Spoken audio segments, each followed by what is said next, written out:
Now educates worldwide on how highly driven professionals can take charge of their well-being and thrive in their purpose. Burnout isn't normal, it's just common and could become a thing of the past. And she managed to heal herself through the same technologies she's going to be telling you all about. So she's an example of her own work. And we want to bring out Eva, so you give her a big hand.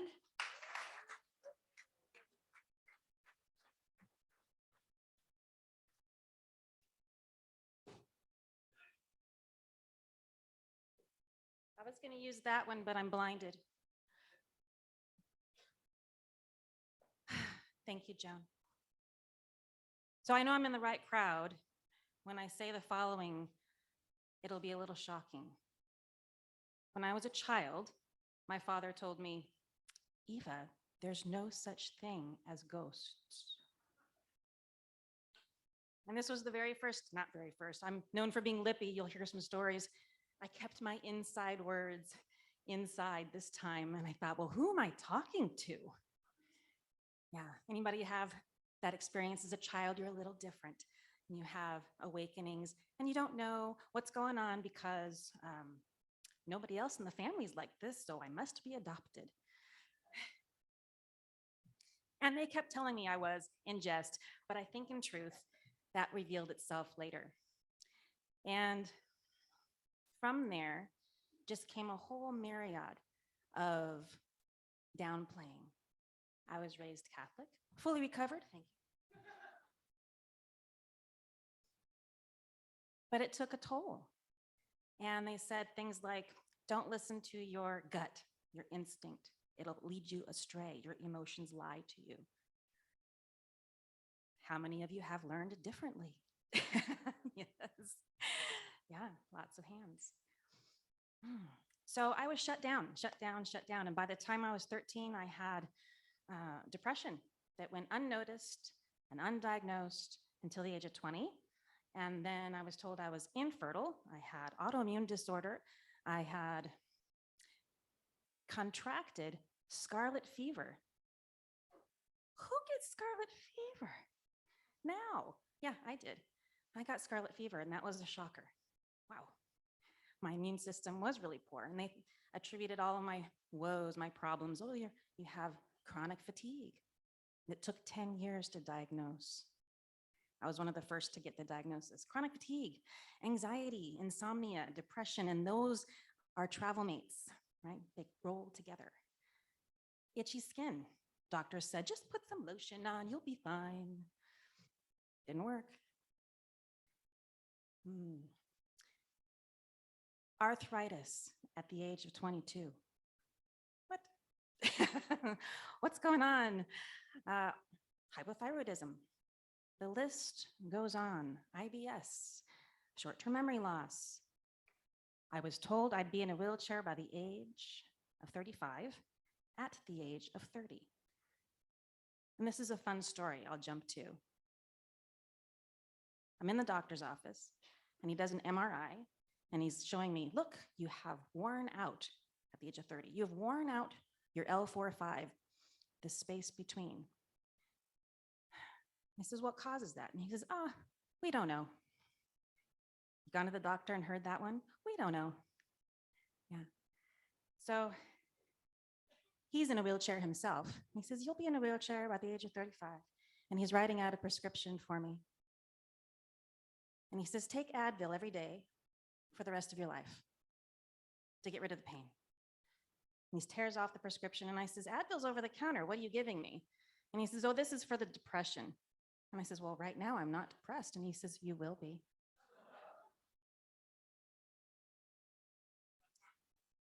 So it was doctor after doctor after doctor for years, for 16 long years, where have you ever had a chronic invisible illness?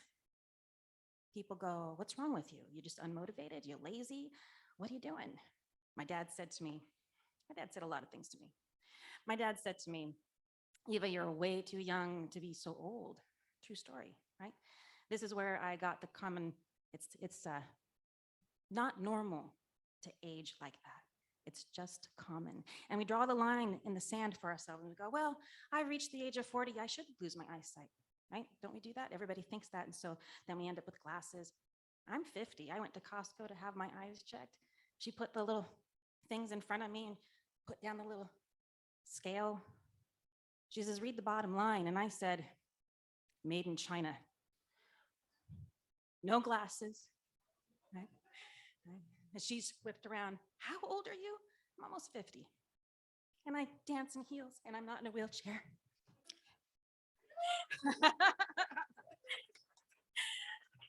Yeah.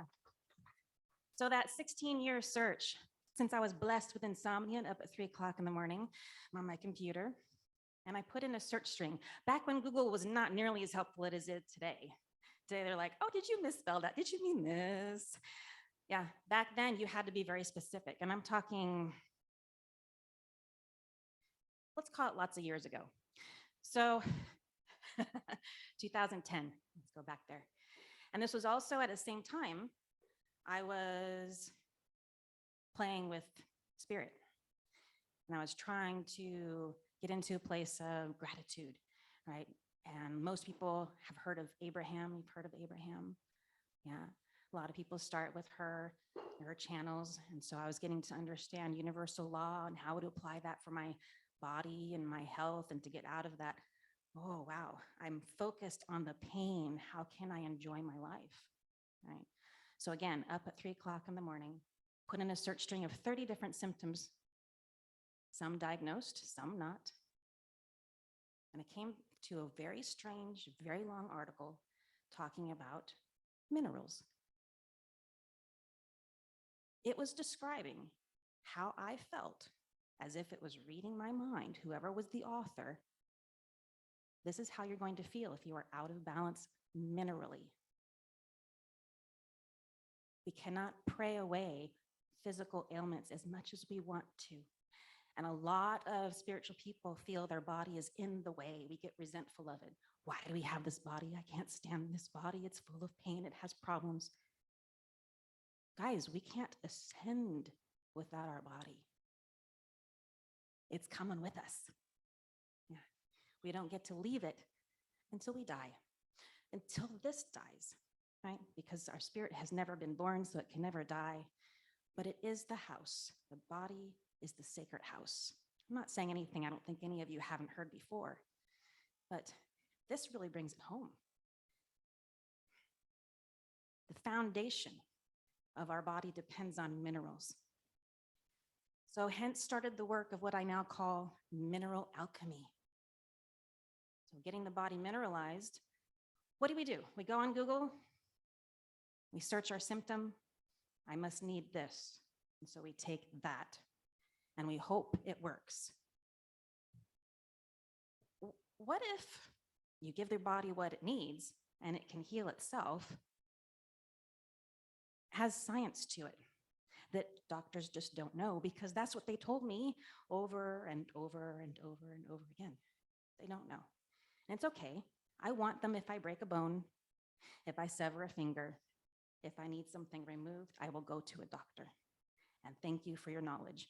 But when it comes to this invisible illness that our lifestyle and our toxic, physically toxic, EMF toxic, all kinds of toxicity world exists, we have to find a way to mitigate it so that we can focus on our purpose. And this is the purpose of the Elevate Institute.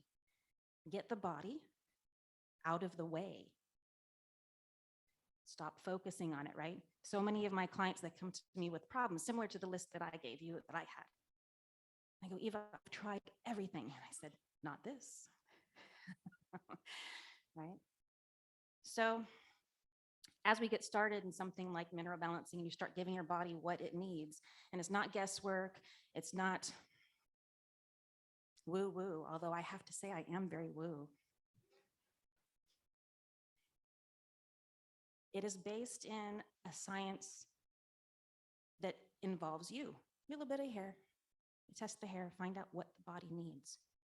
Exactly, precisely what you need right now, as opposed to this is good for everybody, because I have seen where it is not. And if you are in a state of burnout, you need something specific to you to get through it. And there's my confirmation. So in this journey that we're still on, I have misophonia, and so that will distract me. If we're on this journey of filling the body with the minerals that we need, guess what comes out? It's an automatic sense of healing. And we go into what I call the healing cascades. And the healing cascades, have you ever downloaded an application on your phone? I know you have, yes. Yeah, everybody has. So there's a process. We all know it, we all expect it. It downloads, and then it starts the installation process. And then you get to use it after the installation is done. And guess what? Since computers were invented by people, as above, so below applies, our bodies work the same way in healing. We think the problem is the symptom we have. It is not. It is not. The problem is what allows for that symptom to be there. And this is what mineral alchemy gets underneath. We can change the entire environment of your body from a swamp that creates all kinds of symptoms to a meadow. Let's further that analogy. The swamp has moss. Moss is the example of all of your different symptoms. If you get into a little boat in the swamp and you cut out all the moss, when you're done and you look out at the swamp and you go, oh, it's moss free, I must no longer be in a swamp. You are sorely mistaken, because what happens the next day? More moss. Yeah. So we want to change the environment, and that's the focus. Stop premature aging, reverse it entirely, and build a foundation for a body that will take you where you want to go. That is the mission of the Elevate Institute. Yeah. Because if we're not doing our mission on the planet, we are denying each other our gifts. And I fervently believe that. So the process takes us into a whole nother section. As you take in minerals and you build up that download pack of installation, let's call it a battery pack. Body gets 100% of the energy it needs to heal I have a headache, but I don't know what's causing it. The body's going to pick that thing that you don't know about that's causing it. Does that make sense? You follow this so far? Okay. So it's a new way of thinking about the body and health. We have to stop hunting and killing all of our symptoms. That's the body's communication cycle. We have to listen to it. We have to listen to it better. So as we give the body what it needs, it automatically pulls out the toxins, the nutrient imbalances get corrected. That raises the immune system, kills off the viruses that you've been plagued with. Most humans have somewhere between 10 and 12 unsolved viruses in their body, banging around, causing inflammation we don't know about. Everybody's heard of inflammation. Okay, so you want to raise the immune system, allow the body to kill off things on its own. Now, doesn't that sound better than going to the doctor and getting prescriptions? That was really close to being a chant. Yes. So as those toxins come out and the body feels better, guess what comes out with it? Eventually, yeah, no more flushes, no more cleanses, no more of anything that we have to go after, because the body fixes those problems in its own order, in its own innate order. It knows what you need to fix first, second, and third better than you do up here, right? So we have our consciousness, and then we have our innate. That's the great communication system of the body that we don't know about easily. Don't you find that strange? Shouldn't we be able to say, I know what's wrong with me? Clear cognizance, right? Not all of us have that. Some of us do, but it takes a lot of time to find it, to work with it, to build that muscle. Where was I going? So with the toxins, with the imbalances, with the viruses that come out, with the parasites that come out, I have found karmic issues. spiritual returns. Hexes, curses, and spells are revealed. Trauma. That car accident you had, and bum knee that continues to give you problems, you probably have toxins built up around that area, keeping it all in place. So when one comes out, the other one comes out with it. So I've been able over the years to evolve my mineral alchemy and to allow for that. And I have this crazy story where it all started. Back when I was 20, remember that? I got the scarlet fever. Around that same time, I got married. And it was, I think many of us had karmics, twin flames, nightmares. Me too. So I got married. We had 2 kids. Even though I was told I was infertile, we figured it out. If it don't fit, force it. So anyways, this led to a lot of anxiety and grief, and we were not a happy couple, and so we divorced because no good marriage ends in divorce. And it was 12 years later, around the same time, where I'm searching for my fix to all of my problems and chronic illnesses. We're on the phone together, he and I. And it's about 2 weeks before he passed away. And I don't say that to get sympathy, please. So 2 weeks before the phone call, 2 weeks on the phone, he says, hey, I've got things going on. I've got heart prolapse, hepatitis C, all kinds of problems. And I had just become mineral alchemy certified. And I says, you know, I just learned this thing. I bet I can help you. Send me some of your hair. We'll figure out what's going on with you. And he goes, no. My doctors have me on my medication.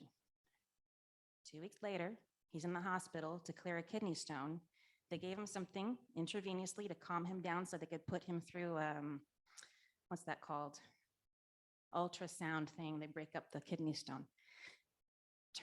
Pushes him into a massive heart attack. They couldn't revive him. Now, he was 45 years old. Crazy, right? And we had 2 kids. I was on my own. So he dies. And I go to clean out his house. Yeah, he was on medication. He was on 17 of them. You're not far from it. 1 you take, you get 3 symptoms. A year later, now you're on 4. And it just goes like that. And those medications, they stay with you. You don't pee them out. They actually store in places. So guess what? That comes out as healing reactions too. It's just how your body works. All right, so what happens after he dies? I've been minerally cleaning myself, getting fortified, and all of a sudden, seeing the ghosts, talking to them as a child, whoop, hello, they're back up again.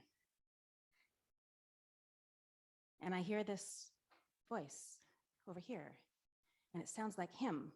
And I go, I didn't want to hear him when he was alive. Why am I hearing him now?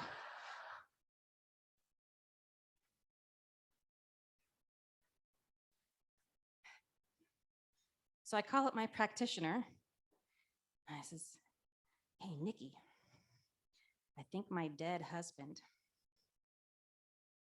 is talking to me. And she goes, oh no, they move on quickly. I doubt it's him. And I says, will you check in with your guides? Because I hadn't had a connection with mine yet. And she says, okay. And so she puts the phone down and I hear her go, oh. He was here. And so anyways, I had to go into what's called a psychic surgery contract room. Have anybody had done this before? The contract room? I see some nods, yeah. So it was a beautiful experience where one of Archangel Michael's soldiers was there in the room, in the contract room, and we're going through all the last of our contracts. And as we're done cleaning out the contracts between my ex and myself, the angel turns to me, who has been silent this whole time, and says, now it's your turn. My turn to do what? Well, you have the ability, Eva, to create the light to heaven. And I'm going to teach you how to clean off his soul. You're going to do what now? You're going to clean off his soul and you're going to send him to heaven, to the other side. And I was lippy, right? Remember, I've said that before. I said, you're the angel, you do it. And he says, you're the human. Put things into perspective for me. The magic is here. The magic is with you. And we're going to play with that magic. You ready? All right. So I have pendulums for each of you. They're going to be coming around, giving them to you. They're not magical. Again, you are the magic.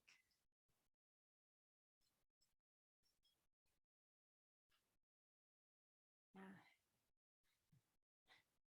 So while they're being passed out, I want to share another fun story. I have a lot of stories.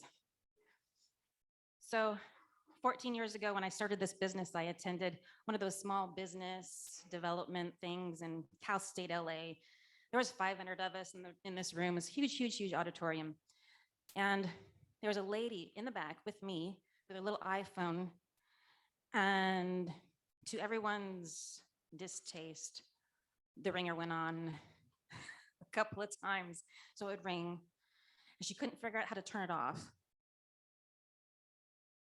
And then it would finally stop ringing. And people were like, oh, good, thanks. And then it would ring again. And the annoyance, yeah, the whole audience was like, what is wrong with you? I mean, they basically bullied her out of the auditorium until she left. And so she was waiting over by the elevator, and I was looking around thinking, I really don't feel at home here either. I think I'm gonna leave. So I get up, gather my stuff. The elevator hadn't picked her up yet, so we rode down together to the parking. We got to talking. You know how you like bling? I like bling. My favorite color is bling, sparkle. And I was wearing a bracelet. And she noticed the bracelet. She goes, oh, that's such a pretty bracelet. I have one just like it. And we get to talking, and she's sharing how she was designing bathing suits, bikinis. That was her business. That's what she was there to learn how to do as a business, because she loved being a designer. So she says to me, I'm looking for somebody to help me crochet my bikinis. I don't know how to crochet. And I'm like, I know how to crochet. So we got together, and it was a collaboration, and I crocheted these bikinis for her. Well, she liked, you know how they have the little ties on the string bikini? Little ties here, little ties there. At the end of the ties, she wanted beads. So she hooked me up with a bunch of beads. Well, I stopped making those bikinis some 10 years ago, and we sold them at the Golden State store in California, and people loved them. They were great. But I stopped making them, and therefore I had beads. And it was last fall. We don't get to our thing, what we're doing, ever directly, right? When you're on a spiritual path, it's this way. Okay. So I have the beads, and I'm looking at them last fall, and I decided, you know what I think I'm gonna do? I love jewelry. Bling, we're back there again. So I started making earrings, and they were fun for me. But eventually, you run out of having pairs, and you get singles, don't you? So what do you do with single beads? You make pendulums, I guess. But this is what helped me answer the second question. And I mentioned earlier, if you have been on a spiritual path and you've already developed your clairs, clairvoyance, clairsentient, clairaudience, what else is there? Claircognizance, all of those, yeah, we got one in the back that needs a pendulum still. Everybody get one. Even if you carry one with you, it's my gift to you. Please take it. So we're almost there, I think. Yeah.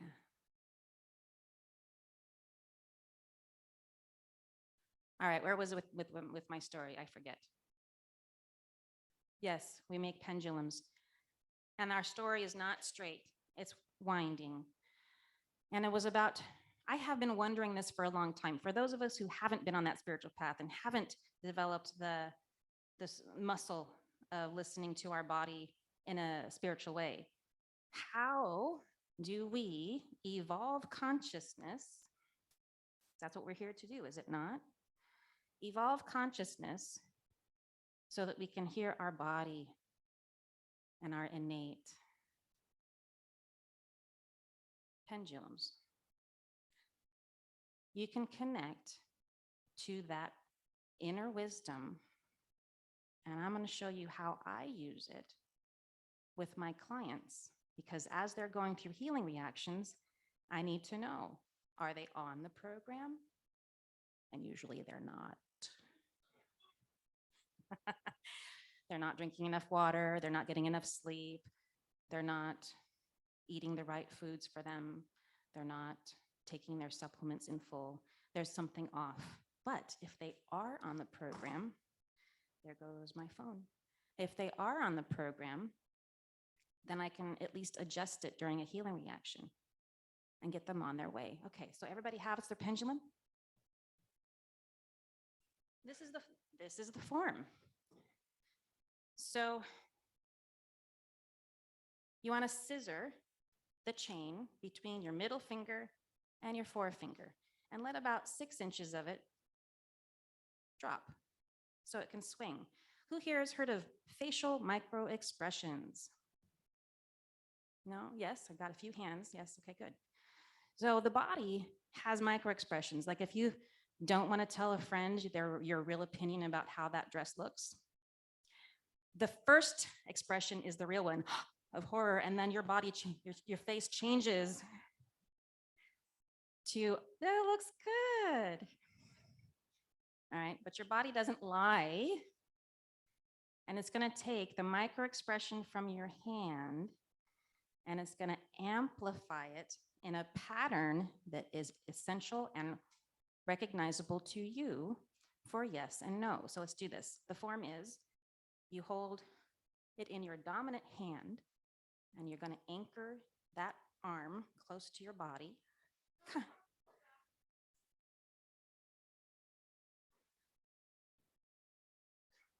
Just like that on the screen. All right, so you're scissoring it between your middle finger and your forefinger. Let the clasp fall behind your hand, and let about 6 inches come down in front of you. And you're going to hold it so that your hand is roughly at your throat chakra. Are we all there on board? You're welcome.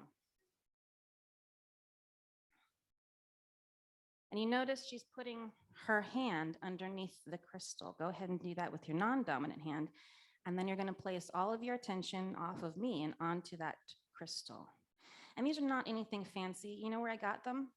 A lighting store. Yeah, they just look pretty. Okay, so we're going to attune to the pendulum and find out what our body, what our body is doing. So all together, I'm gonna say what you're gonna say, and then you'll say it back. And you're gonna watch your pendulum for the result. Okay, so show me yes. Show me yes. And as you're looking at the pendulum, it should give you a result. You want to see what that result is. Mine's going in a counterclockwise circle. Is everybody getting a result, a pattern? All right, that could be your yes. Yeah. So we're going to test that in a second when we say, show me no, and see if it changes. All right, you ready? So now we're going to do the same thing. Show me no. Show me no. It'll take about 3-4 seconds, and it will change its pattern. Are you getting a pattern now? Yes, okay. So now you know how your pendulum works with you. It pretty much stays the same, but every time I grab a pendulum, I ask, show me yes, show me no. So the most important thing is to clear your mind of expectations when you're asked at something. Now, what can you use this for? I mentioned the inner innate. I've used it to find my keys before. I've even told people, I said, if you want to take this to the grocery store, is this good for me right now? You can do that. It looks a little crazy, but if you're willing, hey. So clear your mind of all expectation, because guess where the information is coming from?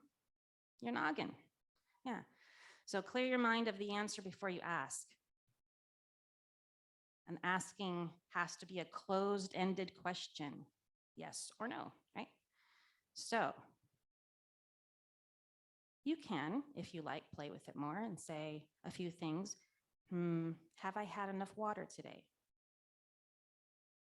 Wow, I'm surprised. Mine says yes. And say, have I slept enough hours? Because isn't that always they tell me to get 8 hours, but I only get 6, you know?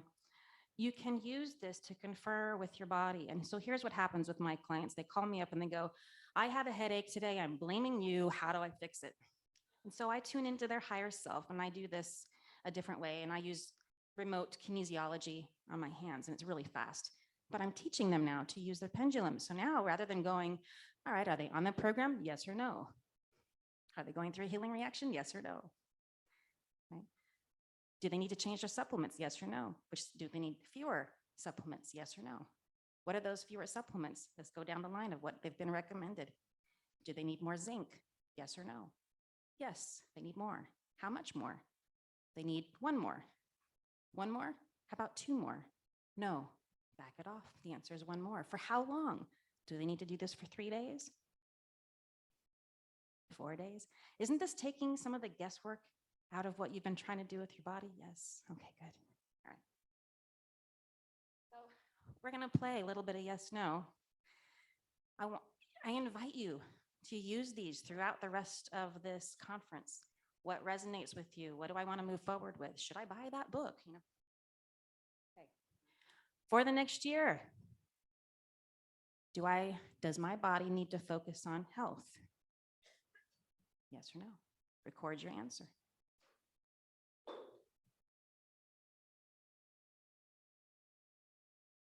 For the next year, do I want to work on discovering any hidden spiritual powers and gifts? Oh, yeah.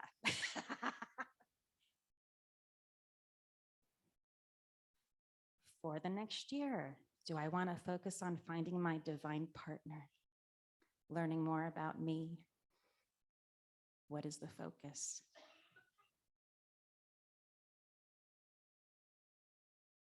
Or do I want to work on all 3? And you are the first to hear. The Ascension program is new for me. It's a year-long program and includes all 3. And if you are interested and you would like to hear more about it, I would love to hear from you. But either way, I've had a lot of experience with the physical body, clearing out hexes, curses, and spells. And can I just tell you that a hex, a curse, a spell, and a demonic possession have the same symptoms as a mineral imbalance. So that was news to me. When I realized it, it was a bit door opener. All right. So each of you have the invitation. Each of you have the gift. I want to say thank you for being funny. You laughed at my jokes, which means you're funny.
Saturn, and the Galactic Confederation of Light actually is composed of 601 worlds and 51 solar systems.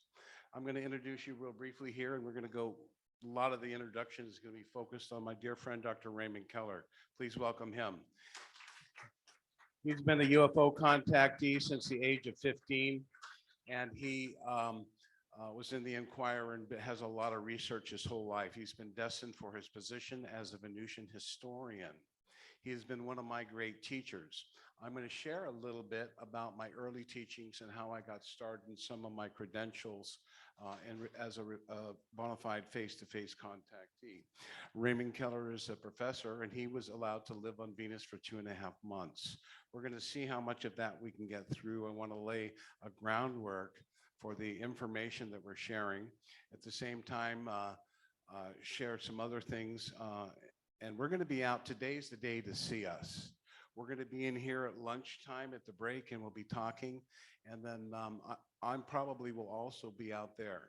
I'll have some recordings if those of you who want to sit around outside and listen. I have many other recordings. I have sound recordings and video recordings of the Venusians actually speaking to us in an official capacity. The first person ever, other than anyone who's interviewed Omnek, the Venusian who came from the fifth dimension. That's a whole nother story. That's an incredible book. A friend of mine and Raymond's. She's 200 and something years old. She's about 300 years old now. She was born on the astral plane. That's another story. But I want to get a little bit into the information that is important. I want to share who I am and where I come from. I'm from Laguna Beach, California, originally. Down there, where is she, Felicia? One of my high school mates. I ran into her at the Abbey the other day. She goes, "Oh my God." So she went to school with my sister. So we have some old friends here. And I want to thank you all for coming to hear me and listen to me today. It's a great honor and a pleasure to share with you. So my contact experience began around the age of 16 or 17. I was at Laguna Beach High School. I was really into pyramids. So I was trying to teleport myself and telekinesis things. And the girl goes, she goes, "Robbie, I know the Pyramid Man." And I said, "The Pyramid Man? Really?" So sure enough, I went up to Fred Bell's house. He's a famous physicist. His great uncle invented the telephone. His father invented the automatic transmission, the alternator for Henry Ford. He grew up in Henry Ford's hemp fields at the age of 15. He was studying the shock wave of the atomic bomb and the linear accelerator, what is called a Wilson cloud chamber in advanced particle physics, where they were looking at strange chart, bottom, quark, truth, love, charm. These are the quantum experiences in the other astral realms. And I'm pretty good at physics. I understand a lot because I work with this genius who eventually was working with the Pleiadians on the interstellar time conversion process of traveling through portals of time and space. So when I met him, he was just coming through the door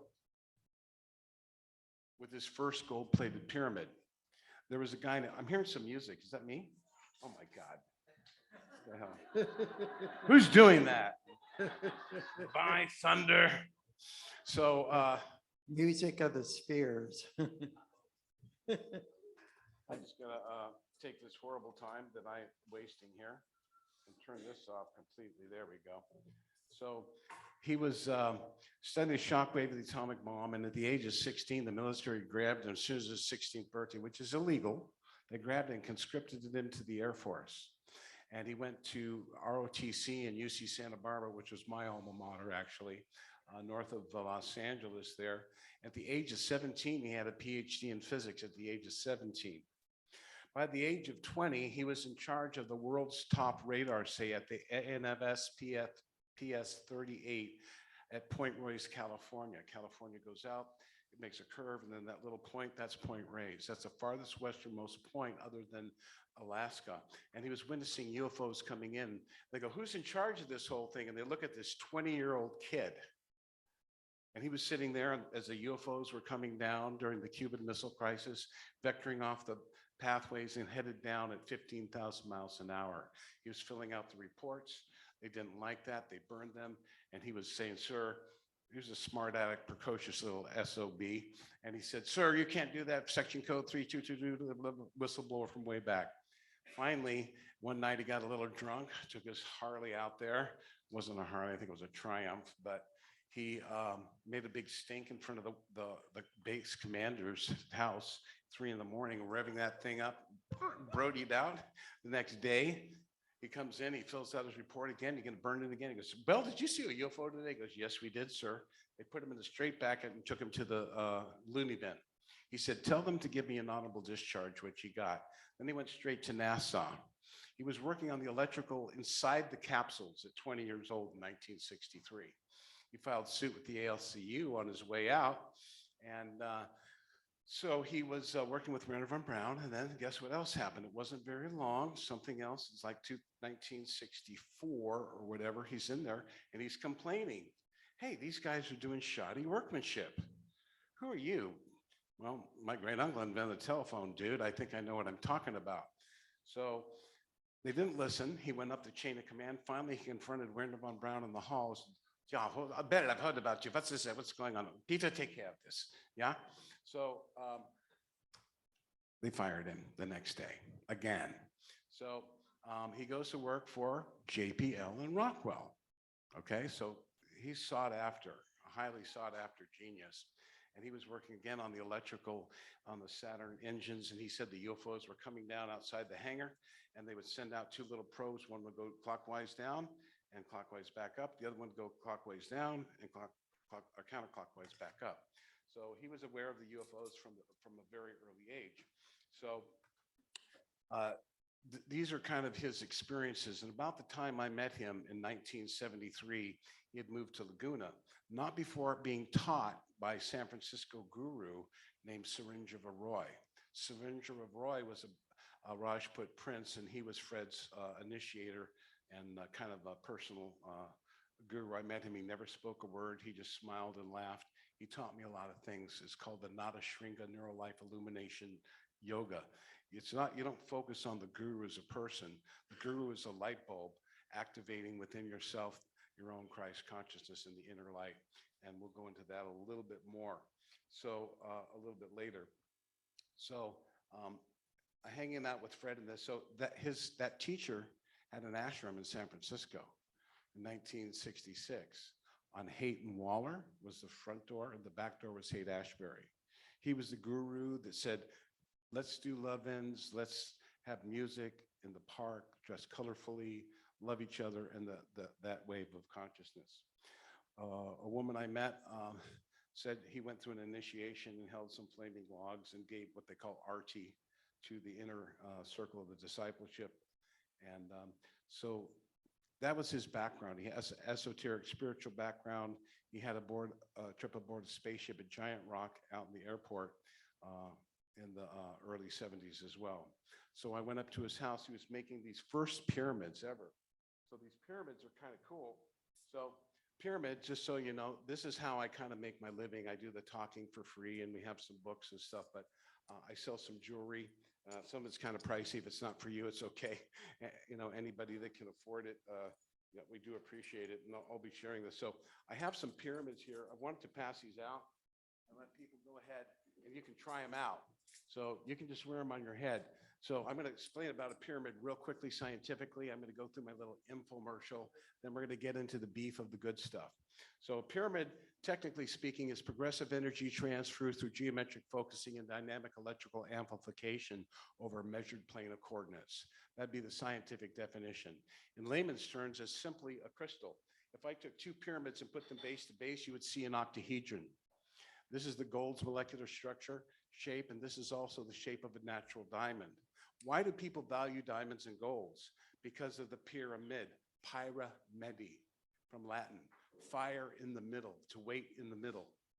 So the pyramid produces, when it's aligned to magnetic north, it rings and hums and creates an energy force and a life force field that balances the body. This is called prana. It produces ki, chi. The Tibetans call it sumo. The Germans call it odetic force. This is what happens when you create oxygen in nature, which is created in 3 ways: water meeting air, plants, and thunderstorms, and the pyramid. The pyramid principle is the principle of matter made flesh. This is the only inorganic something that has an aura. You have to have an aura To have an aura, you have to be alive, and the pyramid is the only thing that's not alive that creates an aura. So you could touch a piece of silver and get your body's plasma on it, will show an aura to it. So an aura is basically another level of the etheric level of the body. On the physical plane, there are 7 levels: solid, liquid, gas, ionic, and the 1, 2, and 3 ethers.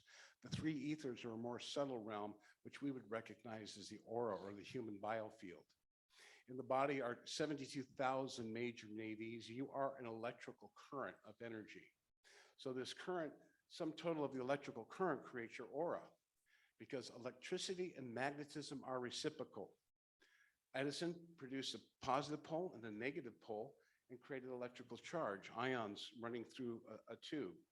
So whenever you have electricity running, you have magnetism at right angles. Remember your telephone wires used to be curlicue? That's because the magnetic field would wind them up, and they just decided to make those telephone lines have a curl in them. So we see, now we see Tesla coming along with alternating current, which is you take a giant dam, you fill the water up and goes down, and it pushes on these giant copper coils, and they start revolving around each other, and the energy goes back and forth on the metal until it propagates into space and becomes light. So they're sending electricity by rotating these giant magnets. So that's why it's very important we understand electricity, EMF, and the intimate nature of our electrochemical community of cells, which are related to the nerve centers in the body.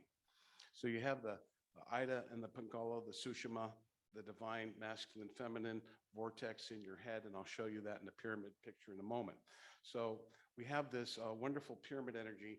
We have a couple different ones, nickel and gold, if someone wants to try this one. This is a calming, relaxing. Then we have nickel, gold, and copper. The copper stimulates the adrenal glands and goes a little farther in the body. So we have emotionally calming. Then we have a copper one that gives you physical stimulation. And then the silver one resonates with the pineal. And so that affects 3 different chakras. Chakras are force centers at etheric levels, which direct prana or life force into our body. The endocrine glands secrete hormones, the first unit of biochemistry that possesses consciousness. So you have a reaction when you wear the pyramid. First time he says, "Rob, you feel anything?" I go, "No." So I wore it. It was when I took it off, after wearing it for 2 hours, it slowly affects the endocrine glands. It opens up the chakras, and it's a Faraday cage. I have pictures on my website. I don't have time, but if you put, I put my cell phone, I put a heater, I put a power supply, I put all kinds of stuff there, and it's showing beep, beep, beep, beep, beep, beep, beep, beep, 270. I take a pyramid, lower it over the meter, nothing. That's why when you wear a pyramid on your head, it helps you go into alpha state. You don't even have to think. It brings you to a meditative state. It works on balancing the endocrine glands and the hormonal secretions, especially between the pituitary and the pineal gland. And part of us who and who are feeling the calling to the sacred site here understand that. So that, I just want to give a little introduction on that.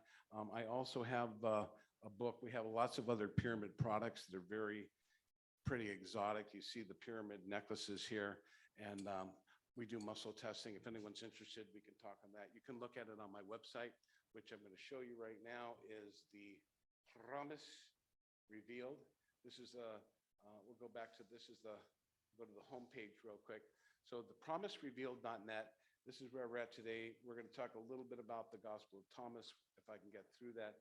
This is a history. I have products, and where you really want to come and check things out is in my blog. I have some stuff here that's pretty cool here. I think I got my schedule for the mount. I got a bunch of stuff from the Venusians right here. And I think I was going to start off here. I'm going to start off, and I'm going to play this little slideshow and let you read while you're listening, if you like. I'm going to play the message from the Queen of Venus. Raymond Keller met the Queen of Venus back in 1972 through a mutual friend of ours named Gabriel Green, a very famous contactee who I went up to see. I had met him through some other people, and he was having face-to-face contacts repeatedly throughout his life. He ran for president in 1963 and gave his votes over to John Kennedy. Now, Gabriel Green was a very powerful contactee. You'd go to his house and you would have what is called phenomenon.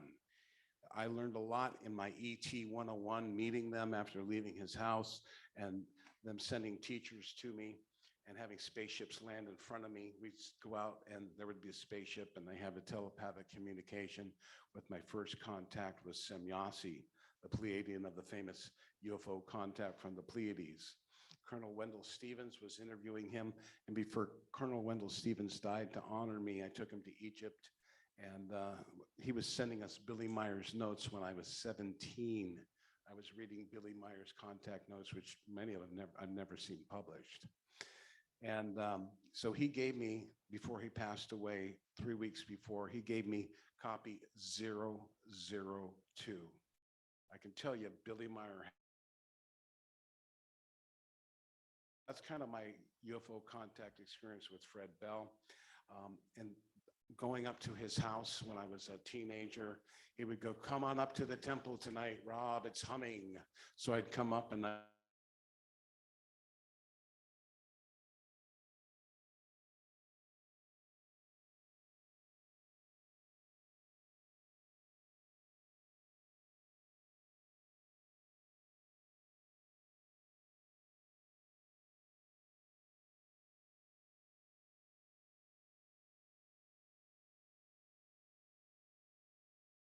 Lama recognize him as a Tolku.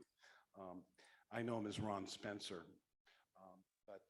So I've been around these pyramids for a long, long time. So now I'm going to take you to, let's see, we're going to get to, let's go to meet the Venusians. So I'm going to get to meet the Venusians, but I'm on TV. so I'm gonna Cool. I'm going to show this real quick. And when I'm doing this, I'm going to play the Queen of Venus's message. I get a message every year. Before I start this, I'm going to give a little preemptive strike here. I've been meeting the Pleiadians, Venusians. I met Valiant Thor in 2003 in Utah at a rainbow gathering, and he came in with another guy and two beautiful women. The famous picture of the contact of the Venusians in High Bridge, New Jersey. How many people have heard of Valiant Thor? Okay, so you're going to learn a little bit more about him today. I met him, and I was a close friend of Dr. Frank Strange's, was also one of my mentors and teachers. I was also very close with a contactee from South America named Luis Mostojo Martens, but he is very powerful. The ships show up constantly for him. So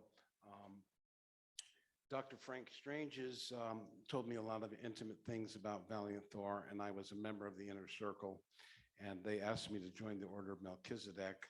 And I went up on stage, and then this guy popped up in the front of the room, and Valiant Thor told me, yeah, that was Unaya.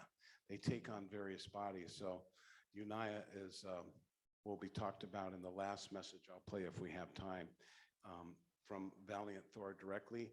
I'm not allowed to play his voice to the public, so we'd have to probably shut off the voice, but I do have a transcript here. So Raymond arranged for me. Every time I had met them, they never said, "Hey, I'm a UFO person." I know who they are. When I saw Valiant Thor, I go, "That's Valiant Thor," but he doesn't have a belly button. So I went to look down at his belly button, and it went fuzzy, and I completely forgot. They said, "This is not the Venusian you're looking for." That's how Dr. Frank Strange's got in the Pentagon. The lady goes, "Just go up and do what I do." And she opened her coat. And he goes, "I don't know." He kept going. She goes, "Shut up. You're a Secret Service agent, right? You know how to shut up, follow orders." So he just did that. He got through 4 levels of security. They call it transimagery. Another time, him and Don Thor just decided to drop in on a meeting at the White House at dinner with Jimmy Carter.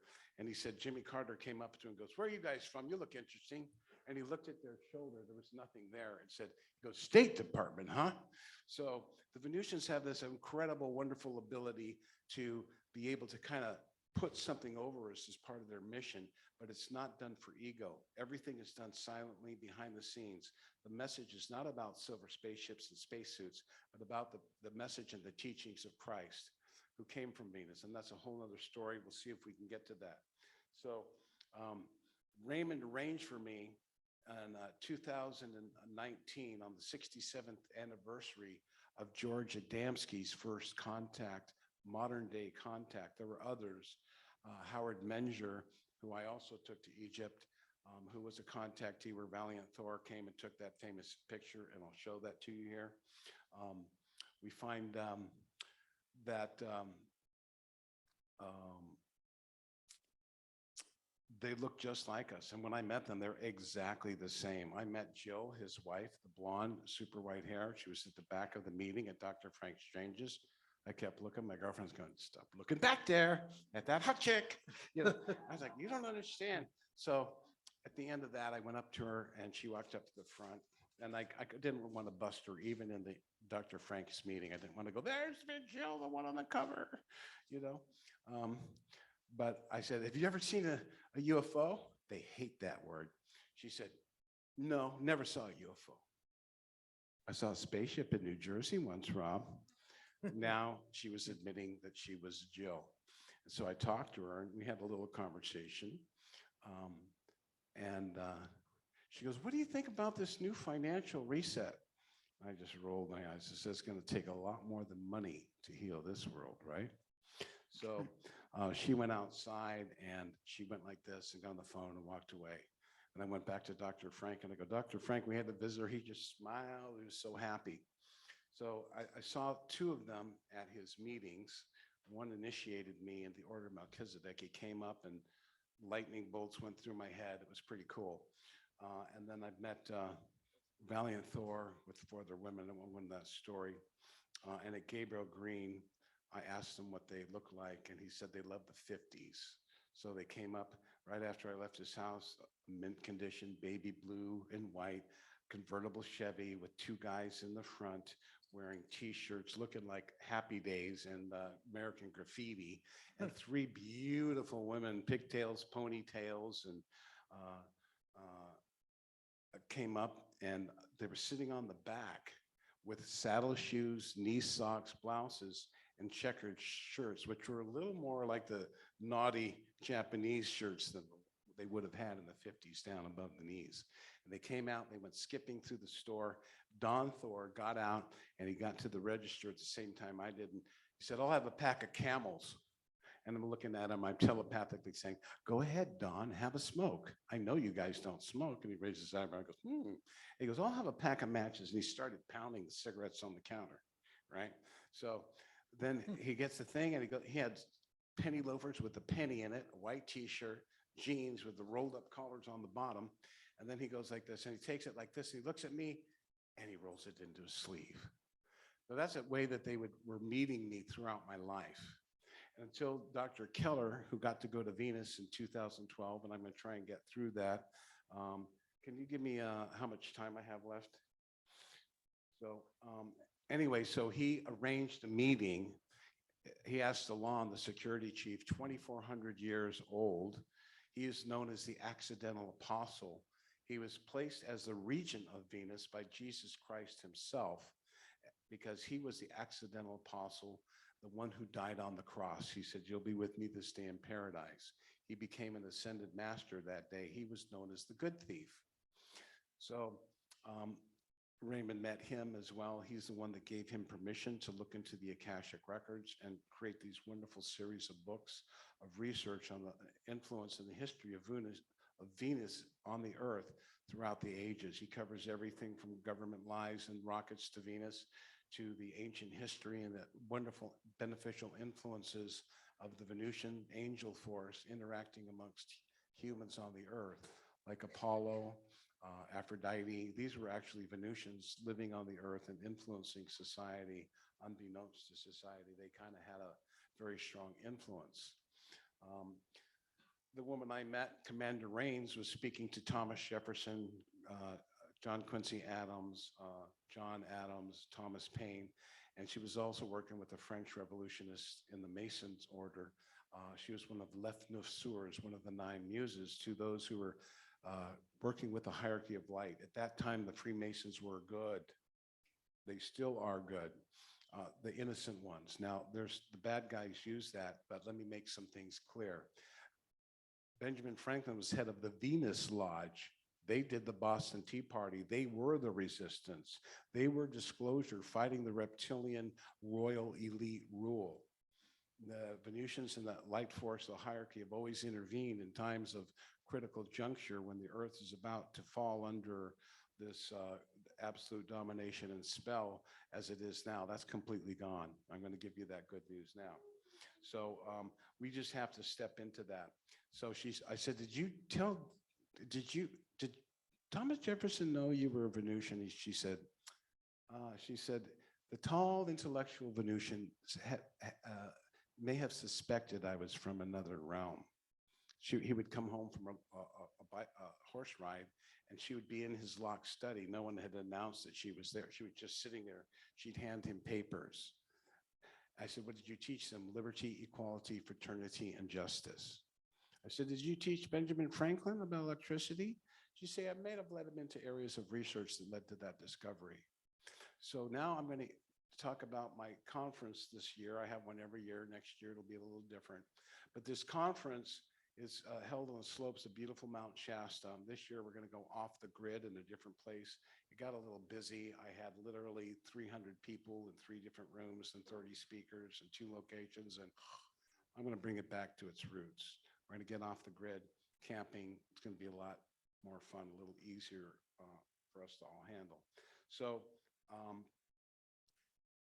she gives a message to me every year. Last year, Valiant Thor gave a recorded message. I have the transcript. You can read it. I won't be able to play it here because I can't play his voice. I am going to show you a short image of the commander as an auto reply. If you buy my book, you get an auto reply that has links to all the voice messages. There's some personal messages to me I don't really share. And the main interview message was 13 questions, and 8 of the questions were answered. A lot about Christ. A lot of New Agers are conflicted about Christ, but I'd like to say we're in a very special portal here. This is magical. This is where Mary Magdalene, Jesus' wife, came with her 3 children. 2 of them, she was pregnant with a 3rd at the time of the crucifixion. We're also going to learn today that in the Gospel of Thomas, that Didymus was Jesus' twin brother. Now, Alon's 2,400 years old, and when I met him, that guy's energy was amazing, as was the beautiful Commander Rains, who's been in service to the earth. They speak all the earth languages, and they walk clandestinely amongst us. There are thousands of them living and walking and talking amongst us, and we may have some visitors here, right here today, who wouldn't reveal themselves to you. It's not important. But the presence of the light force is important for us to know. This is my mission, is to let you know that they're here. And the invasion already took place. The false landing was a thing that could never be. It's not going to happen. There will no be global currency, artificial intelligence, digital currency. They are out of money. They don't have control. It's under control of ground command.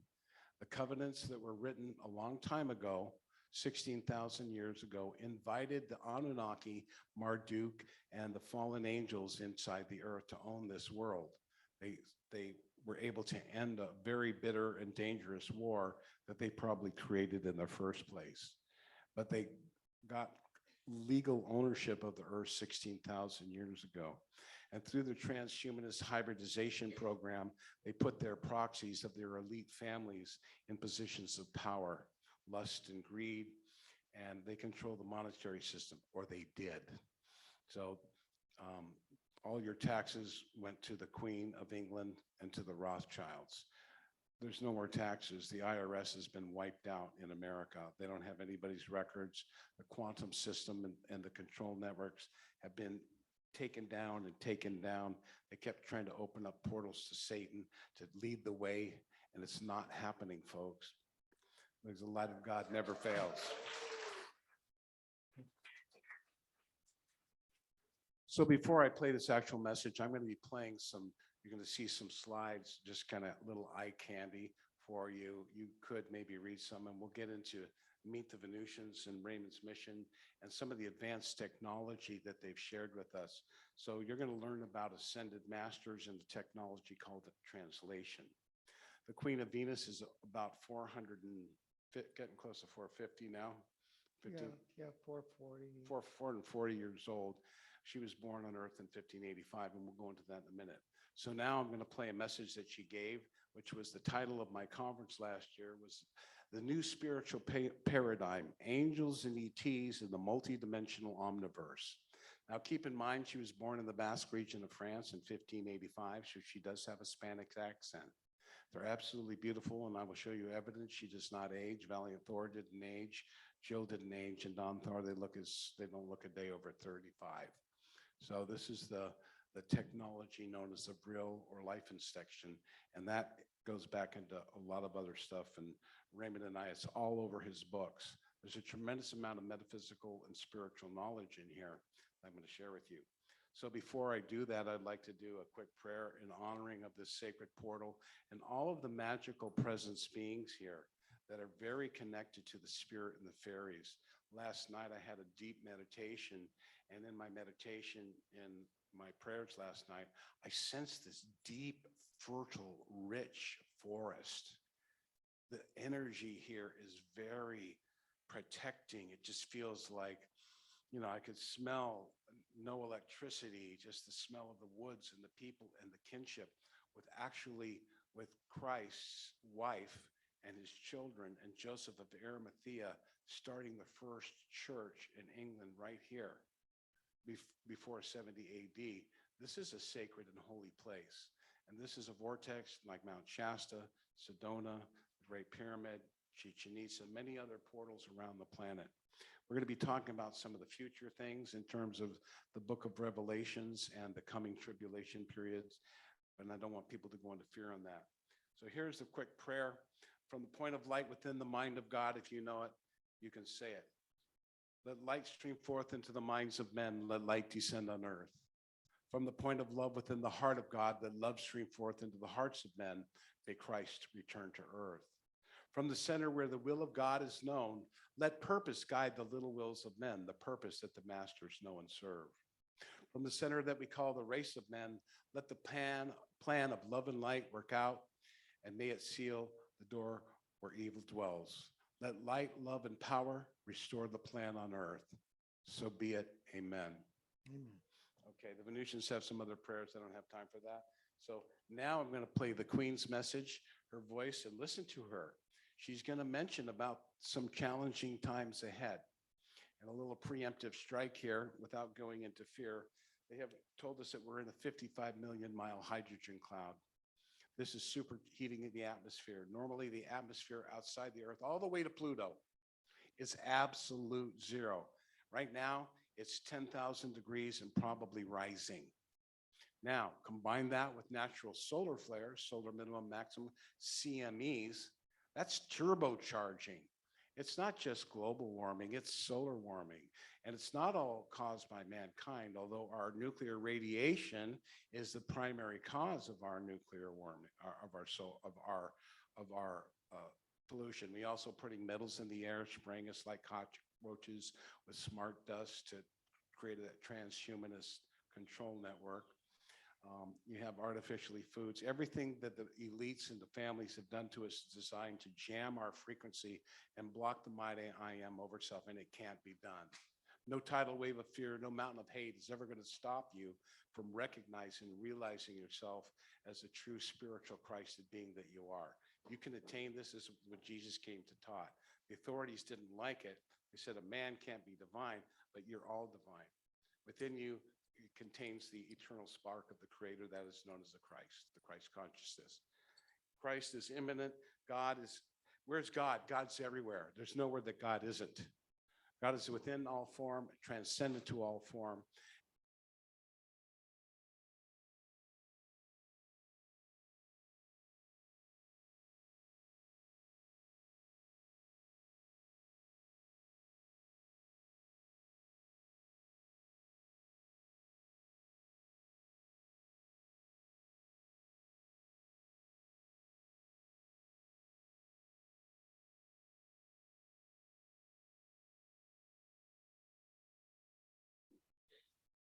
Okay, let me, this thing. Okay. the new spiritual paradigm, angels and extraterrestrials in the multidimensional universe. This is the Queen, Lady Order of Abahar, the planet of abiding love that you know as Venus, speaking to you from a safe house situated somewhere on the east coast of the United States. I consider it a great honor for me to address you today. In the coming days, you will interact with many ascended souls touching your spirit to activate both personal and collective transformation of consciousness, advancing you to yet higher levels of awakening and understanding. We have taken good note that many of you have already expressed your appreciation to Commander Valiant Thor, Alan, Lady Columba, Lady Aurora, Commander Aura Reigns, Dr. Frank E. Stranges, our historian Publius Virgilius Morrow, our ambassador Omnek Onek, Helen and Betty Mitchell, Sister Thedra, Lady Ankara, and many others so dear to my heart, those of our angelic forces of light, for granting you access to night classes aboard our Victor class cloaked and ethereal star vessels in orbit above our planet. We are also pleased that so many of among you have already recognized your callings and missions in preparing your fellow beings of Earth for overcoming the obstacles that are surely headed to your planet in the difficult days ahead, long foretold by the avatars and prophets sent among you since the beginning of recorded history. You, dear brothers and sisters in the light, are the fulfillment of the prophecy written by the Apostle Luke to the General Assembly of the Church of the Firstborn in Acts 2:16, which reads as follows. And it shall come to pass in the last days, said God, I will pour out of my spirit upon all flesh, and your sons and your daughters shall prophesy, and your young men shall see visions, and your old men shall dream dreams. Now, I feel at this point that I should say something to you about angels, since that's the theme of this most special conference. Your understanding of just who and what angels are is limited by the religious constructs imposed on you since birth. Apart from the atheists or agnostic, however, most believers in God and a hereafter can acknowledge the existence of a heaven or pleroma populated with both some of our dearly departed ones and a class of highly evolved spiritual beings commonly referred to as the angels. The word angel is derived from the Greek angelos, which simply signifies messenger. In the Bible, Standard King James Version, we find a compilation of 66 books consisting of 39 in the Old Testament and 27 in the New Testament. We know that angels, therefore, are important insofar as they are mentioned 273 times in 34 of these 66 books. And in all of these references, we find angels always presented in the context of being otherworldly visitors of a primarily spiritual nature, but having the ability to appear to humans, in most instances, in a form similar to that of the human body, with slight variations. Reverend Dr. Frank E. Strange, who lived on Earth from the periods of 1927 to 2008, and now resides in the Crystal City of Azure on Venus, was once director of the International Evangelism Crusade of Van Nuys, California, and a globally recognized authority of the subjects of extraterrestrial life and flying saucers. He now wants you to know that there are at least 4 classes of angels serving the inhabitants of the earth for various reasons: messenger angels, ministering angels, guardian angels, and reaper angels. These otherworldly entities frequently show up in the lives of human beings during their times of special need. Perhaps they will come to you in order to bring you safely through some distressing or dangerous situation, or perhaps to warn you of coming trials or catastrophe ahead. But in most cases, an angel will come to bring you words of spiritual knowledge, delivering secrets of the celestial realms, essential for your physical or spiritual salvation and eventual exaltation. Of course, these angels bring all of us such cosmic gnosis, not of their own accord, but as directed by the Father of lights. And then there is one classification of angels that long ago lost their privilege of serving humankind. These are the following ones. About 1/3 of the hosts of heaven that came from all four of these aforementioned categories of celestial servants, but put themselves in rebellion to the creator of the universe and were, as a result of their defiance toward God, ousted from heaven. These are the ones you have to look out for, my friends, as they are lurking in all the dark corners of your world, ready to pounce on you like a roaring lion. In a previous message imparted to you by our beautiful Clarion Moon-based commander, Aura Reigns, she told you of the COVID pandemic, that it was but a foreshadowing of the pale horse prophecy in the Apostle John's revelation given from the Isle of Patmos in the year 99 of your common era. This was a direct sign that we are approaching the predicted 7-year period of tribulation, granting assurance to you, the saints of God in these later days, that the reaping angels are standing by to whisk you away to super Earth's paradise worlds now being prepared for you in the Sirius star system, a celestial incubator. And all of this in order that you be saved from alarm and danger when the four horsemen will ride across the sky and the blast of the seven angels' trumpets will announce the pouring out of the vials of plagues and destruction upon the earth, such as have not been seen since the days of the prophets Noah and Moses. It's very important to act while there is still time. About these angels, they also appear to herald the birth of very important figures, or even those who would be emerging on the scene.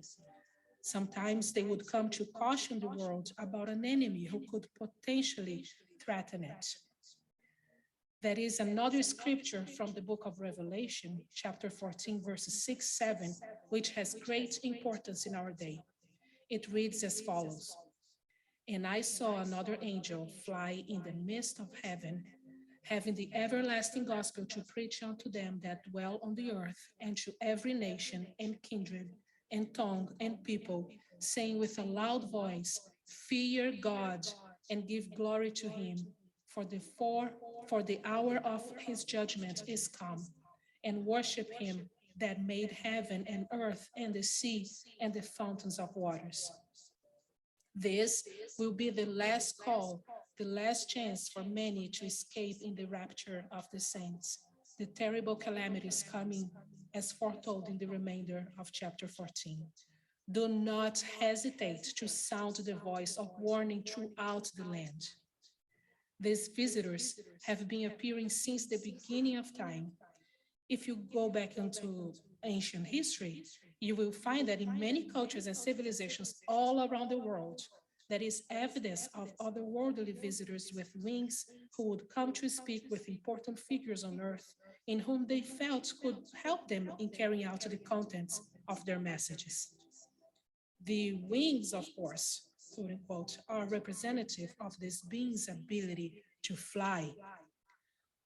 Overall, we know that there were messengers that came throughout time. And I will let you in on a little fourth dimensional Venusian secret. These angels also came to earth in and out of time. There was no partiality shown in the deliverance of the message geographically or spiritually. And so, do you want to know who is that angel flying in the midst of heaven? You, the light worker, are that angel. In fact, you were called to be an angel before you were ever incarnated on the earth plane. And that is your calling, dear one, to be a messenger of the light and spread the gospel or good news of the coming degrees of glory and exaltation that await each and every child of God should they step up into that marvelous light. And please keep in mind Dr. Frankie Strange's and Lady Kara's favorite verse, Hebrews 13:2, which clearly explains each and everyone's highest calling on earth's material plane. Be not forgetful to entertain strangers, for thereby some have entertained angels unawares. Exercising kindness is the key that unlocks the door to celestial riches, both abundant and eternal. Hold on to your heads, dear ones. We are all in for a real roller coaster ride in the next decade. This is the Queen, Order of Aberhar. Thank you for your kind attention. That's pretty wild there. So that's from the Queen, the head of the solar hierarchy of light, the head of the Venusian Council, and the head of the Galactic Confederation of Light at this time. As the other worlds are going through the Venusian protocols, the backside of the moon is an embassy base under the control of the Venusians. There have been some statements about other things going on the moon. So I'm going to get real quick. I want to share with about Raymond a little bit. So this is the Meet the Venusian little thing I'm going to share so we can understand who Raymond met and his position here. And I don't normally share this, but I think it's important for this that we're going to go ahead and want to share the special little, got a Raymond, where's Raymond's little puppy here?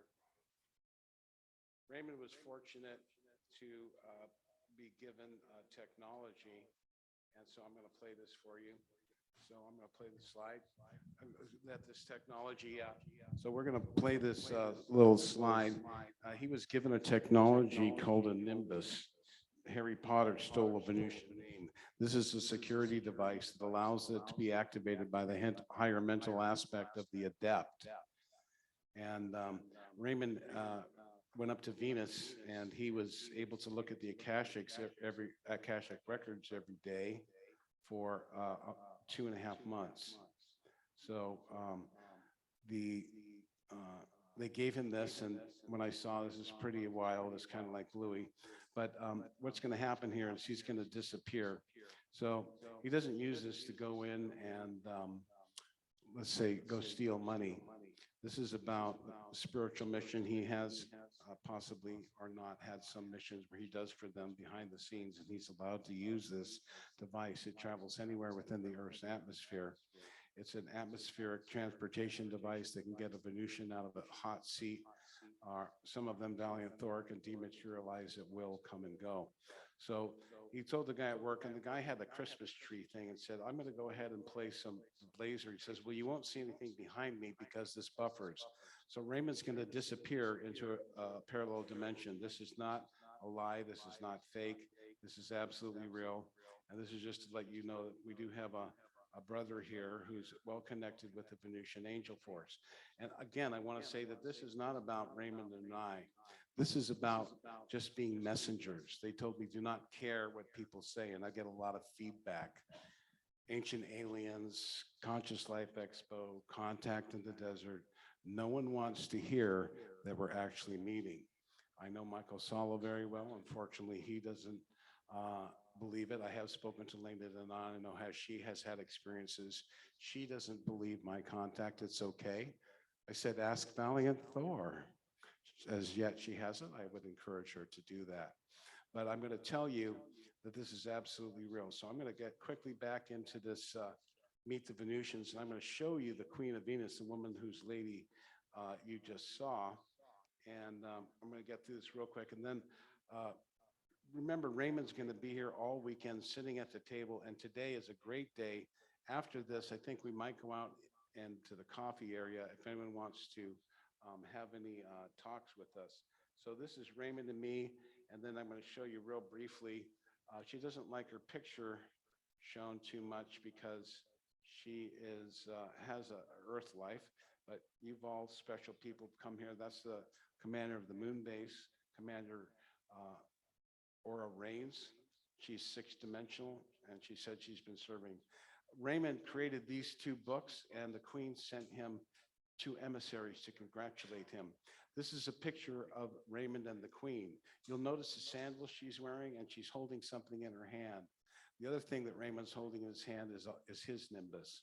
These are two translated ascended masters. The one on the left was born in 1902 and went to India, where she met the woman in the right in the 1930s. She was helping in the Christian and socialist movement, serving the poor, the downtrodden, like Christ would have done. The woman in the right worked for the East India Company trekking, and she became an ascended being when she was taking them down from Badrinath and into Lakshmanjula and Hardiwar at the base of the Himalayas way back in the 1800s. And they said, they came upon a beggar, and he said, oh, we must help him, give him food. And he goes, you can leave with food and water, you must come or you're not going to get paid. She said, you can see the village down there. I've been traveling with you for 2 weeks. And the British guy, they started going. She stayed and helped that guy down the hill. It took 3 days. He stood up and said, I'm not ill. I'm a master. You have great compassion. And she went to Venus. So that is Lady Commander Columba, and she handed Raymond a book that she wrote where she went into a future parallel Earth in the 1950s. It's called Lady Columba, Venus Revelations. I was fortunate to write the introduction where they use their technology into the future to help that world. So I'm going to go up here real quick, get this going, and let me get this. Okay, so I'm going to go forward real quick. It's not going, is it? Okay. Get this. So Raymond is going to have his books here. This is the Queen of Venus here. I got to go back. Oh my gosh. I'm so sorry. Let's go here and get to the Queen of Venus. There we go. So this is the Queen of Venus, quite beautiful, born in 1585. At the age of 5, her parents gave her to a nunnery where she was slaved out. Her name was Katerina Eurasia, I believe. And at the age of 15, she sold a candlestick. She was tired of being a scullery maid for the nuns, and she was a seamstress, building the habits and stuff. So she was sewing from an early age. She stole a silver candlestick and dressed as a boy and slipped out at night. She found herself in a hayloft. An angel appeared, crackling. Eurasia, Katerina, the authorities are after you. Go south. Take the southern route. Only travel at night and confess that I have visited to Monsignor Prieto. And he went there. He believed her. He said, continue dressing as a boy. You're going to be here for 2.5 years. We're preparing a trip to Peru where you can soon meet your brother, a conquistador. That was her plan. So she got there. They found out that she was a man, a guy did, and tried to rape her. She cut him with a knife, gutted him. He dropped dead. She ran to the Monsignor. The Monsignor stopped the military, said, this is holy ground. She said she was being raped. Stand back. He goes, we want blood. He says, I'm writing a letter to the Pope. The general said, I'm writing a letter to the Pope. The Pope said, don't touch that girl. Bring her to me. She got there. He believed her. She got a papal seal, and she was able to create a military police of men and women to stop the conquistadors from the mistreating. So she finds out sometime, probably in her 40s, she's not aging. She disappeared and went, who knows what she did for the next 300 years or so. But she found herself in Northern California, near Solano, California, in 1830, and a Russian fur trapper told her about the mystical lights in Mount Shasta. She went back, got 4 pack mules, headed straight up to Mount Shasta, was sitting in a meadow, and then the fur trapper showed up, and he transformed himself into the angel that met her, the accidental apostle, ascended master Moria. So that's she was translated to Venus and became a dual citizen in 1830. So we come forward here now, and we're going to get to her first contact on Earth in the modern day. One of the first modern day contactees is George Adamski. You can see the hair. She said, our psychologists don't think you can handle a woman, a man, so tell him I'm a man. So he did that. This is the famous picture of her. Again, look at these sandals in 1954. These are 2 Martians, a Martian and a Saturnian. Saturnian. Ramo of Saturn. And there's a picture that Raymond took, and that's another story. We won't even be able to get to it. But here's a picture of the Queen and Raymond in 1972. So Raymond, you see him as a young man. She doesn't age. There he is in 2013. took him to Venus. And this is a Nimbus that she flew. This is the device that you see that Raymond had. It turns into one of these. This is actually taken from a Supergirl. And I won't go into this too much yet. I want to get back to Venus. We've got other messages. So here's Valiant Thor. Raymond and I went to China, and Valiant Thor, that's Valiant Thor. I met him in 2003. That's a famous picture at the Pentagon. And Valiant Thor, after we were arrested by the authorities and deported, Valiant Thor, go back, sent me this book as a thank you. So Raymond Keller is very fortunate in that in 2012, the Queen of Venus came to him in China. He was teaching. She walked through the steam, and there's a globe of Venus in the B bar. And she walks through, and she goes, "Oh, hi, Ka." He said she was going by Dolores Barrios. She goes, "Hi, Dolores." And she goes, "I'm famished. Can you get me a pizza?" So he ordered a vegetarian pizza. She said, "My etheric double is at the Lopner rocket base in China right now. I'm acting as an interpreter. He said, "Would you like to go to an Ascension party?" He said, "Sure." She goes, "Come on down, Kaj, you're going to Venus." She walked him to his motel room, and the next night they went on the roof. She activated that little globe, and they started headed towards the Tibetan lake. Now, the Tibet is actually an ancient migration of the Lemurians who went to South America and Tibet. So they're actually from Lemuria. And they live a very high paradisical spiritual type life. There's obviously some sociological, cultural limitations there, but the essence of the love and the devotion to God is strong in Tibet. So Raymond was able to go to Venus. As he landed on the Tibetan plateau, there were 5,000 of these orbs landing around 2 different lakes.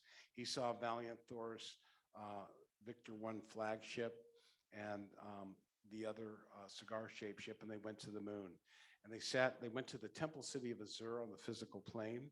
It held about 150,000 people in a very steep stadium. And they played a hologram of the previous Queen of Venus named Lady Mazu, a Chinese saint who lifted her brothers out of the ocean, and her mother broke her etheric cord. She couldn't save her father, and Kuan Yin actually came to the rescue and saved her. So Raymond Keller lands in Tibet and meets a woman named Lady Ankara. And we know he's Lady Ankara because when he went to Venus, after they had this party and this woman ascended in the lotus flower. That's why the Buddhists are floating in the lotus flower, because it's a Venusian nimbus. When it stops at rest, it opens up like a lotus flower, and the Venusian gets in the middle and it flies away as a little orb. We probably are taking photos of those constantly. So you're learning a lot about the metaphysical information and the advanced technology they have, which came from the Brill. So Raymond gets there, and after she ascends, Moria says, "And the new queen is," and he points, sitting next to Raymond Keller, "Lady Orda." Big crowd of applause, and they go up there, and so Raymond's kind of left while she goes up and takes her queenly bows, and she goes, "Everyone else is going back to Earth." He says, "Kaz, would you like to stay for a while?" And he goes, "Yeah." So the next day, he goes, he says, "I go, what'd you do?" He goes, "I went and saw El Moria." I said, "You met the ascended master Moria? What was it like?" He said, "Wonderment and awe." He had rainbow golden light coming from him. I said, "What did you ask him?" He said, "Can I look at the Akashic records?" And he kind of went, "Why not?" So he went back to the queen, said, she goes, "What'd you do today?" And he goes, "I was wondering, can I look at the Akashic records?" And she goes, "Well, the Time Lords don't really like people going back to the Earth to look at the Akashic records." So, but she did allow it. She said, "I'll talk to Lord Dismas." He said, yes. She went into the Time Temple, and they go, I can imagine, I don't know what really happened. They can say, "Oh, hello, your ladyship, my liege, my queen. Please allow thank you for becoming queen and everything." And she says, "Teach my friend how to use the Akashic records." They go, "Well, we don't normally." She goes, "Lord Dismas says it's okay, teach him." And she left. So for 2.5 months, he was looking at the Akashic records. So They actually had a time travel. They went into the past. This is such a long story, but we're not going to get too much time for him. So I'm really hoping that today, throughout the day, especially at the lunch break, you can come and talk to Raymond. He has lots of books to share. We only have a few, so you can take a QR code or buy them all on Amazon to support him. If we can sell out as many of these as we can. Now, recently, and this is the final thing I have to share, and I knew I wouldn't have much time, but you will be able to spend hours with him. He's going to be outside. You can talk to him about time travel, timelines, the ascended masters, the future Earth. I am going to share that we're going through a hydrogen cloud, 55 million miles long. It's going to bring down satellites. It's going to cause electrical problems. We may have a Carrington event. This is nothing that we can't handle. This is part of God's divine plan to end the old systems. The solar flashes that are coming are going to bring about some challenging times. The incredible heat that is going to be hitting this planet soon will cause microcystis in the rivers. There's problems already happening, huge floods. You look around, there's giant landslides happening, water is moving around. But this is a natural recalibration of the earth. There's nothing to be in fear. We will rise from the ashes of this. Not everyone's going to survive, but we're all immortal. Alon has assured me that as in Parallel Earth number 4, the book, there will be an evacuation of the chosen ones. The chosen ones will be taken to planetoids, to planets, to asteroids, to space platforms, including Sirius. They've been preparing a celestial incubator. I know I've got about 2 minutes left here. So the final one is the Gospel of Thomas. 2 years ago, Raymond asked if he could interpret, like Joseph Smith did, the Book of Mormon. He was given a technology that included the breastplate of Aaron that walked around with the Ark of the Covenant. By the way, all of these devices, the Ark and the Grail, are off planet. They'll be bought in later. But he put this breastplate on. He was given 2 stones called the seer and interpreter. There were a pair of World One goggles. The seer was up on his third eye, and the crystal attuned to him, which allowed him to run his hands over the script, even though it was missing words and pages, spaces of several pages. They're called lacunas. He was able to look into a bilocation signal into what the Christians call the Book of Life, which we call the Akashic Records. He could look around and repeat this day after day to get the exact Gospel of Thomas. It's revealed that Thomas is Jesus' twin brother, and he was married to Mary Magdalene and pregnant with 2 children at the time of her birth. This is very controversial for some, but we're here to deliver this message and to give you faith that the angel force, that the angels do attend us, and that we'll be moving into closer association, and they'll be coming forward as we go through these tribulation and trying times. But as we unify under the Spirit of Christ and recognize ourselves as Christ and our brothers and sisters as fellow people, we do unto others as we do unto ourselves, and thereby we are rewarded. I'm sorry, I don't have time, but Raymond is going to be able to be speaking to you, autographing this beautiful book, which is more accurate than any gospel I've ever read, and it stands as a warning. Thank you all so very much. My website is apromiserevealed.net, and this is a lot of information. You can digest it. I've been spitting it out like a auctioneer, but I hope you feel the love and the intent, this message. I wanted to give to you the special uniqueness of this gospel. This is not to emphasize our importance as postmen. This is Postmaster General delivering messages directly from them. Thank you so much. God bless you.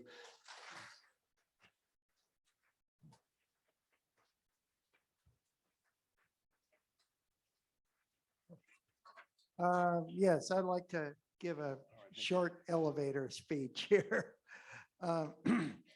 Yeah, through supernatural gifts from friends on both sides of the veil, You can pass the pyramids back over there. I was able to produce this Gospels of Thomas and Mary Magdalene, which fortunately concludes right here, just right here in Glastonbury. So had to come here no matter what. I just felt impelled to do this with the help of Dan Gorman from Marvel Comics.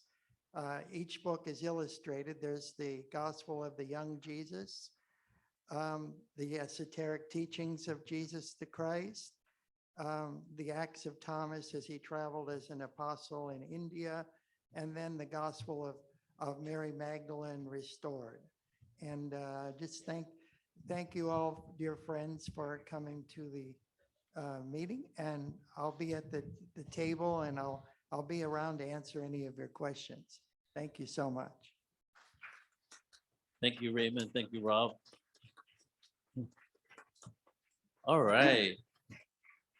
Okay, everybody. So just to give you an update on the schedule for today, we are going to take a 10-minute break, and then we're going to go with Joan of Angels, and then we're going to have lunch, and lunch will be just 10 minutes past the time we already scheduled for. We do have standing room only at this point, so we're going to try to see if we could fit like 10 more chairs in here somehow so that we can fit the people that are standing in the back. So if you have an empty seat next to you, can you raise your hand? I don't think there is any empty seats anywhere. Is there any way for you guys to come closer together? Maybe sit on top of each other? No. All right, we'll try to fit it in. So let's take a 10-minute break and we'll be back.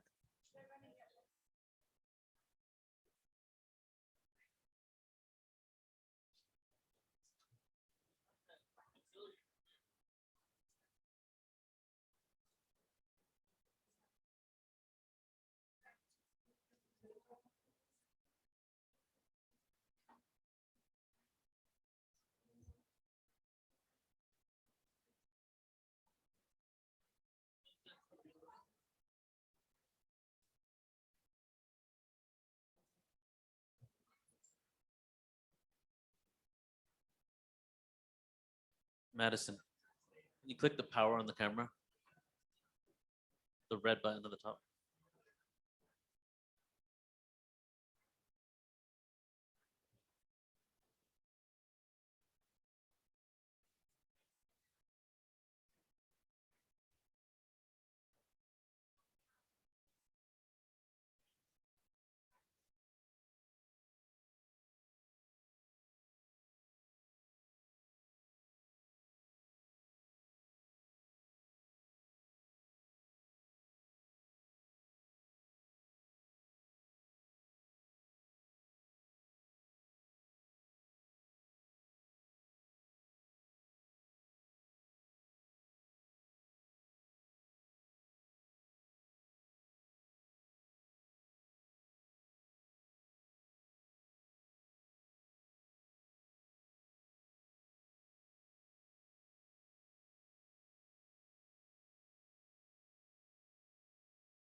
Taken, okay.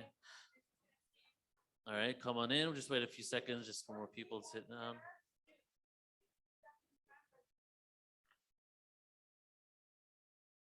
Okay, Madison, we good? All right, there you go. You can start. Okay. Well. As we reach into the midday here, I know it's an intense schedule and it's a crowded room, but this is building the energy. We're building the vortex, and the person who's been spearheading some of the vortex building is our next speaker, Joan of Angels. Look at the crown. She was so happy she had found the crown she was looking for, because she didn't give herself the name Joan of Angels. It was sort of given to her, it came to her. And I'm so happy she's part of the team, because she fluffs the angels' wings. Like, before I go up and speak sometimes, I have her come on stage and she says, let's fluff the crowd there. And builds the energy, brings joy, excitement, adventure into each moment that Portal to Ascension is a part of. So she's a really vital member of the team. And look at that smile. Isn't that sweet?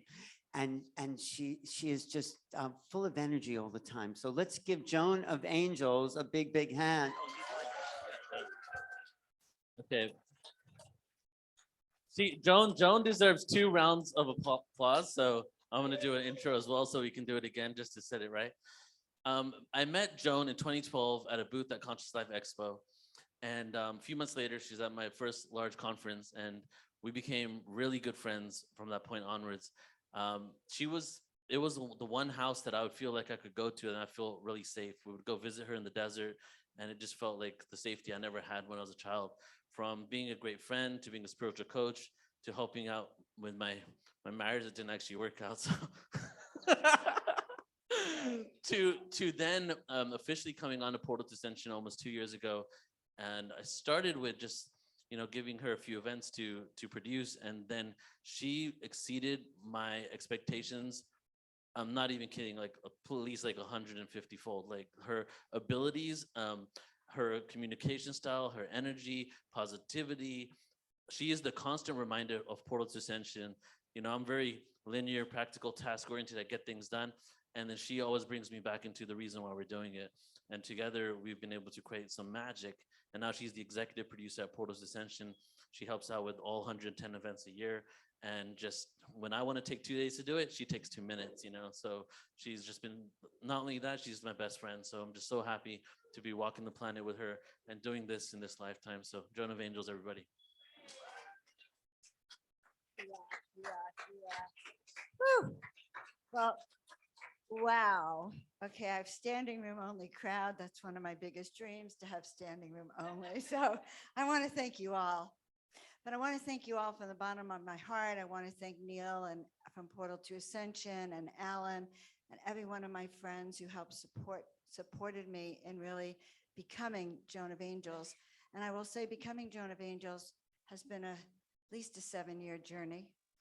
I was told to move to the desert in 2015. And the second day I got there, I was introduced, to a new person, and she looks at me. We're in a crowded restaurant. She says, "What's your name?" Like, kind of like, "What's your name?" And I went, "Well, I'm Joan." I started to say, "I'm Dr. Joan Hangarter," which is my other name. And she says, "Shh." She says, "I know who you are." And the moment stuck in time, the whole restaurant, I don't know, it disappeared. And she said, "I know who you are. You're Joan of," and she said, "Angels." Now, I thought she was going to say Joan of Arc, because, but since the time I was a little girl, I only read one biography my entire life 100 times, which was Joan of Arc. I would go to bed dreaming of Joan of Arc and wishing that I could be as brave as her. And I was pretty cowardly. I spent my childhood in a closet, as many of you have heard. So becoming Joan of Arc was my dream. And so here she goes, "You're Joan of Angels." Well, I was named Joan of Angels because I had been guided in 2013 to paint 33 angels in 30 days. And what I learned from that was that when spirit calls, you must learn to say yes. You must learn to say yes, show me the way. When one says no, they have an experience like I had a few years before that, where a palm reader said to me, do you know you were supposed to be famous, but you blew it? So I had a hard awakening that when spirit calls, you must listen. So today, my presentation's a little different than what I actually thought it was. Neil, bless his heart, when the very first time I presented on Portal to Ascension, he says, do you have a PowerPoint? And it was like, I thought he was nuts, a PowerPoint for this kind of talk. He says, well, most of our speakers have PowerPoints. So ever since then, I've tried to adapt my presentation on a PowerPoint. But this morning, they told me really that my PowerPoint may not go along with my presentation. So today we are going to talk about cosmic light activations. And the reason we're talking about cosmic light activations, my darling ones, is that when you activate your light, and when you step in that highest vibration of frequencies, you become like a magnet for miracles. And what did Rob say before? Which was really powerful, that there are disasters coming upon the planet, not just maybe physical, but from the ground up, things that aren't working right here, and uprest and miracles are actually needed. And as I heard Rob talking, I went, oh my God, no wonder they woke me up at the crack of dawn and said, you're talking about miracles today. So when we speak of divine light activations, and when we speak of raising your vibrational frequency, why? Well, because when we raise our vibrational frequencies, my friends, my loved friends, I feel like I know you all. When we raise our vibrational frequency, we get to the energy where we become the angelic ones. We get to the angel, the energy of miracles, the energy of the miraculous. And that is why, if each and every one of us today raised our light frequency, like when you go out for lunch after this presentation, if you raise your light frequency and you walk through the streets of Glastonbury, what do you think is going to happen in Glastonbury if all of us collectively take that vibratory light? Because we know the dark can't handle it. And we also know that when we raise our light to that frequency of the avatar or to the frequency of love, we can, in fact, positively infuse millions of people at one time. Who would like to do that with me today? Right? Okay, so when we step out for our lunch break, and dear ones, please stop at the vendors on your way out, and my art, of course, but make sure you carry this energy frequency of everything you're learning all weekend. Let's commit, if we can shift the energy right here in Glastonbury, then it will shift out towards Wells. And then I don't know the towns after that, but it'll be like a radiant, luminescent light bulb. Who wants to be a radiant beam of light with me? Good, I accept. Yes, because it takes a commitment. When I painted those 33 angels, the first thing that happened is a book fell off the shelf. And it said, your call for angelic assistance has been heard. And I needed angelic assistance. I was a little shocked they were making me do something about it, like painting. But I had put out that call. And the second day the book fell off the shelf, it opened up to another page, which is important for each and every one of you, that to be one of the chosen ones, you must choose. Now, I want you to know that I see around each and every one of you amazing angelic beings. Your celestial team, your star family are all here with you. Neil thinks we're standing room only. I don't know where they are because it's the angel room only also. They're here with us. And so when I say to be one of the chosen ones, you must choose. You do. You need to say yes. Yes, I will do what it takes to be an angel of light. I'll do what it takes to walk my path this lifetime. Why? Because this is a lifetime that's been foretold. It has been foretold that we would walk through this planet this time, and many of us will ascend. Many of us will work with this planet. I hear a bell, so I know it's true, into the fifth dimensional frequencies. So I went out this morning. I don't know if anyone saw me dressed this morning, but I went out shopping with my dear friend Victoria. She said, I know where your clothes are. And as I was coming back here, I thought, oh, I can make the crowd laugh by saying from mortal to celestial in 5 minutes. But that's the job of today, that you can go from feeling like you're this human self with all your trials and tribulations, and by the time I'm done, you can touch that miraculous. What do you think? All right. I like that. I like that. I like that.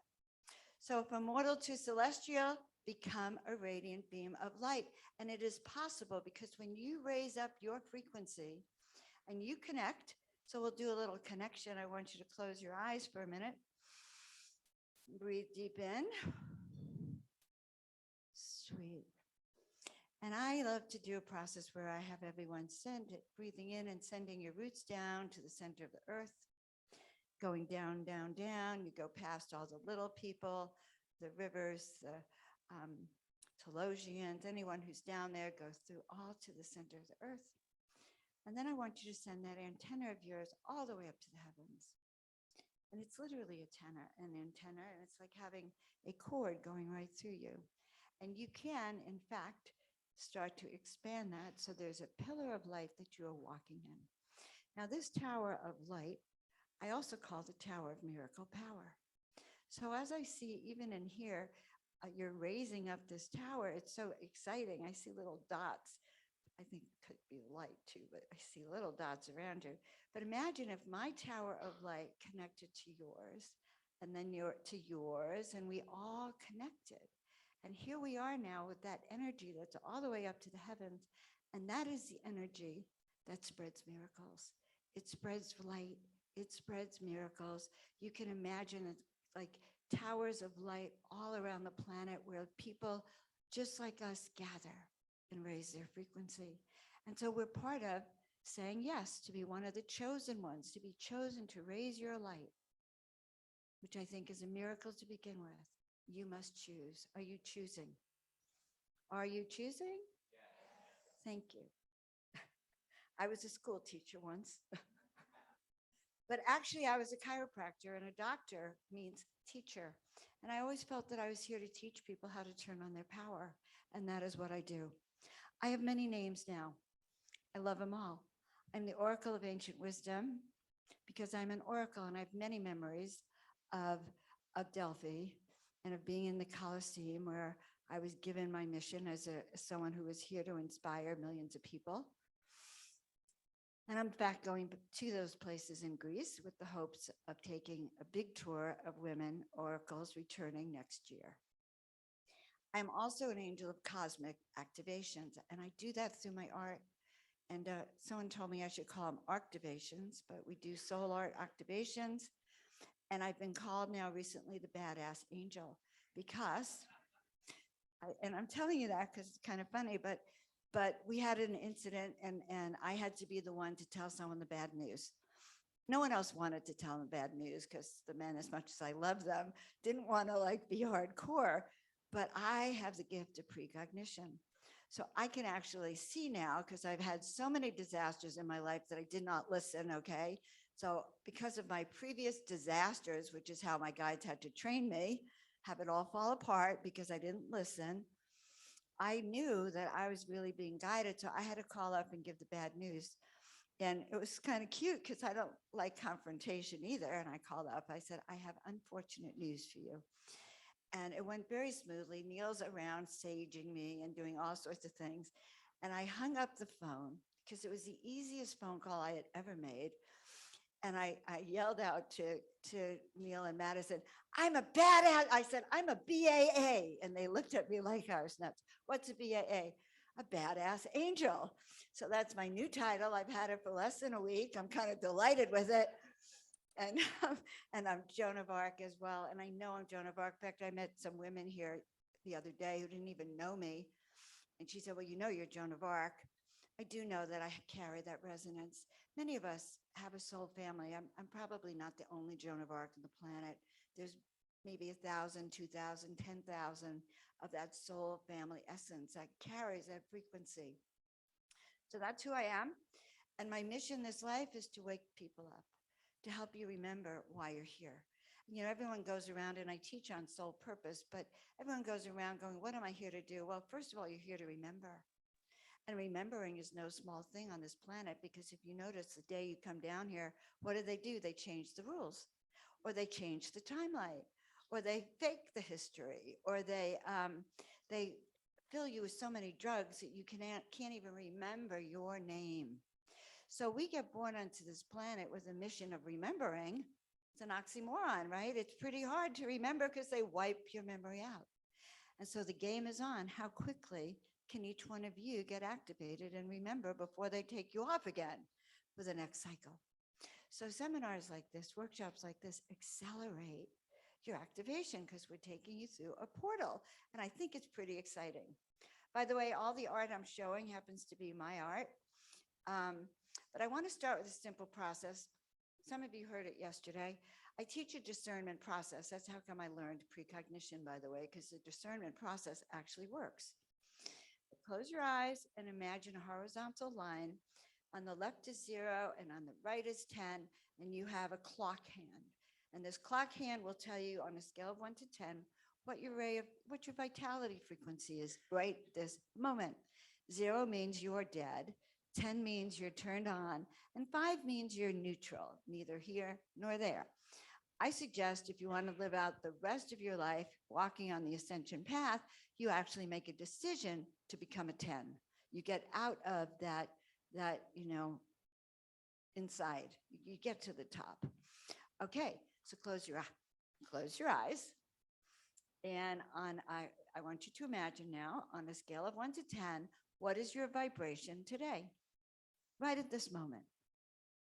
And make a mental note of it. I'm not going to ask you to tell me of it, but I do say I always like to ask because I want to know at the end of this presentation if we raise the bar a little bit.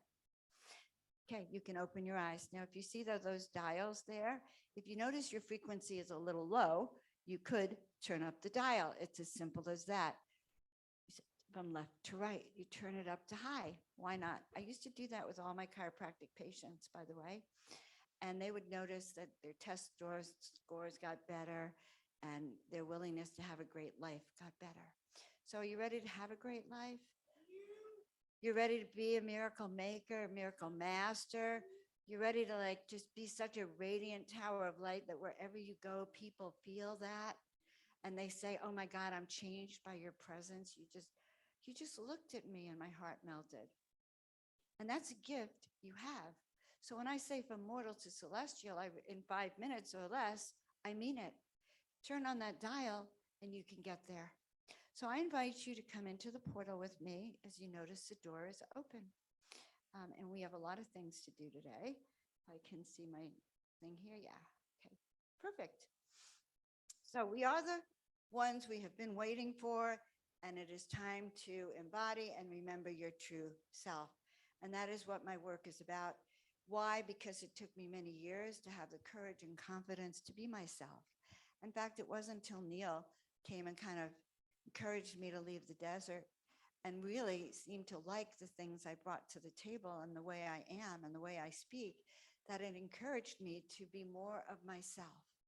And being more of yourself is the most powerful thing and the most powerful gift you can give to each and every one of us, because Earth is like a cosmic orchestra. And the orchestra only sounds as good as the people playing the instruments, right? And if you are an instrument, if you're radiating all at the vibration of 5, poor Earth, that's as far as we go. But if you raise it up to a 10 collectively with the rest of us, wow, this planet will ascend faster than a beam of light and become the kind of planet that has peace, love, and harmony. And I'm here to inspire peace, love, and harmony. So these are some of my portraits that I do. And I just thought this is interesting.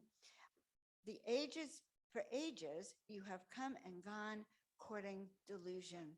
For ages, you have run from the pain and forfeited the ecstasy. And boy, oh boy, I can remember much pain in many of my last lifetimes. Pain where we were tortured as witches or burned at the stake or drowned, so they could tell if we were rich, right? But many of you have those same memories. And it took me almost a lifetime to recognize that I'm one who walks and talks with the gods, because I was punished so much for so many of those lifetimes, as many of you have been also. So come, return to the root of your own soul. Although you may appear in earthly form, your essence is pure consciousness. You are fearless guardian of divine light. So come, return to the root of the rest of your own soul. Collective souls, guys, collective souls. And I like to say the hippies were right. I was a hippie. It is all about vibration, man or woman. It is about vibrations. And they actually started, like raise your vibe, peace, not, peace and love, not make love, not war, right? So just a reminder that all things in our universe are constantly moving. We're vibrating. Even objects that are stationary, like this microphone, when you tune into it, vibrate. A few months ago, I went to a spoon bending workshop in Sedona, and it was amazing to me because the only way I got the spoon to bend was when I dissolved the solidness of it into its molecular structure. And then it was like putty in my hands. It just bent. Now, I haven't learned to do it with my mind yet, but that is the next step. How to use your mind to manifest what you're bringing in. So what is created in your reality around you is based on vibrational matching of frequencies. Now, I know you all know this, but they told me to do a slide presentation. As a result, similar vibrational frequencies will be attracted to each other. And I've noticed since I've been here in Glastonbury, especially in this room, I feel an affinity to each and every one of you. I feel a vibrational flow and an alignment as if we've been calling our soul family together. And when Neil and I got to the desert, well, no, I left the desert, August 14th, a year ago, we got to Mount Shasta. The first thing I started to channel was how we had been in Atlantis, how we were part of the fall of Atlantis, and I was the high priest, I was the high priestess. He was the high priest in that life.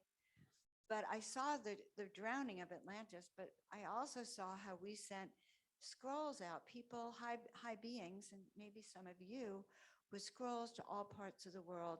And I saw, Alan was the first person I saw after this reading I had. And I went, oh my God, you carried the scrolls to Egypt. And so we went out and established mystery schools. Well, right here, Glastonbury is a sacred mystery school, and it is wonderful to be back. So we know that all things in the universe vibrate and have a frequency, even solid objects. And so you do. I asked you on a scale of 10 what your frequency is, but know that all day today, not just with me, you're going to be able to open up and raise your frequency. And isn't this interesting? This is where humans are. A diseased person measures 15. I think that's a lot. I would think it was a 0 myself. Death begins when you're at 25 megahertz. So when you lower your vibrational frequency and you deliberately lower it, you're at almost like a disease state or death. So how do you get well? One of the ways is to raise your vibrational frequency. And so I broke it down a little bit. They told me to do this. Now, how would you know you have a low frequency? Depressed. Your body doesn't look right. Your skin doesn't look right. You aren't fit. You live an unhealthy lifestyle. You're glued to the television. Football is your game, or beer, and you're unenthusiastic about everything. Nothing turns you on. Well, I have news for you. Having a passion in life will definitely keep you younger. It's the art of youngering, is to wake up to who you are. And when you wake up to who you are, Spirit gives you the beauty, the energy, and the power and the vitality to do that. So if you're a person who also attracts drama wherever you go, we know that drama lowers your vibrational frequency. Well, what are high frequency people like? I guess they're like me and some of you. High frequency people are on purpose. They inspire you. You actually want to be like them. They walk in a room and you feel their magnetic pull. They are enthusiastic. They are creative. They allow their gifts to shine. So to go from mortal to celestial, guys, there's a few things I've already said you ought to think about. Oh, look, there was a dial. I can turn up my light. Or I could shift my energy to become, and my thoughts to become, a high frequency person. So become radiant, just like this one. All right, become radiant. They want us to grow like that. So the last thing I'm going to do on frequency is talk to you about clothing. Now, I kind of feel that at one time in our planet, especially I've been studying Tartaria. We were a very highly advanced society. The cities were designed to raise your vibration. The cities were designed to improve your health, to help you connect to the gods. Everything was built around connecting to the heavenly realms. But our society puts you in clothing, shoes, homes that lower your vibratory frequency. So it's really important to, if you shopped in the States in Marshalls or Ross, you're getting the lowest frequency from China and clothes that really harm you. They lower your vibrational frequency. They trap the air. You cannot breathe. So one way of becoming a high frequency person is to, in fact, wear high frequency fabrics. So I put a few of these here for you. Lowest frequency, we don't even need to discuss it. And believe it or not, silk, which I always was sure was going to rank on the highest frequencies, is not the highest frequency. Bamboo is. So take a peek, because these are instant ways of instantly raising your vibe and becoming more celestial. And then let's get to the food you eat. All right, how many of you are organic? Good. Now, you know that Bill Gates has done some heinous things now, and he has a new product out called Appeal, which coats the organic food to make it last longer. And you can't even wash it out in any way, shape, or form. Don't think about scrubbing it out. He found an ingenious way to turn your beautiful organic food into worse than processed and GMO'd it down the highways. Also, they're not telling us what's in the food. And so if they say something like it's if they say that it's got these bio foods in it, you know that they probably put insects in it and all sorts of things. So they're not even telling you about that. So I tell you this because I want you to start learning discernment. You could pick up an apple in your hand and close your eyes, and you could say, on a scale of 1 to 10, what is the frequency of this apple? Show me the frequency it'll be like in my body. Now, I have a particular way of saying, well, if someone presents me, say, with an investment or something, an entertainment or an evening or a person, I will look and go, okay, on a scale of 1 to 10, what is their vibrational frequency? And what is the vibrational frequency I'll feel like by the time I leave that event, that party, or that meeting with that person? And that will show you who your miracle busters are and who your miracle allies are, by the way. Because if you get a sick feeling in the pit of your stomach because you finally give yourself permission to feel it, that tells you that that person may not be vibrationally aligned with you. So that's how I became precognitive. And I'm telling you all my secrets today, so you know. So I create high frequency art ever since the guides and angels told me to paint. They said to me that I was a paintbrush for the divine. And my mission was to show people what the angelics and celestials look like on the other side. They may not all have wings, they may not all be in that traditional form of what we thought. And not only that, what is it like if we were to live on these other dimensions? Now, I understand there's not solid objects per se, but there's a frequency that goes. And so some of my art takes you right into those vibrational fields, like this one. Or this one, which is one of my favorite pieces because I called it like the celestial gathering spot, like the angel transport station where you arrive when you left here. I have a funny sense of humor. And then all these angels and ships that would gather and take you off to the stars or to your planet. So these are some of my art that helps you dream and to help assist you into being the most powerful being that you can be. The art has its own energy.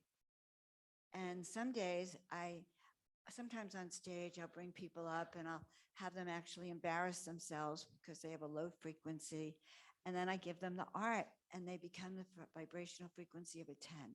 What could be better than that? Or conversely, I'll do this process where I'll raise their frequency to a 10 and I'll have the audience, I whisper, turn their power off and their power will go off. And then I'll raise them back to a 10 and then I'll have them hold the art and have the audience do it again and they're stronger than ever. So frequency can be carried by people, places, things, crystals, objects, and animals. So I love my art because it helps people remember that they're magnificent. And I have something I'm offering this weekend, I will mention it, which is called Soul Essence Art.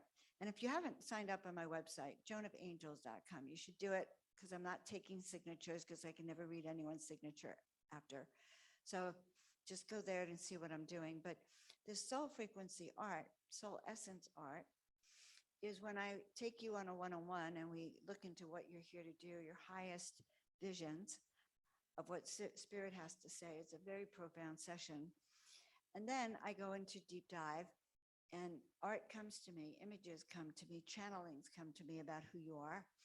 So I collect it all and then I create this art.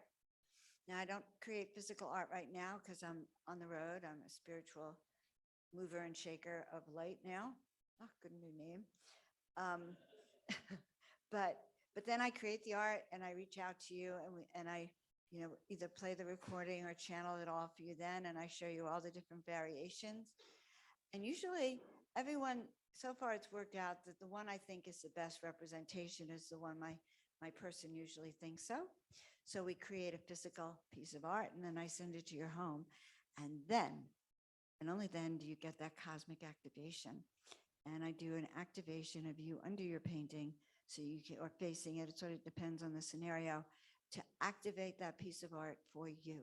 What does that piece of art do for you? Well, you can never think you're mortal again. That's number one.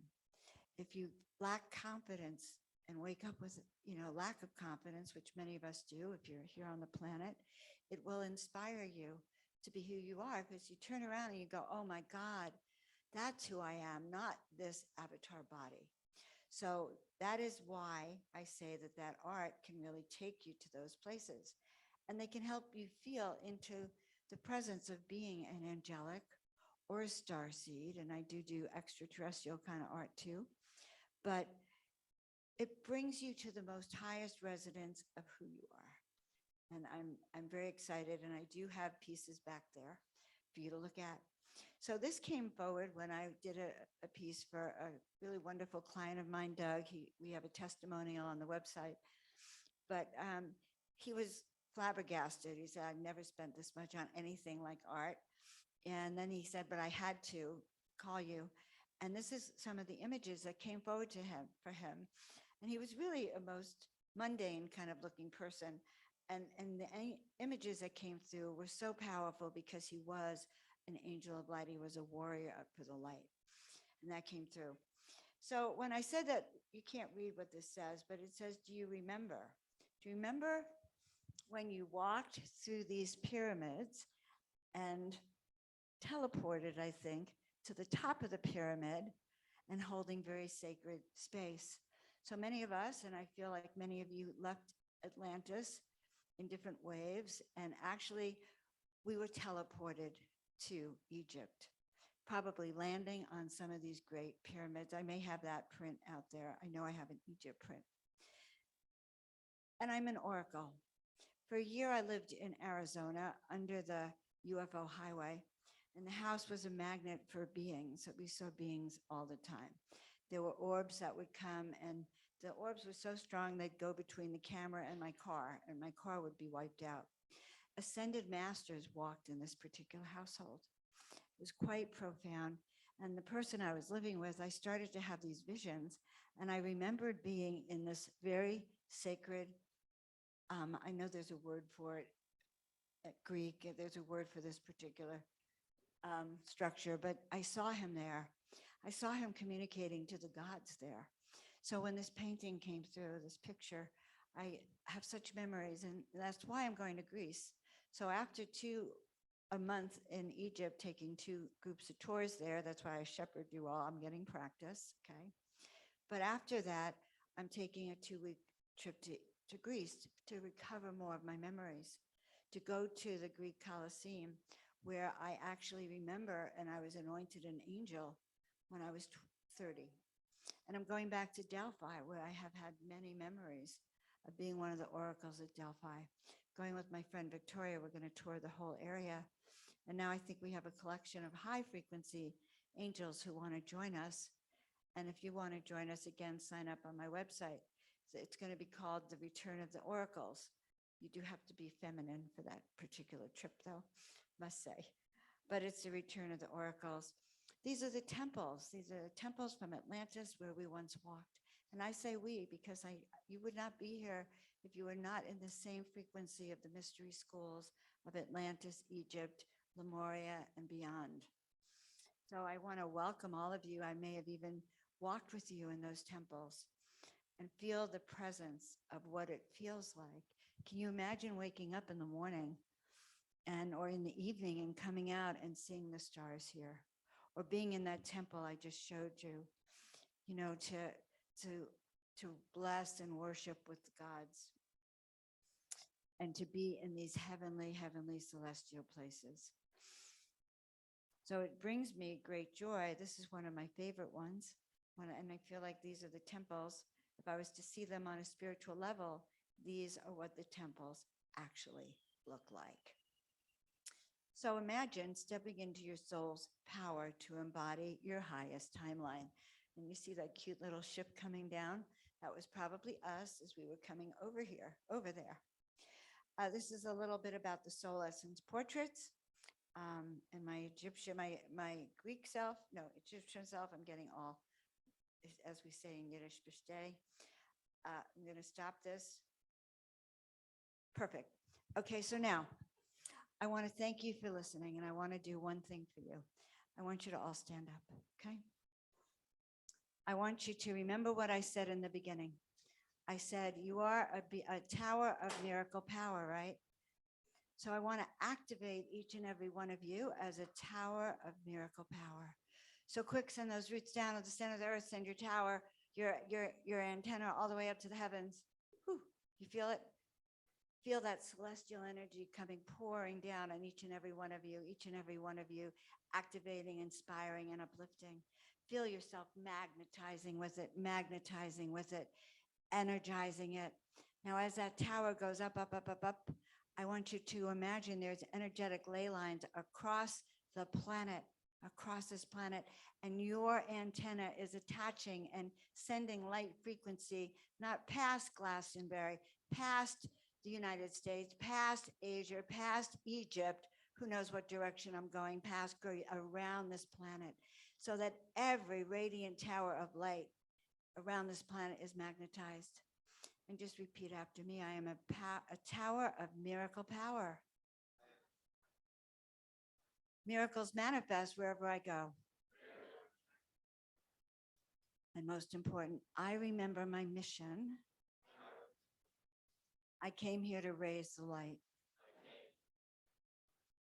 I am a radiant tower of light. So the next step is to bring your wings back. We're not doing wing fluffing here, but bring your shoulders back so you feel the presence of the angels right within your body. And your scapula is your wings, by the way. And say it again. I am a radiant tower of light.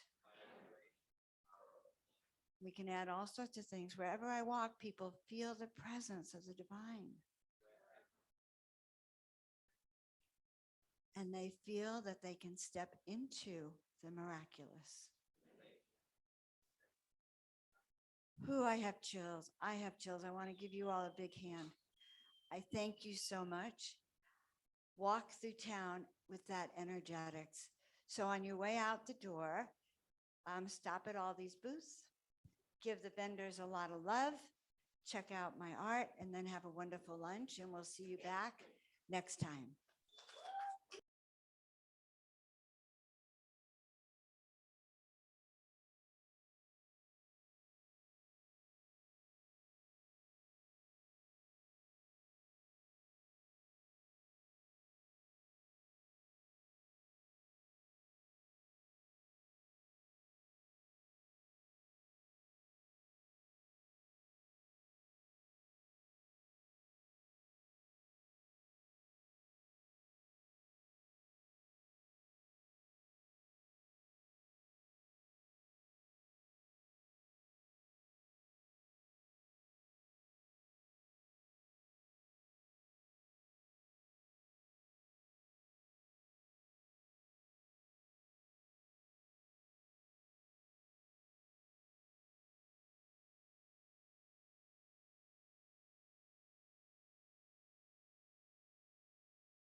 All right, so let's begin to center ourselves and get ready for the next part of today. I'm just going to start with a poem here, just to bring the energy back into the room, back into what we're creating and cultivating.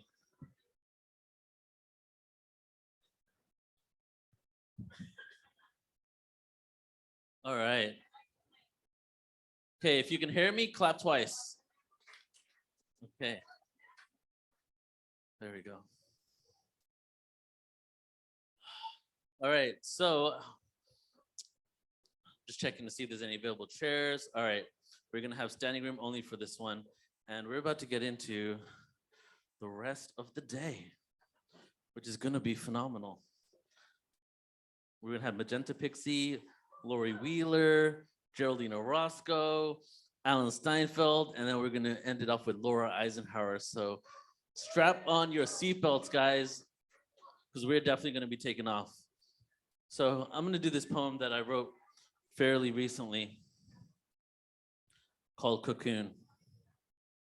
And then where is Joan? Joan? And then you come up afterwards and introduce our next presenter. All right. Let's all take a deep breath in. Exhale out of the heart, expanding it around the room.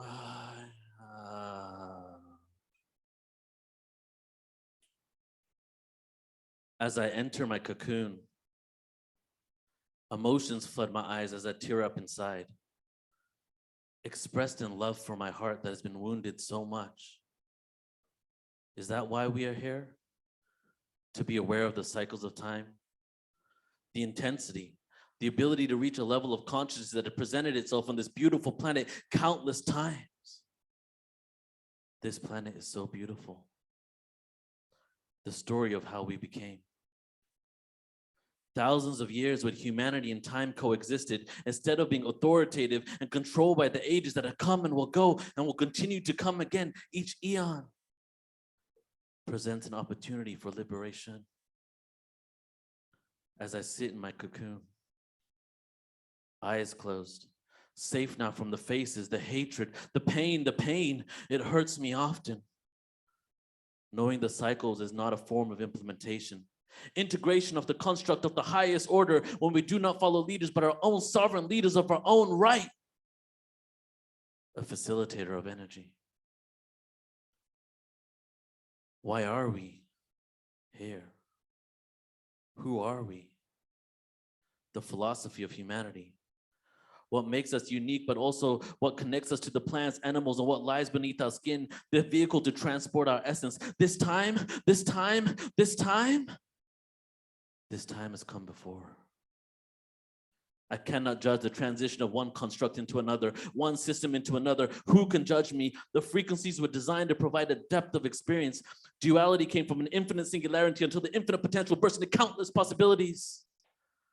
A fractal, a water drop, a black hole, where it can go and hide. The vibration of love is sometimes buried deep inside.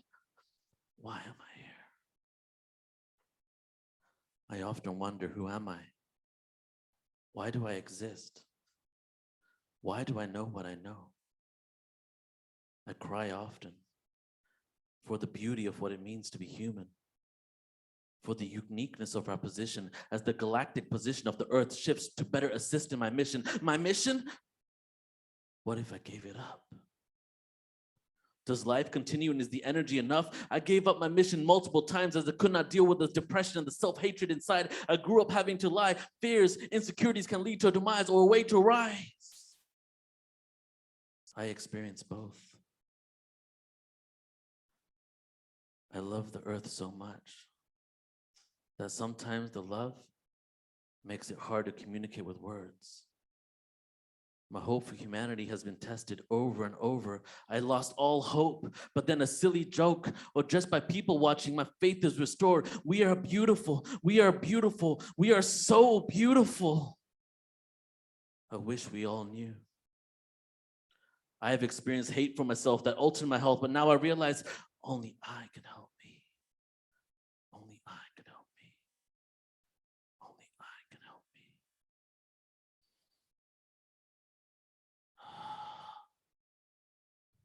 Thanks. Thank you, everybody. All right. Joan of Angels, everybody.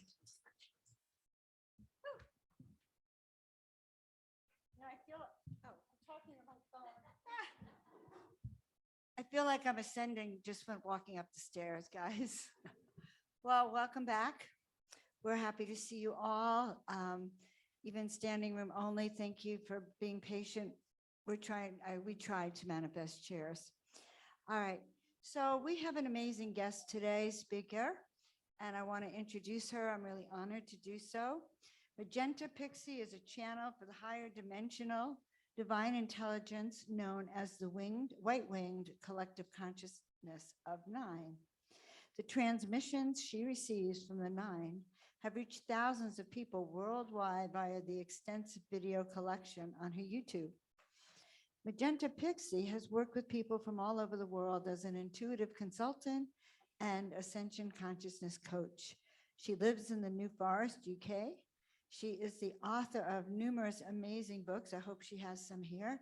The Masters of the Matrix is a book authority winner in the categories of Best Spirituality Books of All Times and Best Consciousness Books of All Times. And you can always visit her at her website, Magenta Pixie. We did a panel with her. Come on up, love. We did a panel with her a few weeks ago. Many of you might have seen it. It was about the divine feminine. And as I'm looking at her, this ray of light kept shining all over her. It's like it just hit her, and I sent it to her just because I was so excited to see that ray of light around you. And it's just an honor to welcome you. So.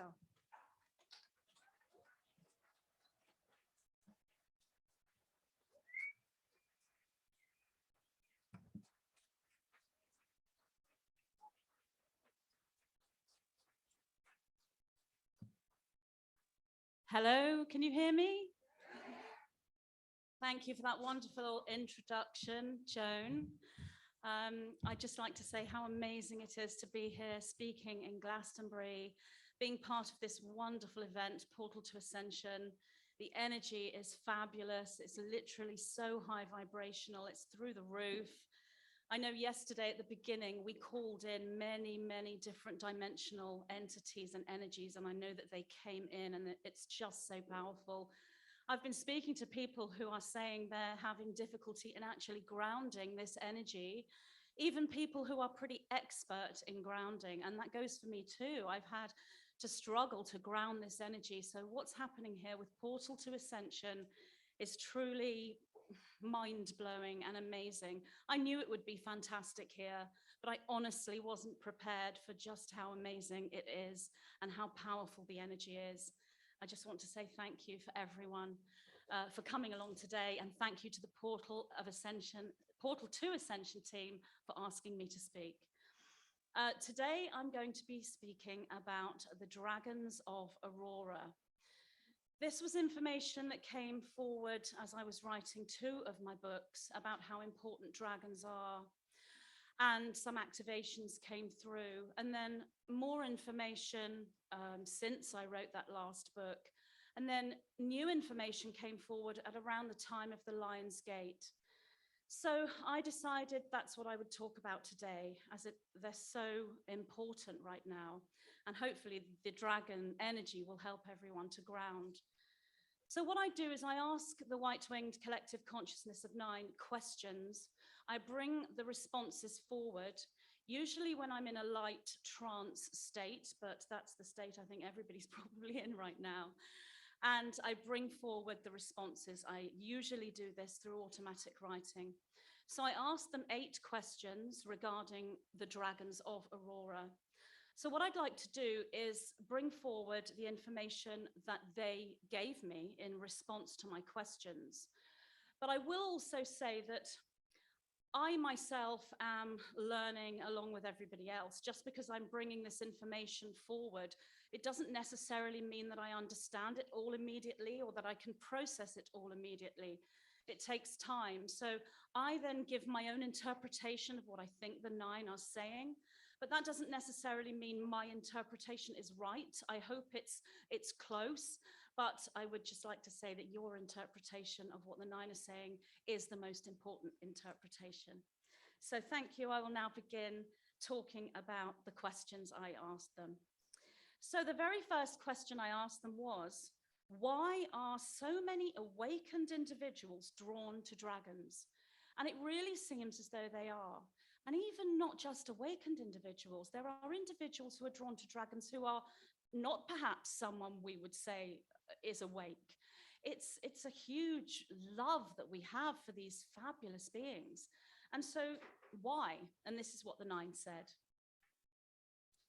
The dragon as a symbol is part of a cosmic light language, known also as a flame letter. Before I go any further, I would just like to, I asked the 9, what do you mean by flame letter? As we're going to go forward with bringing forward what you're saying, I'd like to have some kind of information as to what you mean by flame letter. So what they mean by flame letter is a symbol, image, letter, number, hieroglyph, or sound or music that is recognized by the innate intelligence and awareness within each individual's DNA memory, transferred through frequency as light, yet in truth sits in simultaneous placement through that which you know as quantum entanglement.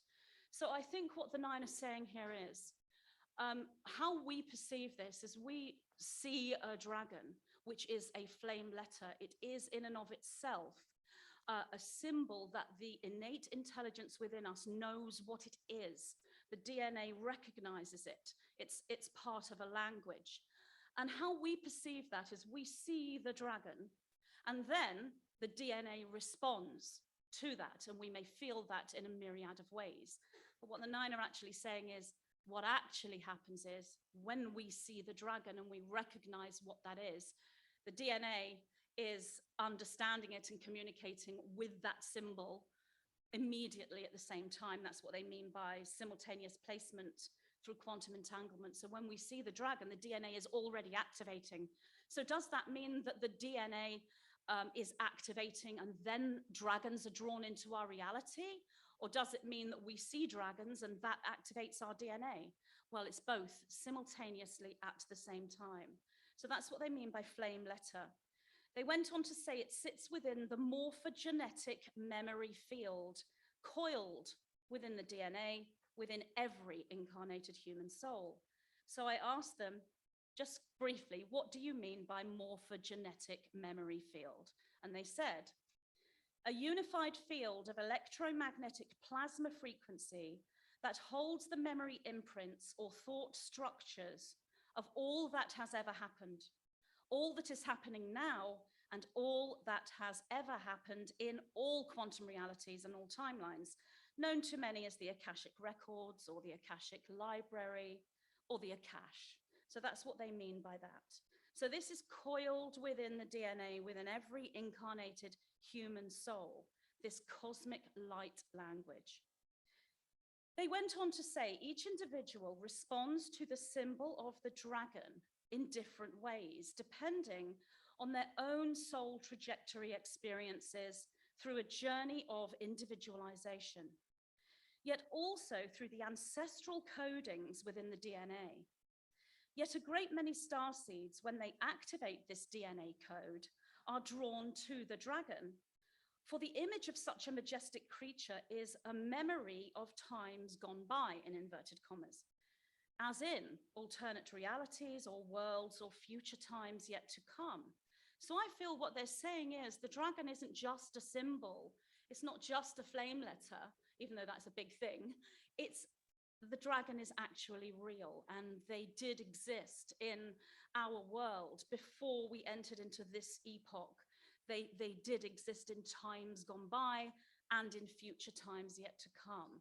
So they're actual real beings, as well as the fact that they activate the DNA for us and are part of this light language. And they went on to say the dragon is so much more than a symbol. A flame letter is in and of itself an activation. With the dragon, this activation is about frequency, energy, grids, networks, matrices, quantum systems, and structures. The dragon as a projection from the human memory field is a real presentation of consciousness as a structure, presenting in different forms within both a positive and a negative field. So it is important to know that, as with everything, as we're in a polarization, there is a positive dragon frequency and a negative dragon frequency. Obviously, today we're talking about the positive one and drawing the positive one in, but it's always important to be aware that we're in polarity, certainly within the third dimension.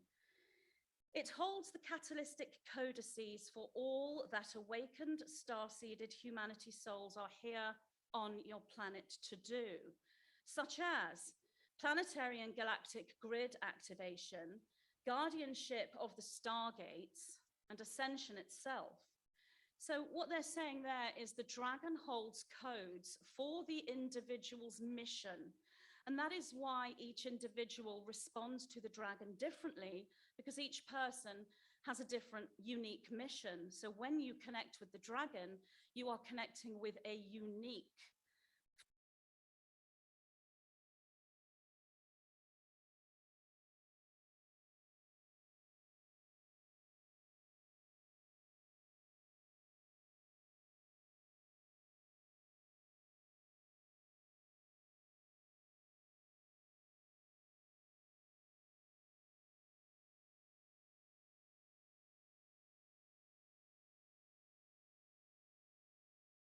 rules. The next question I asked them was, are dragons important at this time? And if so, why are they so important now? And I mean now in our time, 2023. Why are dragons so important? And they said, indeed they are, for many reasons. For as the DNA memory fields are activated by the image and knowing and frequency connection with the dragon, so too do these activations within the awakened ones create the dragon. So I feel what they're saying here is, as we connect with the dragon, as we allow our DNA to go through this activation within by connecting with the dragon, by using the dragon as an image, as a flame letter, we are creating the dragon. And I think what they mean by that is we are creating the worlds where the dragon comes back in its majestic form into our experiential reality, as in this new reality that many of us know as New Earth, the fifth dimension, where we're all aware of as we go through ascension. Does that mean dragons will exist? I feel that that is what they're saying. Now, when I look at this psychically, I feel that this will start off slowly in time. I'm aware that there are some animals already on this planet that are dragons, and that there will be some kind of evolution, and eventually these dragons will be back in our reality. Whether, I don't know when that will be, I don't know how long that will be, I don't have a time frame for when these things happen, but I think that is what the 9 are saying. So they went on to say, or should we say, draw the dragon back into your awareness and experiential reality. So yes, that's what I just said. As the fire within the land, and what they mean by fire, they spell it P-H-I-R-E. What they mean is a charge, an activation, a frequency of light, morphogenetic field light that is living, has memory. That's what they mean by fire. They don't mean literal fire that we know in 3D. I know that that occurs as well, but that's not what they're talking about.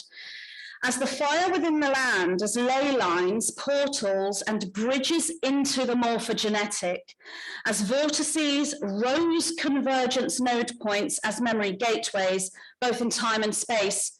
So they told me that last year at the Lionsgate 2022, there was a huge activation with all these ley lines, and a huge amount of this morphogenetic light and plasma was released through the ley lines, starting in the southern area of England and then moving through the rest of England and the United Kingdom, and then spreading across the world in a linear progression. It's instantaneous from their perspective. So that occurred at the Lionsgate 2022, and then they told me this year, the Lionsgate 2023, and we're still in that energy now, that these vortices are activating, and many of them have waited years to activate fully, and they are where all the ley lines cross. And so clairvoyantly, they look like a rose that fractalizes into the earth, and they can be felt by every sensitive individual. And a sensitive individual doesn't even need to stand in that place. If they do, then they are in a Stargate and they are going through Stargate ascension in that moment. That's what that means. But many of these sensitive individuals can feel these rose vortices from a long way away. They can even be activated by looking at pictures of where these rose vortices are. And they're all over the whole planet, and they're being activated now. They're being activated by us, and events like this event, Portal to Ascension, is creating a huge light progression, light beam that's actually working to activate these. So everyone here who's taking part in Portal to Ascension is acting as a grid worker and a guardian of those Stargates at the moment. The 9 went on to say, the dragon is the starseed's heritage in multiple forms, as is depicted as the energetic coiled serpentine guardian of the labyrinth within the planetary land, and so too within the human biosphere, energy matrix, and DNA. So what they're saying is, what I just said to you about the land and the ley lines and the rose vortices at different locations, this is exactly what is happening in our own energy as we awaken and activate. We have these rose vortices within our energy biosphere. What did they mean by, is this still working? Oh yeah. What did they mean by starseed's heritage? I asked them to clarify what they meant by that. Starseed's heritage, what's meant by that? And they said, the dragon in its true form as infinite spiral in all directions is that which the starseed inherits. We speak here literally, for this is literal inheritance down the genetic line. The gene pool must thus be preserved and nurtured so it can be inherited, and that takes place through the dragon. The inherited dragon in its true form is thus brought into activation once the incarnated individual begins to activate the plasma coils within, and thus then the epithet of starseed is bestowed upon them. This is one of the parts of their information. I haven't fully processed the meaning of what they're saying. What I actually feel is this DNA geometry is passed down in a genetic way from the ancestors, but it's also brought to us through our own personal activation as well. And I think that's why they're saying the dragon in its true form as infinite spiral. So the dragon as a flame letter, when we look at that dragon, we can see a dragon in its form with a head and tail and its torso and legs and its wings, but the DNA knows what it really is, which is this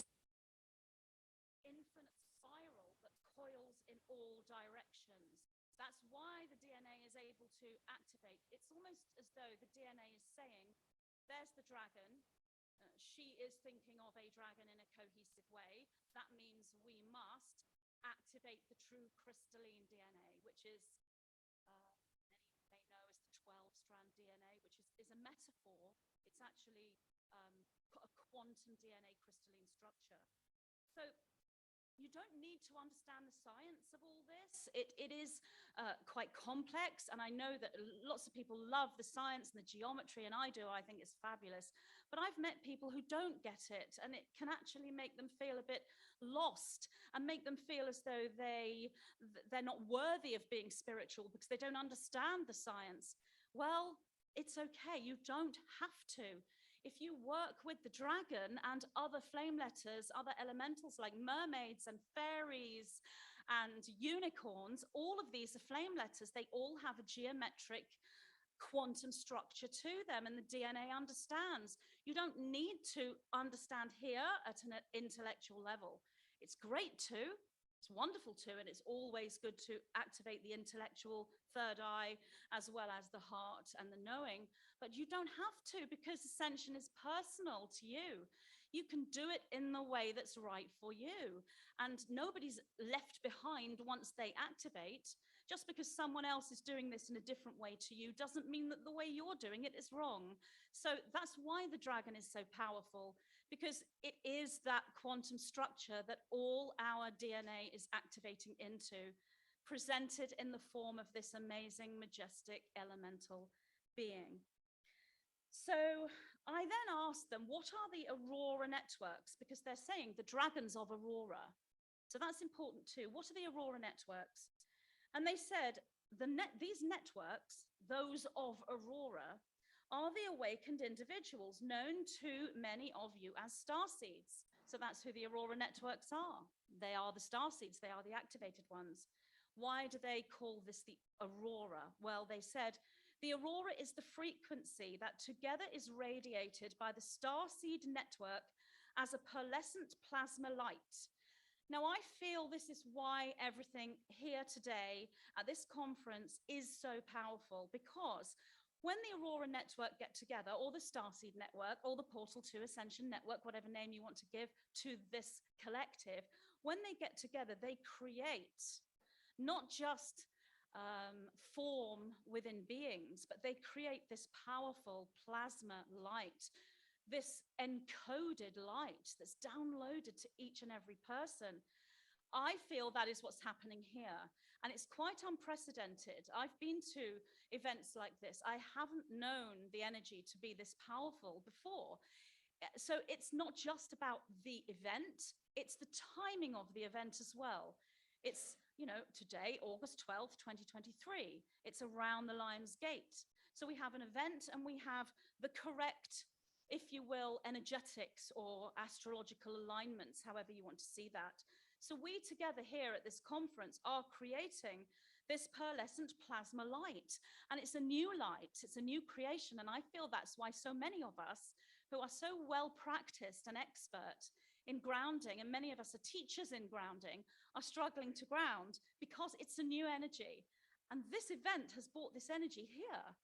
I also was told a couple of days ago, which is outside of this particular information, they said to me about America being such a central point for the whole ascension process and the shift from the third dimension into the fifth dimension. And I was saying, you know, do we need to go to America to actually connect with these energies in the US? And they said to me, and they were referring to this Portal to Ascension conference, they said, you do not need to go to America. America is coming to you.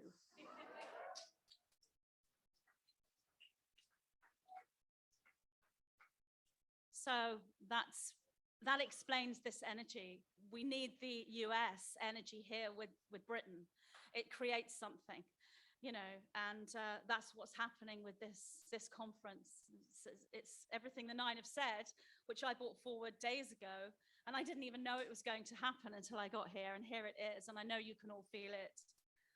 So they went on to say, the collective consciousness of the starseeds creates an intelligence of positive polarization with heart, a sub-logos structure or group soul, if you will. So this pearlescent plasma that we're creating is a group soul. It is an entity, it is a structure, it is a being of love, and it's just so happy to see us all here together. It really is, and I'm sure you can all feel this. They said we refer to this structure as the divine princess Aurora, which is really a code for this Aurora energy, but there are many names for these group souls or sub-logos structures.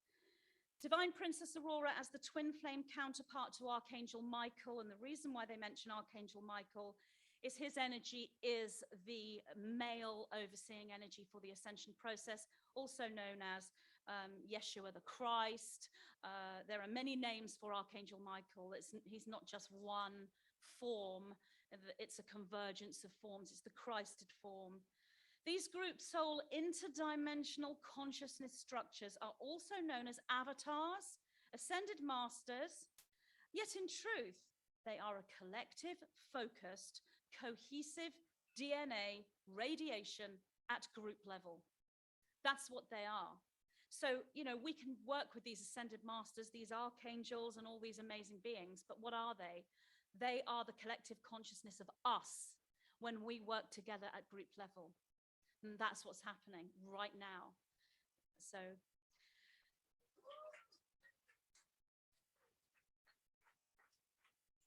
it is amazing.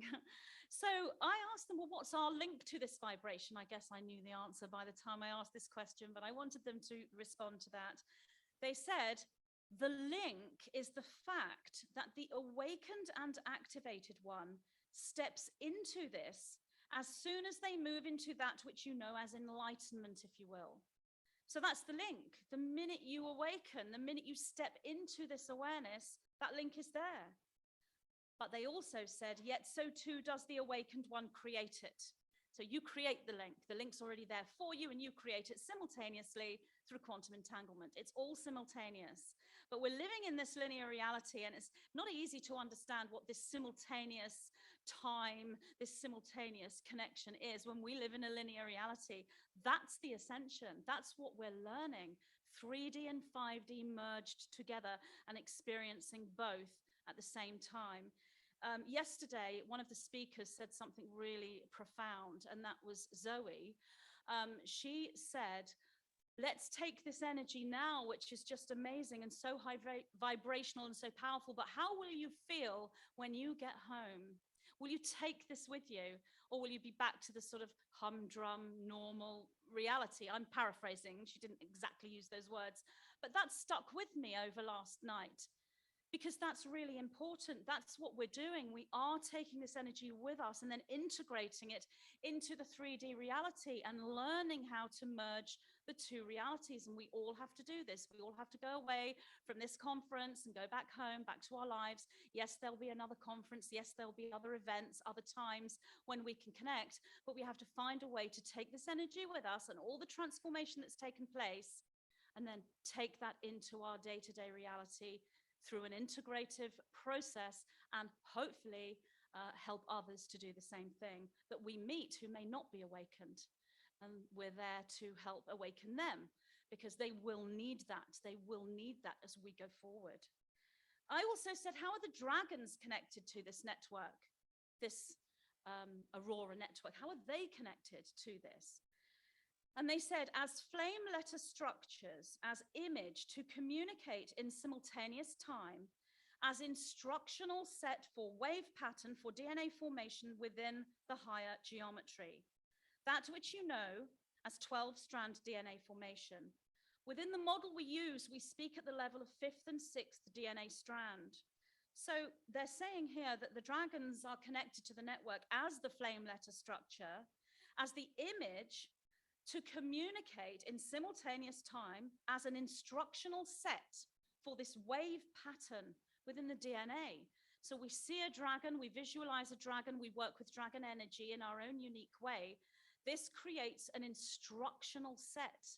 It tells the DNA how to move into ascension, or this would be what the 9 call Stargate ascension, because you're creating these rose vortices within. It's the Merkaba, it's the flight, it's this plasma that I'm talking about. That's what they're saying. Now, when they say we speak at the level of 5th and 6th DNA strand, what they're saying is within the model of the 12 strands. So there are multiple models, and perhaps the most easy to understand for me personally is the 144 DNA strand model. But if you're looking at the 12-strand DNA, where we are right now is activating the 5th strand and the 6th strand. So before this energy started to activate everyone on this planet, we were in this double helix formation. But now we are moving into this 5th and 6th strand. What they mean by that is the quantum aspect of the DNA. So this isn't DNA that can be looked at under a microscope by scientists. This is quantum DNA. It's light filaments, light encoded filaments activating at the strand of 5th and 6th within a 12-strand model. So I also asked them, how are the dragons connected to us as awakened humans or starseeds? Again, I kind of knew the answer, but this is what they said. In a myriad of ways, both individual, personal, and at global, galactic, historical, futuristic, and flame letter levels. They, when utilized or worked with in alignment, provide the tetramorphic instructional set for the DNA transmutation, birthing or reflective fractalized self-similarity with an exponential progression as unique and individual cohesive form structures. Again, I haven't quite processed all of this, but what they mean by tetramorphic is it's something to do with four. The square, the tetragrammaton, is a powerful basic presentation of geometry that the DNA moves through as the DNA works to reconstruct back to the original human template. So the dragon is tetramorphic because it has these four aspects to it. And they mentioned this as being the wing, the torso, the tail, and the head. So the four is given to the DNA as a square, as a tetragrammaton, as a geometric shape. So this needs processing because that's going more into the science of it. But you don't need to know the science if you just visualize the dragon and you become aware there's a tail, there's wings, there's a head, and there's a torso. And these are the four aspects of the dragon. Now, when they say if you work with the dragon in alignment, what they mean is you're using the dragon as an activation tool. So it's not really a fleeting, oh, I like dragons, there's a pretty dragon, it's lovely, and then start thinking about your shopping or you're paying your bills or whatever.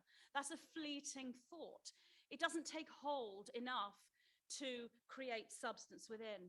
But when you look at the dragon and think, okay, I know the dragon as a being is an instructional set for my DNA, and I wish to activate my DNA, and I'm looking at the wings, I'm looking at the head, I'm looking at the tail, I'm looking at the body, I'm seeing the dragon in flight, I'm visualizing the dragon in flight. That's cohesive structure that will allow this to take place. And as I said, it's happening simultaneously because it's happening. It doesn't happen before you're aware, but it doesn't happen after you're aware. It happens the minute you're aware, which I know is difficult to get your head around. Reflective fractalized self-similarity. I don't know, I have to be honest, but I feel what they're talking about is some kind of symmetrical movement that takes place within the DNA. It's reflective. So like if you're in a hall of mirrors and you see multiple mirrors, so it's infinite and fractalized so that each mirror within that hall of mirrors is a whole, just like the original. And there's an infinite number of them, but they're all whole. And self-similarity, I feel that's what that means. It's the same. It's a repeating pattern in an infinite way. We don't have that in a double helix. We only have a partial activation. When we move into the quantum structure, we go back to the original set, which is why we're all having these thoughts and waking up and creating these energies, because it's all at one with the universe, the galaxy, and with the antimatter, with ether. We're moving at one with all of these aspects within ourselves, within others that we meet that are doing the same thing, and within location and within time. They said the dragon is as unique as the flowering structures its memory cascade catalyzes and produces. So what they mean is every single DNA formation in this fractalized self-similarity that they're talking about is completely unique within you. So we're all activating the DNA, but your DNA pattern is a unique presentation, a unique pattern, a unique structure, a unique sound. Just like snowflakes are all unique, just like our fingerprints are all unique, it's the same within our DNA. And then another question I asked is, in what way does this information provide catalysts for the key codes for accelerated or Stargate ascension. In what way is this information providing these catalysts? And they said, in multiple ways, depending on the individual and their level of awareness, understanding, processing, and activation. So you are going to get from this information what you need to get from that information. Wherever you are in your awakening, it will match that. Predominantly through flame letter geometry as image within mind, when cohesive and coherent, which is what I said about holding the image and working with it, rather than having a fleeting thought that doesn't take hold. The image is the instructional set. That's what they mean by cohesive and coherent as instructional set for DNA reformation and reconstruction, and thus light body, Merkaba creation, and Stargate ascension. So kind of saying the same thing that they said before in a different way. And then they said the dragon is the guardian of the hermetic seal as the beehive labyrinthine construction. So what that is there's a seal around this DNA structure. There's a seal around the information. There's a seal around the actual activation within the land, and there's a seal around the activation within the individual. Now, why is there a seal that looks like a labyrinth or a beehive? They said protection without the 3D psychological trappings of needing to be protected from something, yet knowing that this is indeed the case. What they mean is, when you ask for protection, you can inadvertently create a knowing that there's something to be protected from, which goes against what you're trying to do. Whereas, if you create this beehive labyrinthine structure that the dragon is the guardian of, which is this seal, they said it's a creation of boundary as event horizon core nexus pivot point, and not as a walled system built through resistance. So what that does is it gives you protection, if you will, without creating this inadvertent structure within your mind and within your reality that there's something to be protected from, yet you're still aware that that is the case. So this is so it's like in 3D, there's something we need to protect ourselves from, which is why we're sealing this information, and we're sealing the energy, and we're sealing the structure, and we're sealing our DNA awakening, because we need to protect it. But we don't want to create this energy where there's something we need to protect ourselves from, because that is resistance. Therefore, the beehive structure does that, because it's an infinite structure, and it creates a boundary as an event horizon core nexus pivot point. What that is a boundary that moves. It's a boundary that isn't really a boundary. It's a boundary to us in 3D, but it's not a boundary in the higher dimensionals. It's an infinite structure without walls, as in not as a walled system. So the dragon's the guardian of that. So that is why when many of you may feel, I have some information that I need to impart, but I know it has to be protected. I know it's sacred. I can only tell certain people about this information. I dare not put it on text or on email. That's because they're feeling the need for this to be protected. But if they work with the dragon, and thus this beehive hermetic seal, then they magically seal that, and then they will only come into contact with individuals who also have a seal that are naturally sealing that, because this seal is within every single awakened individual.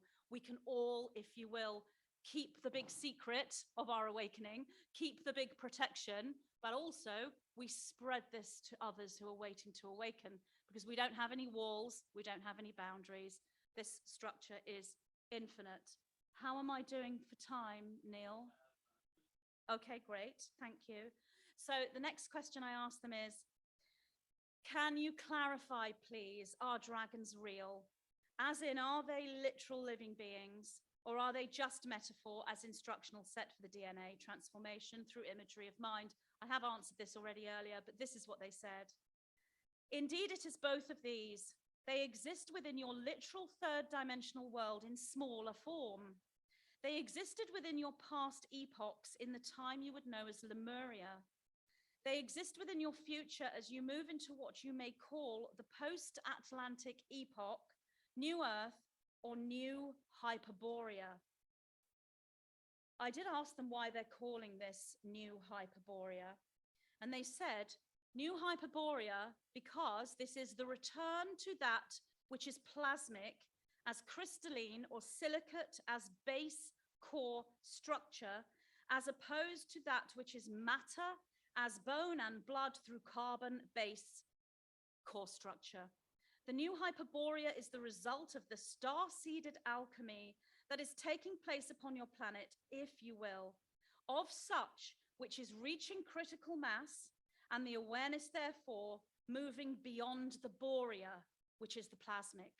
So that's kind of what I was saying earlier about this energy that we're creating, this plasma. So that's what they mean by new Hyperborea, because the reason why they're calling that is there was a Hyperborea before. That's where we came from as we incarnated into this planetary system.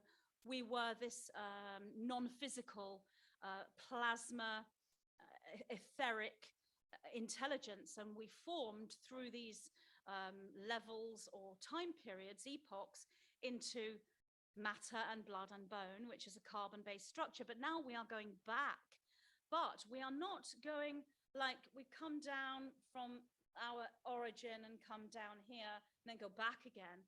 No, we're coming down like this from our origin, and we're going forward with the same place as there, but that's got something completely new in it, because we take everything we've learned in all of these lifetimes in 3D into that. And that also is known as New Earth. They said they can be worked with as fully realized consciousness expressions, so they're talking about the dragon, of their form in hyperspace or antimatter, as those who are called by the dragons will know. So anyone who's been working with the dragons are already working with that form within hyperspace, within antimatter, within spirit, whatever name you want to give to that fourth and fifth dimensional energy and world, our imagination, that is so powerful, cohesive imagination. The locational space you exist within at your current now time nexus point in the domain you refer to as Glastonbury is indeed a birthing place for dragons, a dragon-kind keep or nest for the dragon eggs, and a portal for dragons to enter into your time space and into your dimension.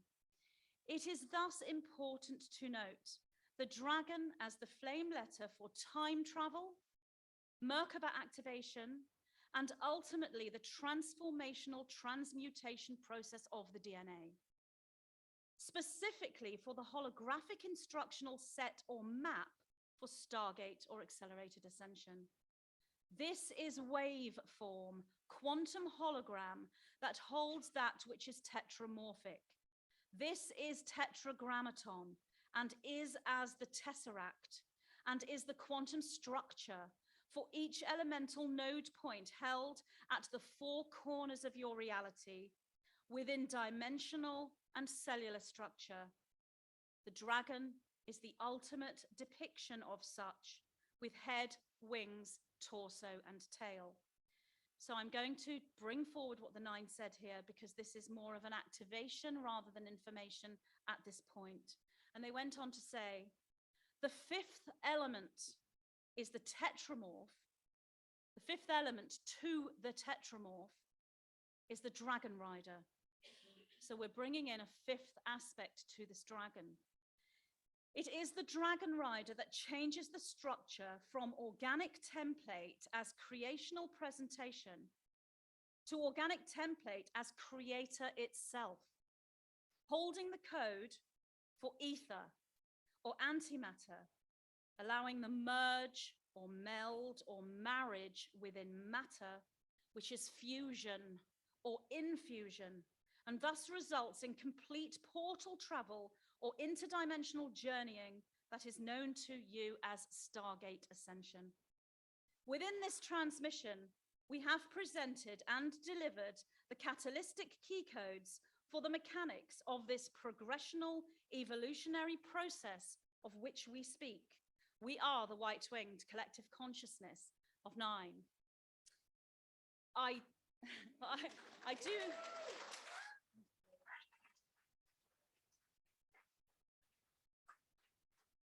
I do have more analysis, but where are we for time now? 10 minutes? Okay, great. So I then brought forward some of my analysis of this whole piece that the 9 brought forward, the activation and the information in response to the questions. And this is what I feel, but remember, your activation is unique. So what I'm telling you is my thoughts from the 3rd dimensional human perspective of how I see their information, but how you see their information is number 1. So my interpretation here is they're talking about what we have known for years to be Kundalini, an energy or a liquid substance within our bodies that lies dormant until we activate it through taking a conscious spiritual path in life. So that's what I think they're saying. The merge or alchemical marriage of the feminine and the masculine within. And that is a crystallization process. So when we merge the male and female within, that's how we crystallize the carbon base. And that's the Kundalini. The dragon, when visualized in a cohesive form, as I said, the cohesive dragon, meaning something to you, feeling the energy of the dragon rather than a fleeting thought. The dragon, when visualized in a cohesive form, not as fleeting thought, but as a visualization of substance holding energy and frequency, signals to or communicates with the DNA itself, letting it know you are ready for that uncoiling, this uncoiling of the quantum DNA or activation of the Kundalini. So I feel that the Kundalini, which I've always felt is at the base of the spine and curls or unwinds up the spine and goes over the head and activates the 3rd eye chakra so that one can see, and that's absolutely true.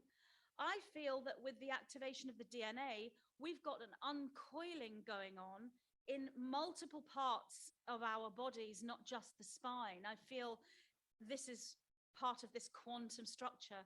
It's throughout our entire body. So I also felt that you're able to work with the reconstruction of the DNA back to its original template, God source template, crystalline template, known to many as 12-strand or 144-strand, without understanding or processing any of the science or the geometry or the mathematics behind it. So I'm not saying don't listen to the geometry or the mathematics. That in itself is an activation. And for the indigo individuals, those who have an inquiring mind and want to know everything, then that science and that geometry is really important for you. But if you're not drawn to that, or if you are, but you don't necessarily understand it, or you need to take time to process it like me, then the dragon gives you the right-brained aspect to the logical left-brained focus. So you work that way. As I said earlier, you can do both simultaneously or one or the other in your own unique time. It's your choice how you go forward with this. So yes, and that's what I wrote. You can go through this process using the right hemisphere of the brain only without engaging the logical focus of the left brain if you don't want to in a linear progression. But eventually you will activate both hemispheres by virtue of the fact that you're moving into a crystalline structure, because the 2 hemispheres in alignment is the genius flow. And that is what the crystalline structure is. It's that of the genius. And that's what every single individual going through Stargate Ascension is becoming. They are becoming a genius. We might not necessarily feel like that. Some days I don't necessarily feel like a genius, but yes, that's what I'm told is occurring within our mind, within our heart, within our entire self and our persona of self.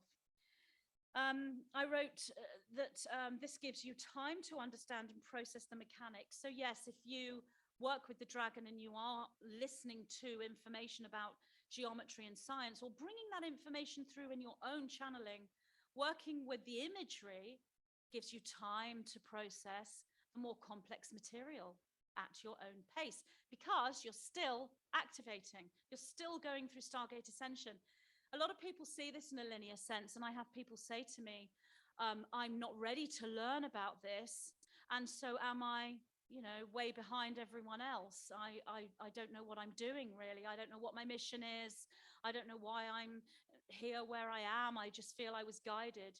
And what I'm saying is, yes, you're absolutely moving along in time with everyone else, because there is this infinite structure to the way that we can work with the mind and with the body, and the dragon being one of these aspects that we can work with, whether we understand the mechanics of it or not. So it gives you time, because you're still going through it. It's not like on Monday I can't ascend because I need to learn all this stuff. I can only ascend on Saturday when I've watched a load of videos and and read all these books. No, you don't. You're ascending on Monday. You're going to read the books on Saturday and have some great information, but you're still ascending on Monday. I know you guys all know this. And then I wrote here, the innate knowing of how to do this is encoded into the DNA, passed down genetically. You know how to do this. You know how to ascend.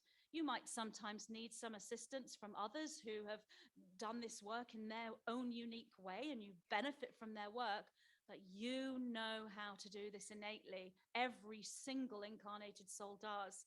Many shut that off, and we know why, and we know that that's happening, but everyone here at this conference absolutely is doing that. So you know how to do this, and you're doing this in your unique way. It's passed down genetically, literally, through the divine princess Aurora, which is the feminine aspect. So this is passed to each soul through the maternal line. The mother matter holds the key code to pass down the innate knowing of how to ascend. The masculine gives other things, important codes, but the maternal line is that which passes down the knowing of ascension. And it is a specific geometry. It is a specific mathematics to it. I don't have that information. When I do get that information, I'm also in the process of processing it myself, so I don't fully understand it. I'm a total student when it comes to the science and the geometry of this, but it is a specific code that is passed through the mother. Even if the mother isn't necessarily activated herself, it's passed through the genetic line, because it's within this simultaneous space. It's always activated and ready for when you personally activate it. This process occurs within the planet, the stars, the solar system, the galaxy, the universe, the multiverse, and so on, as it's a creational template. And that's what this is. It's creativity for every structure. This crystallization process, or alchemy, is therefore a natural organic evolution. And now it is the time for us to experience this collectively on Earth. And this is the process known as ascension. How are we doing for time, Neil? 4 more minutes. Okay. Okay, so I did say, on a physical and literal level, these actual mythical beings, the dragon, along with other elemental life forms like fairies, and they're so powerful as well and so unique as well, they did actually exist in this Hyperborean phase of our evolution into human incarnation. And it wasn't just Hyperborea, it was the early phase of Lemuria, when we were becoming solid, but we were still partly etheric, partly plasma. We were still crystallized. We hadn't come into full bone and blood and matter at that point. Actual dragons existed in multiple forms, actual fairies, little elemental beings with wings in multiple forms. They did exist. But they couldn't come with us into the density of 3D. So we chose to come into the human form. Now, some of us were those beings that were winged and fairies. And then their new incarnation was a human when they came into 3D. And a lot of those individuals who are awakened now are reincarnated elementals, and that's who their true form is. So fairies are really important too. The word dragon is an activation, a memory trigger for who you are. The word fairy is an activation and a memory trigger for who you are. And there are others. Excalibur, the sword, is a powerful DNA flame letter, and it is a memory trigger. So there are so many of them, which is why we're all drawn to Arthurian legends, dragons, elemental beings. There's a reason for it. They are our activations, they are our memories. These beings have remained in our consciousness and in that genetic memory. And because we're returning to that pre-evolutionary state in a totally new, unique, never done before form, we draw these mythical beings closely back to us and bring them physically back into the new dimension that we will experience. Hence the 9 are calling this the starseed's heritage, as we have inherited this memory and this knowing of how to move through these new frequencies. We know how to do this. Don't let anyone tell you that you've got to do this, you've got to read this book, you've got to take this course, or you can't do it. It's not true. You've inherited the knowing. You know exactly how to do this. The 9 said, the dragon is as unique as the flowering structures its memory cascade catalyzes and produces. Meaning, whilst we each go through this process together in unity, create the dragon work or dragon magic in unity, our experience and our creations, whilst very similar, will be unique, which I have already said. You can see this within the spiritual and holistic communities. So many very similar creations, both physical and more conceptual, yet each completely unique. This goes for the DNA patterns and structures that we create within us as well. And the dragon is the perfect protection for that creativity through this beehive, this labyrinth, this geometric spiraling shape that encases like a membrane around the DNA or around the energies within the vortices. And that is also known as the hermetic seal. It's an actual etheric membrane. So you have your own inner protection for your own creativity as well. How are we doing, Neil? Yeah. Thank you so much, everyone, for listening.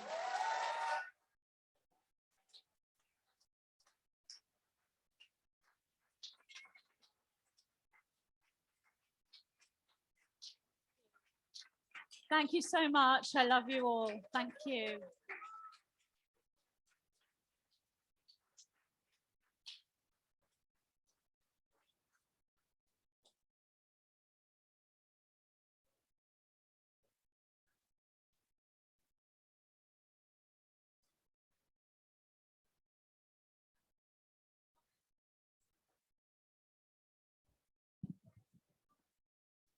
Wow.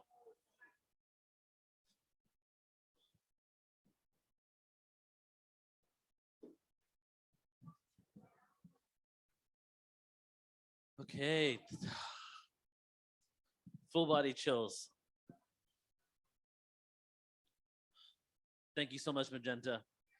The dragon energy is so important right now, and it's been coming to me as well. And thank you for just giving it honor and paying reverence to the dragons, because they were here before humankind was even in this galaxy. You know, they're the custodians. Appreciate you. Okay, everybody. Let's just take one moment here and let's just slow down our conversations to a halt. I just want to make a couple of announcements, and I want to ask a couple of questions. So first of all, for those of you who got 3-day passes, who is leaving early tomorrow? For those of you who got 3-day passes, who needs to leave before we end? Okay, just a few people. Okay, cool. Because I highly recommend, if you are able to stay right till the end, because as I said, we're going to be infusing everything that we have here into the ley lines, and we'll do some freestyled ritual in the last moment where we just open up our hearts and put it into ley lines, okay? The energy is so powerful, and Magenta just said it so incredibly that we really are riding the wave of the Lionsgate portal. So what I want to do tomorrow is I want to invite whoever wants to come a little earlier. We're going to start 30 minutes earlier, meaning I got to get up before 7 a.m. now and get here to start the camera and all that stuff. And we're going to do 30 minutes of chanting before we even start. And so whoever wants to come here, and then I'll call some of my crew and we'll just sit here on the side of the stage and we'll do the vowel chanting, A-E-I-O-U, we'll do the chakra seed sounds, and we'll do the humming for 30 minutes, setting the energy. And as everybody enters up until the moment we begin, it's just going to be a sound of vibration and frequency. And I feel that's what we got to do, okay? So 8:30, yes. And today we're going to end about 7 o'clock, which is 30 minutes later than we originally said. And tomorrow we'll end around 7 as well, which is also 30 minutes later than we said. Okay, go ahead. Okay, so I don't know if you in the front who have these coveted seats know that there's a big crew of people in the back who are standing. And I've had a request from a few people who have difficulty standing. If there were any of you that would like to kind of trade out a little bit and make it possible for some of those people standing. I mean, they stood all the way through magenta. So that would be wonderful if you can do that during the break. We would really appreciate that. So there were also a couple of seats with phones and shirts on it, but nobody sat in the whole time. So we need to make sure that we have every seat taken. And I'm not sure if we can all go back like half an inch and maybe just fit a row of people sitting up front here. But let's figure out a way to really get everybody, as many people as possible, have some space. So let's take like an 8-minute break, come to your seat, and then we're gonna see if we can fit more people in here. So see you guys.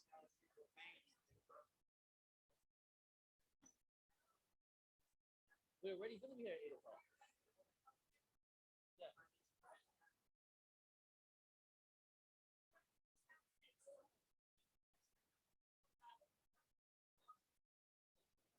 And if somebody is standing in the back but wants to take a seat right now, somebody is leaving this talk and left her her jacket on a chair. So there's one chair or two chairs. There's one chair up here that you can just come and sit on right now. And there's one right here. And then there's 2 floor seats, 2 chairs. Well, that one's got taken. So yeah, come up front. Okay.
Everyone settle in so we can get on with our next speaker.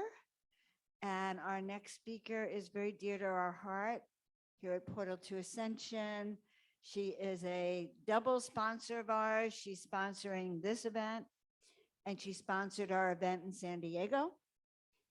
She is offering up at her booth magical tours of Glastonbury and following the Magdalene in France. So I have to tell you, Lori does very, very special work. And so we're very grateful for you here at Portal to Ascension, love. Yes, so give her a hand before you even know her. Yeah, for supporting our work and making it possible for us to be here. So Lori D. Wheeler, I didn't know it was a D. Laura Wheeler is the owner of Wellness Within, a transformational holistic practitioner of over 25 years. She's trained in homeopathy and soul regression hypnotherapy. As an adjunct, she works as an energy receptor and translator, which entails medical intuition, channeling, speaking light language, and as a shamanic practitioner. Working with codes of light and sacred geometry, she will transmute, activate, and recalibrate dormant DNA in order to raise the soul's vibrations. Lori nurtures one to find and develop a more authentic self. Her work and programs are designed to help individuals or group participants to recognize their individual or group power, passion, truth, strength, creativity, and motivation. The juice for purposeful living. Her highest mission is to work with the principles of true healing and the energy force it seeks to transcend. Lori is also the author of Oh No, Not Another Learning Experience, right? A metamorphosis through her work. She shares the foundational message of her book. Our learning experiences and life lessons carry us along the river of life to help us evolve. I first met Lori in Mount Shasta, and now I'm running into you again in Glastonbury. Thanks, Joan. Give her a big hand.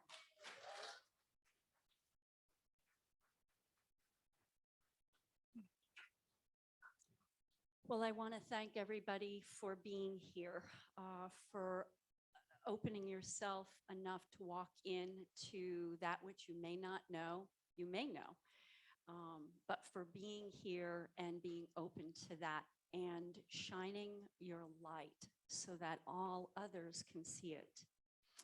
And thank you to Portal to Ascension for asking me to be here, to share what I know with all of you. So it's interesting. I had actually an initiation from ISIS planned today to start out, to open. And then last night, I must have been awake till 3:30 in the morning. And I guess they felt otherwise. So what I want to ask everyone at this moment, for just a couple moments, we're going to spend doing this. Who here knows how to tone or does toning? Okay, a few in the crowd. Toning is super easy. I've had amazing experiences when I tone, and others have too.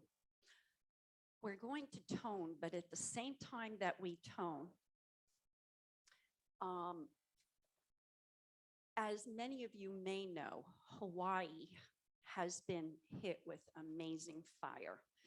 This is very dear to my heart as I lived in Hawaii on Big Island. And so I know how sacred the land is to those people and to all of us. And it is Lemurian land, as we've spoken of this weekend. So what I'm going to ask is that Big Island and Maui are in fire, but it's all of Hawaii. So I'm going to ask, when we tone, if we can send out light, because light is sound, sound is light. If we can send and raise that vibration, and I'll tell you, they will hear it. The land will hear it. The people will hear it, because my husband and I We were there one time when we were living there, and we were invited to a sacred heiau. Now, this is very sacred land, and we were doing shamanic journey work, and we were raising the vibration. And on the rock wall came all of the chiefs of all of the islands, including King Kamehameha. And he stepped off and put a lei around our neck. Now, in Hawaiian, that's a very sacred and special thing. And thanked us for raising the vibration of the land. We could literally, I could see the energy raising. So your prayers and your light is very important at this point. So if you will join me in just for a couple minutes, if we can tone, and in that toning, raise and heal that land and send blessings of light to the people that live there, that are mourning those that are gone, to their sacred land, and for the wisdom that it shares with all of us in one way or another.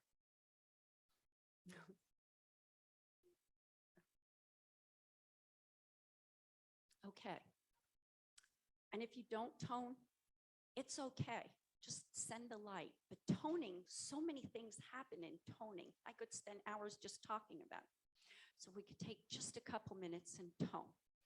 There's no right or wrong. Just open your mouth.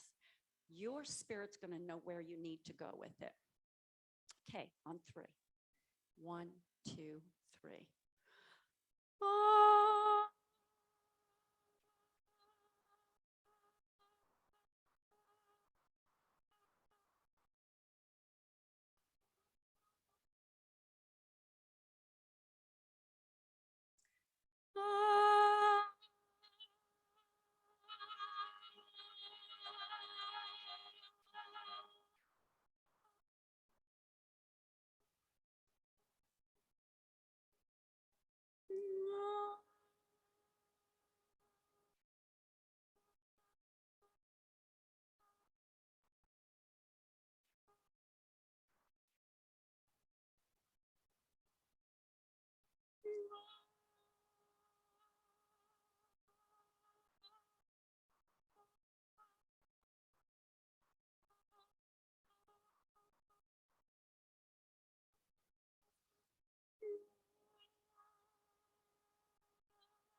Thank you.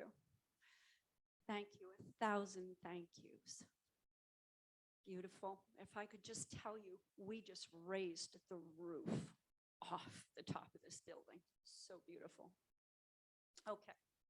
So I'm going to talk a little bit about the alchemy of light. And I have to say, I love the way the universe works. And I should give Neil some credit here too, because he put magenta before me.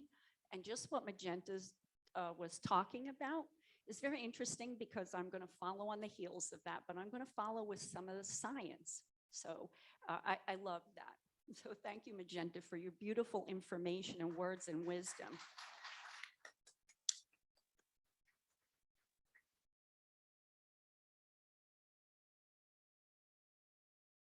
Okay, so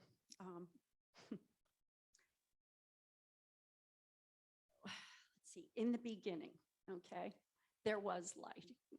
Not my words. This comes from a higher source, right? So we know it. And it is all that we are.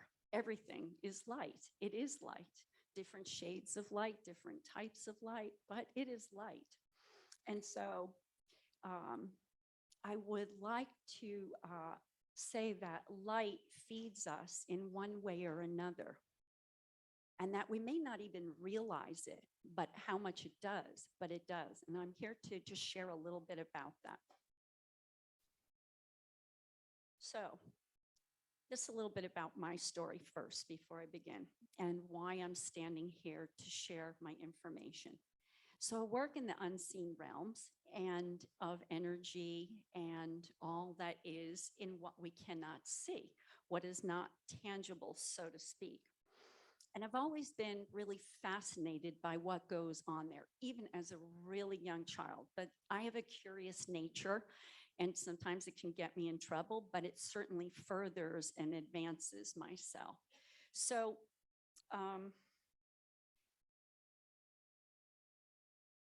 I have one of my mission here on Earth. I have a basis as an Arcturian, and I work from lifetime to lifetime up on the Starfleet. And I have been there many times. I've walked through the Starfleet. I know many of them there. And my mission here is to extract information and also to bring information as an emissary so that in the next lifetime, we know how to help others in a greater way, because we're all learning, even those that are up on the Starfleet, we're learning each time we do this. And so it's about bringing it to planetary systems that maybe even less than where we are in our dimension and maybe further along or different. As a child, I knew I was different than the rest of my family. In fact, there were times that I felt the stork dropped me in the wrong house. How many here have had that experience? Yeah, I know it's not an unusual, uncommon thing. But I kind of searched for my way through that, and it was quite difficult being someone that was different in my family, and I still am to this day. But I've always been connected. I connected from whenever I can remember, maybe 4 years old. I would have conversations with Yeshua, and I would go to church. I was raised Catholic. And I would yell out in the church about as big as this when we were finished. And I would say, "Goodbye, Jesus, I'll see you next week." And, I mean, that's coming from a little child. But I didn't care because we were very connected. And I felt that I knew Yeshua. Of course, I didn't know that was the name, but that was what I called him. And so then, and I followed my path. I've always been a person who has listened and followed, even when it wasn't comfortable or convenient. And part of what I write in my book is just about that. But in my early 30s, I built a house with my family on native burial ground. I did not know it was, but that in and of itself should tell you what I was in for, the roller coaster ride. It was my second awakening. And part of that, it made me very ill because we had toxic water. I lost my memory, my ability to remember detail. So I would have to draw a map of how to go to town. That's pretty difficult in your 30s. So I was sick for about 2 years, quite ill physically. But in that time was my recalibration, so to speak. And it opened me to my abilities. And my first guidance was Sitting Bull. And I'll just say I was born in Montana. I have a very close akin to the Lakota people, and maybe why Sitting Bull came to me to begin my process. But I came heavily involved in shamanic work. So I've been in it for a very long time and studied it with many people here and elsewhere. And so now I work in different modalities I've learned along the way. My first is I'm a homeopath, and I work in chemotherapy, which is a regeneration and detoxing for the cells. So homeopathy, if you don't know, it's mind and body medicine. And I'm finding I'm receiving a lot of clients that are really looking for who they are. And so there's great remedies that can help with that. Like I said, I've been involved in shamanic journey work and for a long time, and soul regressions. So I do past life. I bring people into another time. I don't love the word past life because we know it's not past, forward, or whatever, but it's another time that has to do with current time. What is it you need to know? What do you need to clear and be finished with? But first we understand it so that we give it purpose. Then I work in between lives, and that's where going between lives, where you make your contract, where you work with your counsel, you can go to the Akashics, so many places to go, know your soul pod. There's so much that can happen in that period of time and can answer so many questions. I am a medical intuit. So Joan mentioned, I am a receptor of energy. It's sort of like a beacon, you know? Energy just finds its way, whether who it is that's speaking or however they are. They just find their way to me and I listen. And I can put my hands on something, I can tune in. It doesn't matter if it's a rock, a petroglyph, a person's health, someone speaking from the other side. I just hear it's being a receptor. But then beyond, I translate. And this is I'm going to explain a little bit more in a bit. So I work with a lot of spirits, and some more closely than others. I have connected with so many different ones. It's kind of hard to keep track of who I'm talking with sometimes, but you can feel their energy. They're all very different, just like we are all individual. They too are very individual in their own way. And so some angelics. I work with the Arcturian commander Ashtar. One interesting aspect that he told me a little while after he came into my focus and connection was that, and this just blew my mind. I didn't know how to handle this. He told me that he's my father. And I was like, what? And he said to me, it's not like your earthly father. And I thought, oh, okay, well, that's good. That puts it in a perspective that I can handle, right? I also work with amazing beings called the emissaries of light, and one in specific of the consciousness named itself Megalithicon. That's a mouthful, so I just call it Mega for short. But it gives you sort of an understanding, and I think it did this for this reason, of how massive this energy is. Megalithicon, wow. So I also channel the Sphinx. Now, she is an amazing energy, and there's always something that's going on when I channel her. She always brings me for a ride or tells me something of really great interest. I also channel a group, a collective group of goddesses, which is Isis, Mother Mary, Mary Magdalene, Sophia, Kuan Yin, and several others. And sometimes they come as a group and sometimes individually, depending on what they're coming to say. So, and one interesting thing that Mary Magdalene told me, which sort of set my wheels in motion for the retreat to south of France, was that she told me, we used to meet at the well. Now, when she said that, I didn't understand. What is the well? I didn't realize the importance of what the well was back in the day, but it is where everyone met to talk about what was going on. And that really intrigued me.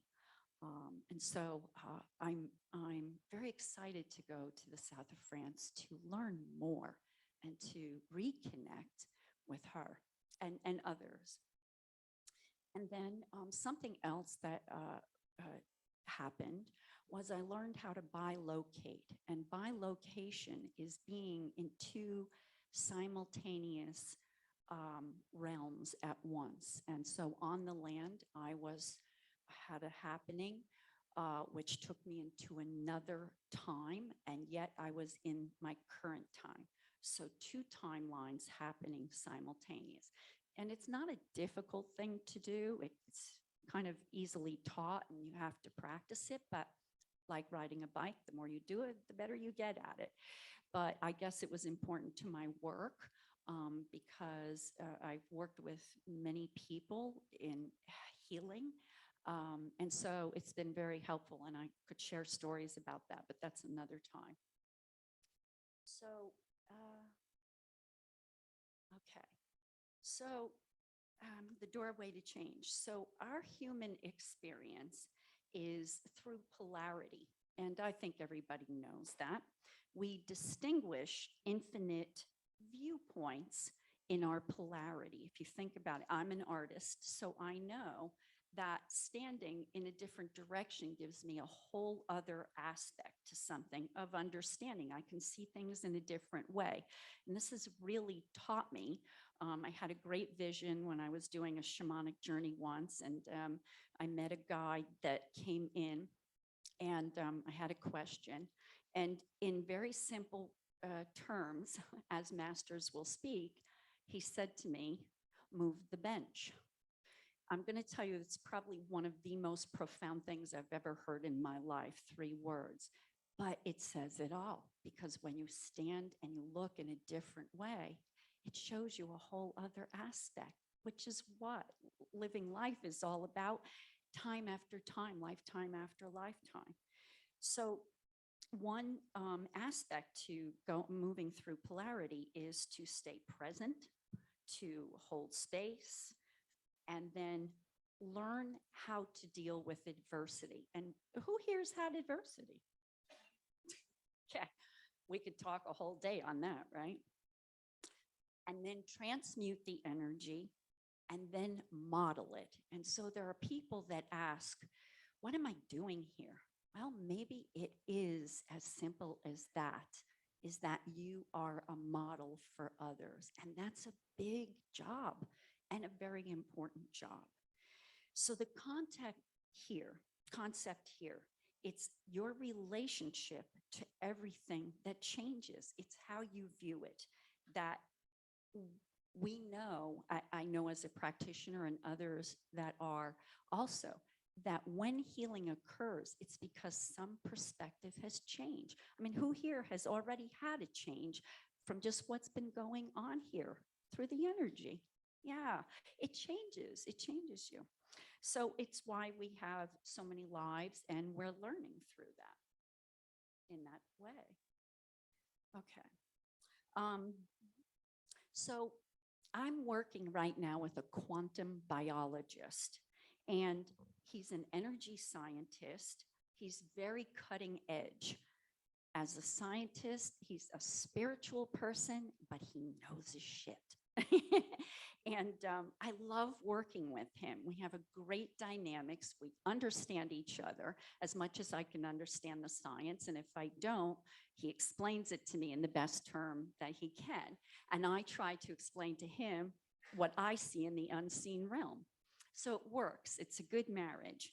And we are working on what and how energy affects DNA. So everything that everybody's been talking about, it's like, well, you know, I know Magenta talked about we don't need always to understand the science, but I'm going to break it down kind of in a little bit of a simple term so that we can understand a different side to it, a different perspective. And it's a vast and complex field, I will tell you, because this is what even this scientist, and he's in his mid-70s, so he's been doing this a very long time. This is what he says also. So your energy field is created by your DNA, your Merkaba. Everything in your DNA connects to each other. Your DNA is like a quantum antenna. I mean, you know, it's receiving constantly and putting out constantly. It's back and forth flow.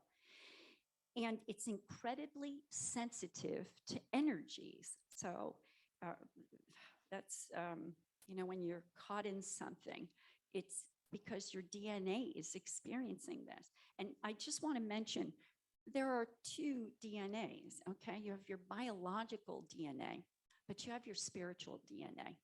And not that we're separating, but your spiritual runs alongside of your biological. And it conducts and allows for electricity to flow through it. So you're not aware of it, but it is happening moment by moment and has since your beginning. And this has not really been discovered. This is a new discovery in medicine, actually. So, so I'm going to give you a little science here, okay? Electricity is the movement of electrons between atoms. And what keeps electrons moving is electricity and magnetism, the repelling and the attraction. This is what keeps it going constantly. So if you can imagine, here's an atom, and this is gigantic because atoms are, I'm going to tell you how big an atom is. This is an atom, okay? You have a nucleus in the middle. You have electrons, okay, which become formed from the energy that's going on. So there's energy around between atoms. So you've got multi-atoms going on, and energy's flowing within the atom itself, okay? Now, an atom is so small that if it were to be magnified to the size of a solar system, it would still only appear spherical to the width of a human hair. That's amazing to me. I mean, I'm just, blows my mind, okay? So the more that electricity flows through, the stronger and better for the DNA. Now, you would kind of figure that, right? Well, and then maybe not. So we are conducting experiments. I've been working with him for a while, and we're calculating many energies of different kinds and the conductivity of electricity through the DNA. So what we're doing is I'm channeling what and how and who to work with. And so we're working with light, we're working with spirits, different beings, objects, all different types of particulars. And we're calculating over a period of time, what is happening? How is that DNA receiving? Because who here has had some kind of energy work? Yeah, most everybody, right? But do you know really what is happening to you at that moment? You just feel it, and maybe it's not important to you. And how DNA changes and the effects that are going on to the DNA. So how it becomes more receptive and a better conductor, which I don't know about you, but I want my DNA to be more receptive and a better conductor, because that's what it's all about. DNA is where it's at, right? So the implication here is that if it does it with electricity, okay, then it can do it with other types of energy, like scalar and quantum. Now, I think after this weekend, we know this is going on. I mean, this is pretty apparent to us, but this is showing it in a different light. And it's also that we've established different patterns and different waves of energy. So when I ask to look at the energy, I can see there's AC/DC. One is a straight linear and the other is patterning like this. EMF shoots out like this. It's different. It's a different pattern. It's a different movement. Then moving into scalar. Scalar is quieter, but still movement. And then moving into the quantum, it's like silence, and yet it's moving. So they're all very different, and their effects on us are very different also. So they have distinct patterns and ways. And it also shows that electricity flow can also be decreased. This is also something that we're seeing. So not only increased, but it can literally decrease the energy. And that does not mean it's decreasing your energy that you're going to feel worse. We're speculating, and we've not proven this yet. We're still in the works of understanding it, but we're fairly close in thinking that it's actually turning off certain signals and codes that are no longer needed. So the frequencies of DNA are a measure of codes of light, as you've been hearing, and these are not genetic codes. These are codes of light in a different way. And what's very important is that it is so precise in the movement. And this is what I keep hearing and keep seeing. The precision of the movement is as important, if not more, than anything else. That energy is, it is so precise. And this movement creates vibrations in different ways. And this creates the perfect resonance. So DNA utilizes precise movement. Now, this is not just my words. I'm going to read you something in a little bit about where I've also learned this from. So the movement converts to sound and to light, and it stores information and transmits energy and messages, or through messages through this energy. And it can translate sound into light, like I said, and light into sound. When we experience energy of any kind, love, hate, anger, healing, whatever type it is, we know something's happening. We can feel it. We're aware enough of that. But this research is actually calculating with precision, and it's showing proof of what's happening. And I'm going to explain in a minute. I channeled, first of all, what spirits to work with, because you're starting with a blank canvas. Okay, what do we do here? And I was very curious who wanted to come forward, as I work with many. Mary Magdalene, she was the first. And then I also channeled the Arcturian commander, Ashtar, and also Mega from the Emissaries of Light. I've channeled others. We've worked with other subtle energies, but these three I'm bringing forward to share with you. So Mary Magdalene and Mega, they came in about the same range, the same percentage, fairly close. And the Arcturian commander came in much lower. And so that was a surprise. But over a period of time, we watched how the energy changed. We kept calculating and calculating what was occurring. What was interesting is Mary Magdalene and Mega, they kept moving and rising in their percentage, and they moved up to almost 80% change within a 24-hour period. What does that mean? That means that when you're finished doing some type of energy or a movement in your energy exchange, it doesn't stop there. It continues, it changes. And the Arcturian commander, what was really interesting is that not only did he come in at a certain percentage, but what was fascinating is then suddenly, in a moment, he changed the frequency totally to another frequency.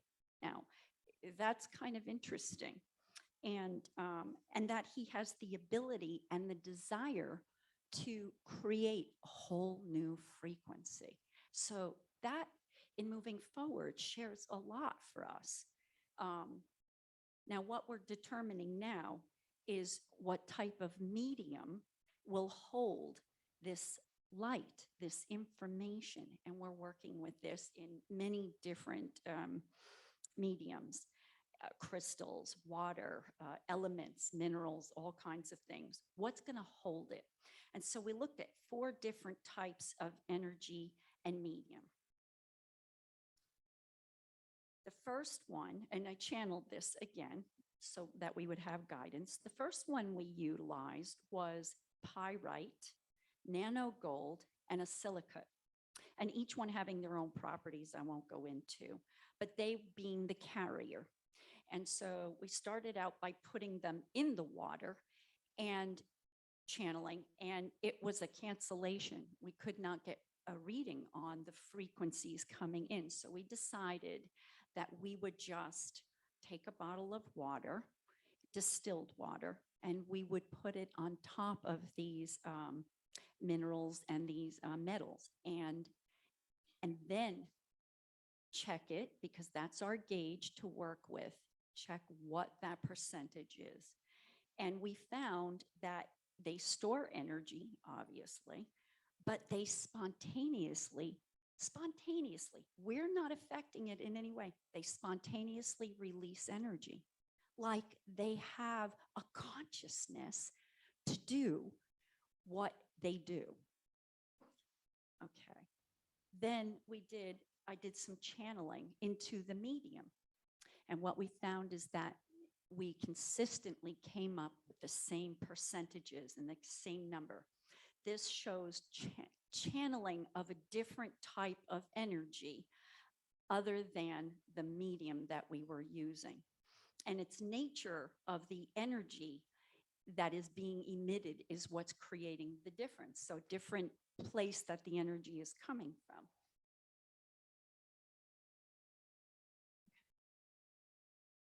Now, I have a piece of a spaceship, and we know it's a spaceship, okay? One, how do I know it's a spaceship? Because I channeled it, and from the person that I got it from. It's a very special piece that I have, and we tested this. And I can show it to you. I brought it with me if you'd like to stop by and see it. But after 8 hours, it started out a low frequency and it got stronger, the effect. Then we did it a second time and we tested it, and it came in very consistent. Now, consistency in measurements in science is very important. And it showed the energy, not only was it changing, the actual energy was changing, but it was interacting with the outside influences. Now, I'm going to read to you what I picked up, just a little snippet of it. So the spaceship, when I channeled it, this is what it says. It brings a high caliber of energy, which we are not familiar with yet, from another dimension. It carries technology that I don't even understand yet, which passes through my brain and I can write about, but I don't have the concept. It carries codes for transmission, connecting to a substance that we connect with that penetrates in a way we are learning about on Earth and that we haven't quite learned yet. It carries signals from afar, transmitting to a medium, allowing for movement and understanding, and allows us to hear in a different way. It adjusts how my mind thinks. And I could literally feel this when I was doing the transmission. It surpasses my intellect and alters my perception. It alters the fluidity of the being of me.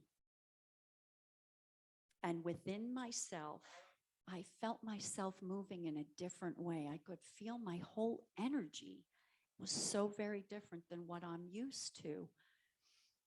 And it reprograms my way of thinking, bringing information into focus and with clarity, and connects to my desire, and then I manifest. It alters my DNA, connecting to other strands, penetrates all aspects of the self, and rearranges thought process, how things are viewed. It's alive, it's functioning and communicating. Now, this piece that I have, it is a physical piece, but my understanding later when I was doing more transmission with it, it's of a sort of liquid type of form. It is not anything we are familiar with on Earth here. Then I received, that's just a snippet on the spaceship. Then I received some time ago, I've been working with, who knows Robert Perala? Know anybody? Okay. So Robert's written numerous books and such, and he gave me, because I can read energy, he gave me these codes that were downloaded in 2006. And nobody's translated them. He's just held on to them. He couldn't find anybody to translate. And I was like really tickled to have them because it was a lot of fun for me. Like, wow, what's it going to say to me, you know? And so what we did, what I did is we tested water with the medium in it on top of the paperwork. Yeah, is it up there? Yeah, here it is, right here. And this is a little bit of it too. This is about another galaxy. This is another galaxy right here, what it talks about. But these codes that come in, by the way, it's from right to left. These codes, we put the water on it and we tested what the water did. What did the DNA experience? It didn't experience anything sitting on top of the paper. But when I activated it and I started to translate, and again, hinges on what everybody here has been talking about, activation, right? It created an interaction, a resonance, and the information transferred to the bottle of DNA. And it began to release information. It had a huge effect. This is probably one of the largest effects of all things we have tested so far. It came in at 142%. It's the highest we've tested anything, and that includes med beds and all kinds of things. This, when I read this information, this literally blew my mind, and I'm going to share with you kind of what it said. I'm not going to read the whole thing, but I do want to share with you what these symbols started to speak about, okay? When I always begin activating by reading codes or whatever, orbs show up. So the codes and symbols read like a book. Each page is chock filled with information. So this is like a manuscript. This is one page in a manuscript of information, but one needing the other page to understand it more fully. It's advising us how to live. It's a book of life. It's given from a collection of star beings, and like they got together, I had a feeling, and they put the information embedded and coded in here. And I know two of them. One are from Sirius and the other are Pleiadian. I haven't gotten through the rest of it because it's so intense that it's a lot of energy reading it. It speaks to a formulation of direct energy enabling frequency and bands to come through and communicate the way in which we move through dimensions or from 3D and beyond. It's about the movement itself and the way it moves, finding the way through the changing from dimension to dimension. It's effortless and with ease. And that was one thing I picked up that seemed to come in so strong, is that, you know, I don't know about you, but we're all kind of working to move through into ascension, right, to evolve. And here it talks about like, it's just with ease. It's like the way we sing and move through octaves. It's subtle shifting, but you know when it happens. There are levels of octaves that no one can actually hear, not even dogs or, you know, the whistle. There's no sound. It just merges and melds with our being. This gives us a reference of how to behave or how to navigate our life. It gives us an understanding of what to do in life. And it's a different understanding because we're struggling in 3D. It talks about the ley lines and the earth energy grid. It speaks to the higher communications about our planetary system and solar system also. It's information that has been transmitted into the pyramids and the Sphinx, accessing ways of understanding the way energy can be utilized and the way energy transmits from the pyramids and the Sphinx, the way we travel physically outside of our planet. I could see symbols and mathematical equations like theorists do, and what they would work on in quantum entanglement theories. I could see images of the Hadron Collider in Switzerland and how they're searching for the information and experimenting to find just that moment where that happening occurs as they bring molecules together, subatomic, very minute. We can't see it as we bring it all together. The beings that bring this symbology knows this. They know this knowledge is here. They've held it here. And the beings that bring this symbology are trying to help us put these pieces together. It's like once we know, life will never be the same again for us. And it's not as hidden as we think. When I heard this little piece of information, I began to cry. I had an energetic response because I could feel for humanity that this was super important information that's been hidden, kept quiet, not understood or looked at. And that this manuscript needs to, it's going to help us understand what to do. So this is very powerful and profound for humanity. And once this is unlocked, we will remember. So this is very big for mankind. We are being prepared right now. And it's not something we need to read or do or anything. It's just an experience. It's not intellectual. It's just the experience of it. And so it talked about particles, large massive amounts that make up this information that attunes us, particles that swirl. It's a pattern of movement and very specific in the way it moves, the motion of it. It's very directed. It's a tempo also.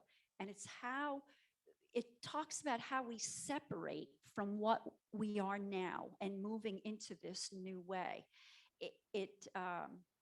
And I asked, what's in the middle or between the particles? I wanted to understand more about that. And it's space between the particles, it's quantum. And it's the interaction or resonance between these particles and quantum and the specific patterning of the movement. So I kept coming up with, it's all about the movement. So I know Neil's saying, he's giving me a little bit of time here. I want to show you something really interesting while I was doing this particular reading of these symbols. So this is the highlight for me, and this is no pun intended. Okay, I'm going to play this for you. Uh-oh, it's not going to work. Oh, here we go. Oh, you can't see it. Okay. And where is it?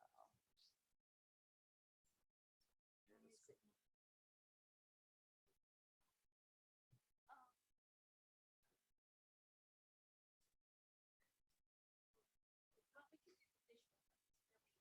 It's really important. That's fine. I don't get the drift of it. Okay. So you see these orbs that show up. So what happened was, as I'm translating, suddenly Glenn's computer changed. He was working on equations and that, taking measurements as I'm talking. He's doing something else.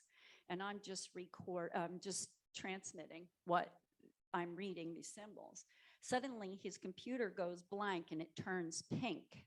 And these orbs, they began pulsing to what I was saying.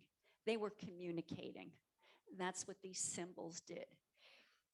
Talk about blow your mind. I mean, I don't know about you, but I like almost fell off my chair. I was so excited because this puts us in a totally different understanding from a scientific viewpoint.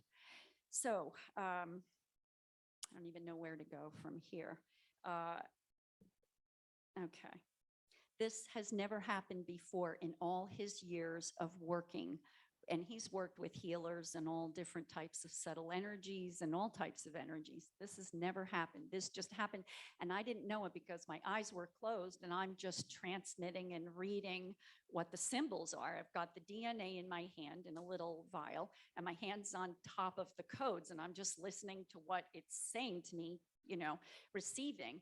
And this is going on over here in my left corner. But he's not saying anything. When we were finished, he played it back. It blew his mind too, as a scientist. So it's quite fascinating to watch what's occurring in our DNA and in our energy, you know. So we're still experimenting. We've got a lot more to go. We're publishing this information because this is just not written about anywhere. This is new findings for us.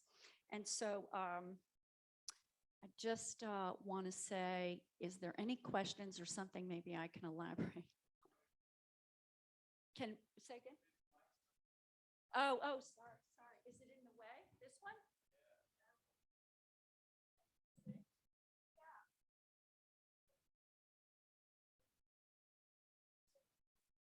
It's not in publication. It's just a bunch of papers that nobody has really done anything with, and it just came into my hands.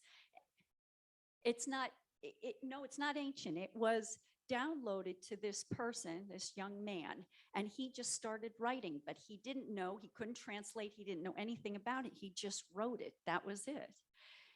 What to do with it is the question, right? So now it's unfolding. Now is the right time to, you know, bring this into our world and understand in a better way.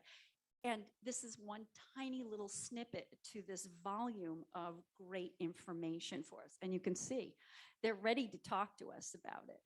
Sure. Nobody, I can translate. I just put my hand on it and listen to what they say. And I just read that to you. And that's just a very tiny little piece of the whole book, we'll say. So I didn't even get into the picture, you know, of the other galaxy. There's a lot of information in this, yeah. So, any other questions? Okay, yeah, I can do that, okay. So, thank you for listening. One more question. I can talk to you at the booth, yeah? What does, I just read just a little snippet of what it was, the codes. Yeah. Thank you. Thank you, everyone. Thank you.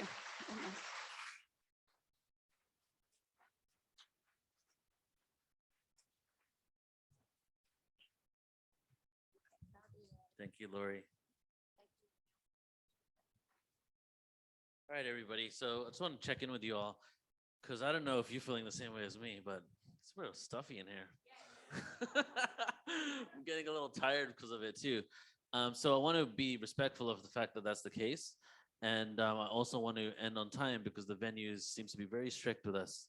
So we do have 3 more presenters left.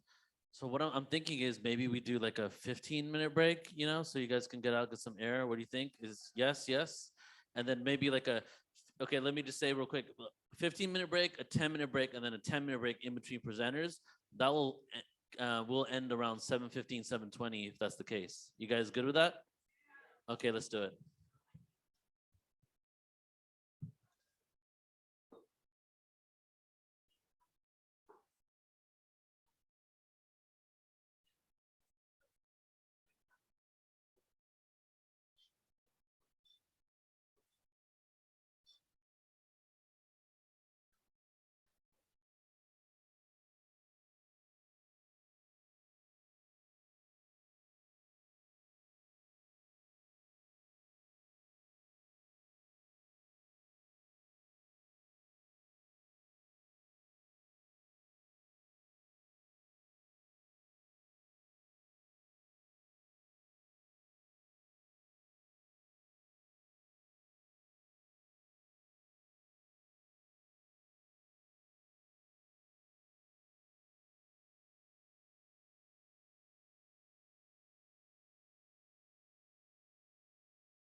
8 months of planning and then even the details and all that stuff. So yeah, like I said the other day, it's like pushing a boulder up a hill, but I think we're at the top of that hill and it's going to flow smoothly down from here.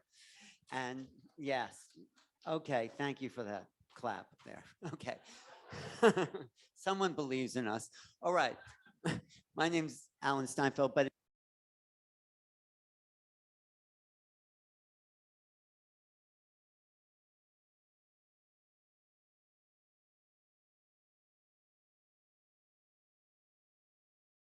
fifth and higher dimensional DNA. This is all coming through this woman who was just teaching meditation to some corporate people a few years ago. Wasn't that right? She was teaching meditation, and then the unbelievable happened where she found herself aboard a ship, and it's like she just didn't wake up on the ship. She woke up. She woke up to the bigger reality, and her life has been dedicated to these series of downloads that are here to upgrade the human DNA and the human consciousness. So let's give Geraldine Orozco a very, very big hand for being here. Thank you, Alan.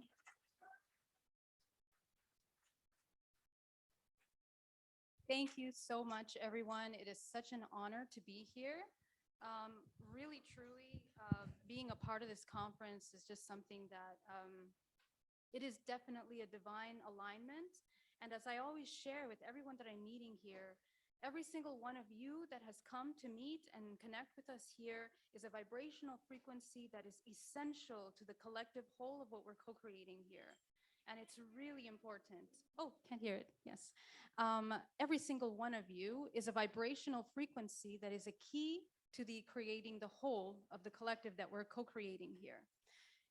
We are co-creators, okay? And let me move this over here. I'm going to talk a little bit. There are main points that I want you to take away today, and I want to make sure that we cover them all. But I'm going to talk to you about interdimensional soul alchemy, okay? We're going to talk about what we are as interdimensional beings, and what is our multidimensional expression look like? How do we work with it? How do we navigate with it? And at this current time, when we're talking so much about ascension, when we're talking about our multidimensionality, what do we need to know in order to master that ascension, that navigation of the ascension, essentially, as it's encoded in the cell, in the molecular level of your being, okay? So I'm gonna jump right in. We're gonna talk first, let me see, I'm gonna open this up here. All right, so let's talk a little bit about, yeah, sure, let me full screen it. And there you go. All right. Okay, so first of all, let's talk about what we are as a soul, okay? Encapsulated in the little physical vessel that is your body, you are a fractal of infinite potential that is incarnated into the physical body. And the fractal of that infinite potential creates the form of your physical body. The physical body is a vibrational frequency that is manifested into the 2 arms, 2 legs, and everything else that you are, that is actually designed in a very self-organizing spiral of information. Okay, that's what you are. Your body is a vortex. And I'm going to jump in really heavy because we have a lot to talk about. And at the end, I'll take questions, okay? Essentially, this beautiful vessel, your physical body, then manifests and co-creates, projects holographically, okay? The concept of the holographic universe is something that science already supports for us. We already understand the mechanics of that to a level in which we are experiencing, you and I, and we are co-creating. You are essentially the creator and the center from which this projection that we are experiencing. Every single one of you is encoded with histories of interconnected past lives with each other that have brought us together in order to co-create this room in the way that it is, the interactions that we have, and the potential experiences that we can have from this moment forward. It is all encoded within your body. And essentially what we call the matrix, which is essentially this holographic output of what we are, is what we're navigating. Now, something I want to be very clear in what I'm going to share with you. The matrix is not something external to us. It is all within our field. As I mentioned, our physical bodies essentially are toroidal fields, fields within fields, that are projections of each of the chakra systems that create this body that we have. And essentially, this matrix is what we are navigating, many dimensions simultaneously. So anytime that you begin to connect with interdimensional beings, interdimensional consciousness, when you are feeling and sensing the activations of the powerful ley lines of this land around you, you are interconnecting, interlinking with runways of energy. And it's not just matter, it is pure life force. And what's important about this is that we need to learn how to cultivate a clean organism, a system of manifestation and cultivation, so that you can navigate all these different spaces that we are in and out of as human beings. Now, about frequency, let's break down what is frequency. Vibrational frequency essentially is a wavelength as we know it, a fast and a slow. But each one of these vibrational frequencies also outputs a geometric structure. Your physical body is a geometrical structure based on the vibrational frequency that you cultivate. Okay, so you can change your geometric structure as you change your frequency. You can activate things and you can deactivate. The nature of your body defines the kind of experience that you have and the people that you interact with. And this is also true interdimensionally. Okay? We're going to talk today about soul alchemy. What is the alchemization process? The alchemization is the transmutation of a lower form into a highest octave of a frequency. So hopefully today I will show you how to create that transduction process. In order to, what happens in that process is several things. The DNA becomes activated, your geometry shifts, and the level of access of information that you have also expands, or you expand within it. And that's very important to understand. Every one of these dimensions are essentially mastered by one of these base geometric forms, geometric structures. And with, for example, the crop circles that are popping up around us, these are geometric structures that have information. You hear me okay? Okay. Okay. These geometric forms actually hold within them information that we can pick up. And essentially, every single one of these geometric forms, because vibrational frequency is a wavelength, it produces this geometric output. Okay? And so what we want to learn how to do is to speak the language of vibrational frequency. This is the language of the universe, of the multiverse, in fact, of all dimensional levels in which we can translate. That's what light language is about. That's what energy healing is utilizing, these vibrational frequencies. And when you and I leave our bodies every single night, we are entering into these dimensional levels in order to navigate. And most of us are doing the majority of our work in dream time than we are in the waking state. Okay? So what we want to understand is, what is this? Is everything okay? Yeah, right there. What's happening? Oh. What happened there? Yeah, so, okay. I think you click over here. So just make sure you don't click on this. Got it. All right. Okay, so now one thing I want to share with you. Many of you are familiar with the Merkaba, okay? So what is this Merkaba essentially? This is the key. It is the secret to understanding the first step of the transformation, the transmutational output of your clearing and healing of your body. To heal means to become whole, means to become one with the infinite, with the absolute.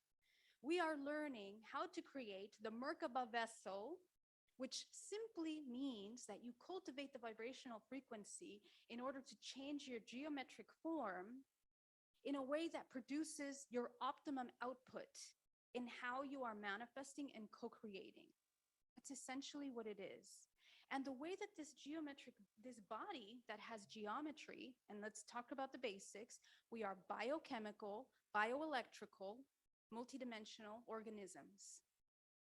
Okay, very important to understand that you are bioelectrical, because that's essentially what creates transduction processes that transmute, that create that alchemical transmutation process. Okay, so the Merkaba is how the body changes its geometric form in order to begin navigation. Now, when you enter into higher dimensions, your geometric structure changes, which is why when we see orbs or when we see, beings in the sky, UFOs, UAPs, they begin to kind of change form. You see that there are geometric structures that begin to appear in there. Because actually, in these realms, in these interdimensional realms, the vessels are organic manifestations of their own light bodies.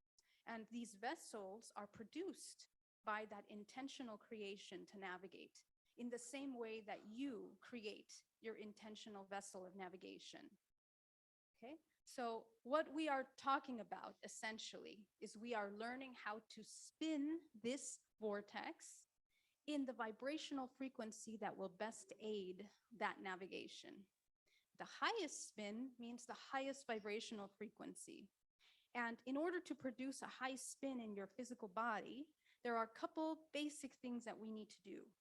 Number one, and I'm gonna give you a crash course today because I teach this in great depth on my channels, but I will crash course.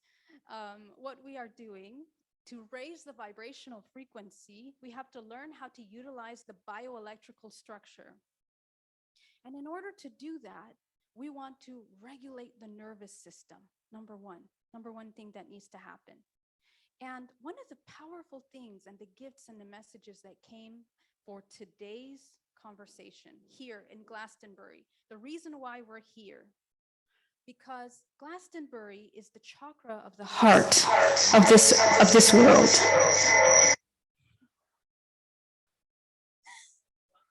We have special effects.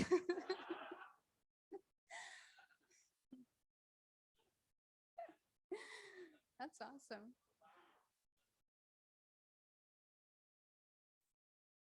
All right, so essentially, great, just do it when I'm going to say universe.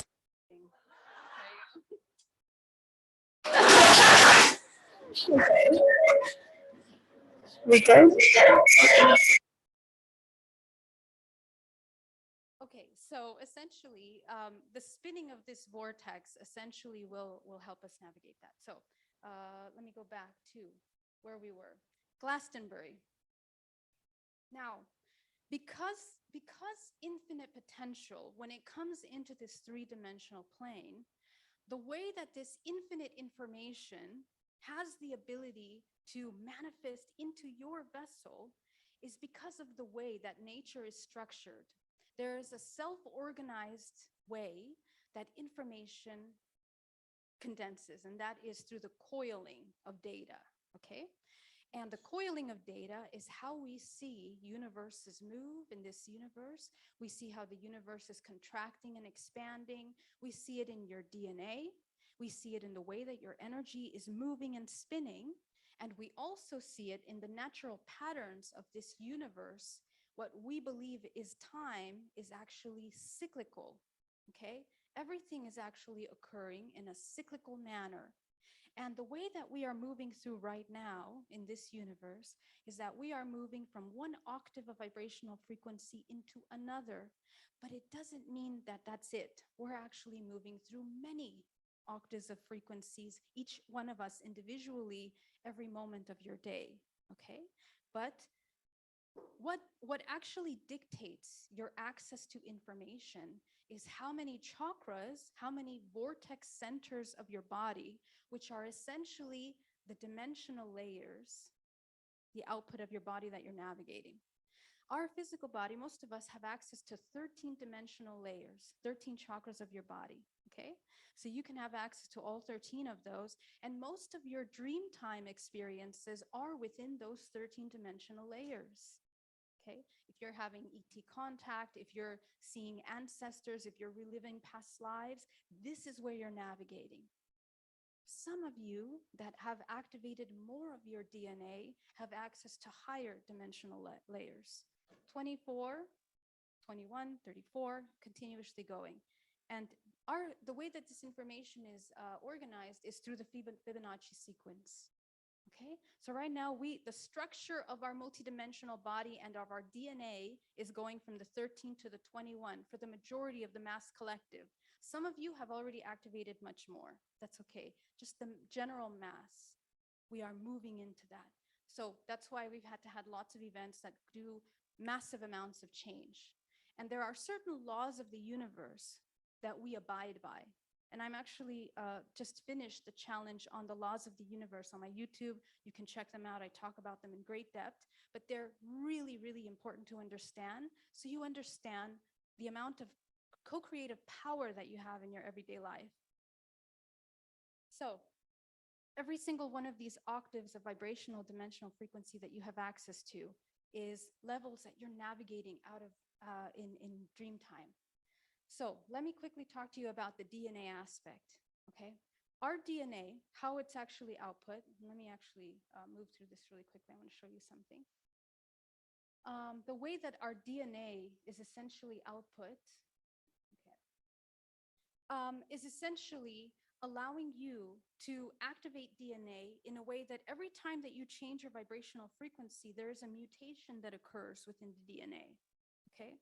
So when our consciousness enters into this non-dualistic state, into the state of observation, into that nervous system that's regulated, how we actually achieve this high vibrational state is by assisting in the dissolution and the disidentification of the ego that wants to attach to this identity, the ego that wants to attach to things outside of it, are all going to take your nervous system up and down like this all the time.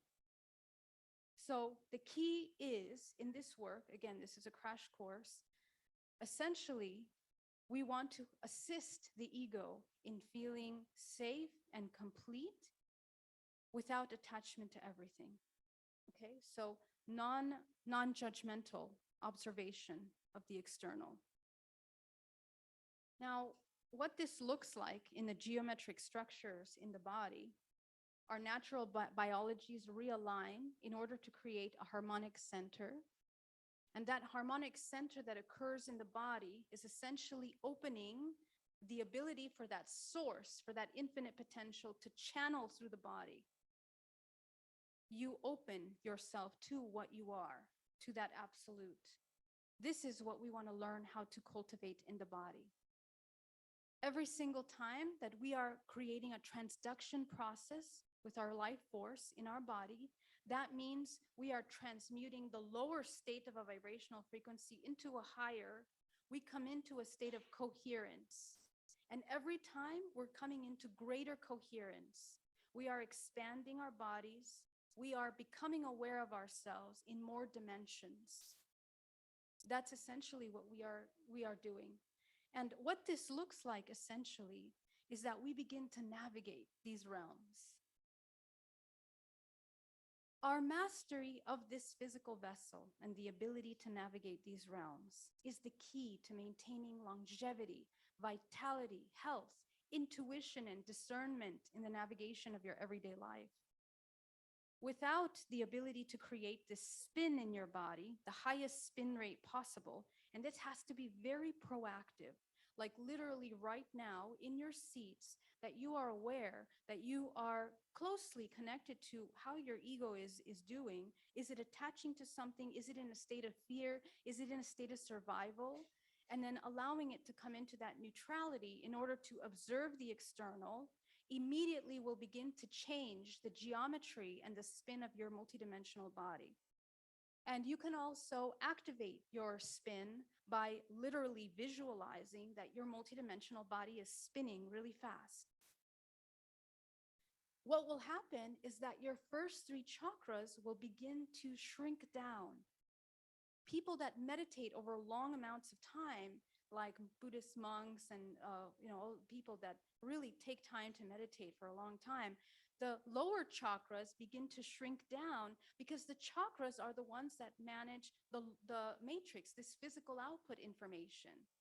All of the information and data that is coiled and spiraled into the chakra system is essentially emotions and information about survival, sexual energy and exchanges, which is one of the human's most potent life force, and the emotional body, whether it feels safe and empowered in this physical, whether it's integrated in your body. Anyone that feels that they don't belong or they don't need to be in this physical body falls out of resonance, first with their physical vessel, which is their navigation system, and then second with the greater whole. And this is actually the most important part and why we are here in Glastonbury today, because we are activating the energy and the healing of the heart, not only in this lifetime, but many lifetimes have come to a culmination that require integration of the heart energy, of heart information, vibrational frequency of the heart. You are, because you are a fractal of infinite potential, you are also a fractal of the earth. Okay. You are the organism, you can say, a cell of this earth, just the way you have cells in your body. And the earth is the cell or the organism of this galaxy, and then universe, multiverse, so on and so forth, self-similar patterns. So what happens is that this planet Earth is a direct reflection of the collective energies of every single human on this planet that is co-creating. So if in our bodies and if in our subconscious mind, which is the co-creative engine of this hologram, we have fear, insecurities, doubt, anxieties, hate, separation mindset, we are seeing in the world outside of us that separation, and it will magnify depending on the intensity of how much we have unresolved within our physical bodies. And this is with every thought, every emotion, every experience, every exchange that you have with every other organism in this universe, both terrestrial and interdimensional. Because in the same way that the earth is a fractal of yourself, so are the levels that you're interacting. Now, Glastonbury, being the heart chakra, manages this coherence energy. The heart is the largest magnetic field of your body. When you cultivate the heart chakra, you open the gateways to allow that source, that infinite potential, to be able to anchor into the body. Without the opening and the integration of the heart, there is no ability for that information to enter and integrate into the body. Okay? So what happens is that people become ill, people become sick, the earth becomes sick, and so on. What we're here to do today is to open the channel ways within your bodies so that you can anchor source and therefore activate this chakra of the earth, of this Glastonbury gateway of energy. And how this energy system essentially looks like is that it's interconnected with all of the other chakras of the earth through what we know as ley lines. Just like our physical bodies have meridian lines in the body, are all intercommunicating. When we activate certain parts, it immediately affects another in the body. Every human that travels around the world to different parts of the world is activating and healing certain memory, genetic, ancestral, interdimensional DNA in their bodies necessary for their ascension. And you're doing it in every place that you go. So the invitation for every human that's come here is that integration work in the heart, the activation and healing of this heart chakra, which is really, really powerful mechanism. And again, the heart is yet another spiral, okay? The way that this heart actually functions is that it is It's a microcosm of frequency that spirals this infinite potential into the manifestation of this hologram. And it is the key to the transmutation process, the alchemy, not just the physical, emotional, but interdimensional alchemy. How do I know this? I'm an experiencer since birth. I've had a life-changing contact experience in 2013, and I discovered that I had hybrid children and that I was Pleiadian and many things. I'm not really going to go too much into that story today, but essentially it completely changed my life from working in the corporate world to dedicating myself to this research about what holographic DNA is essentially. And it started with the hybridization program, the combination of genetic data between a human and an interdimensional organism. How does that happen, right?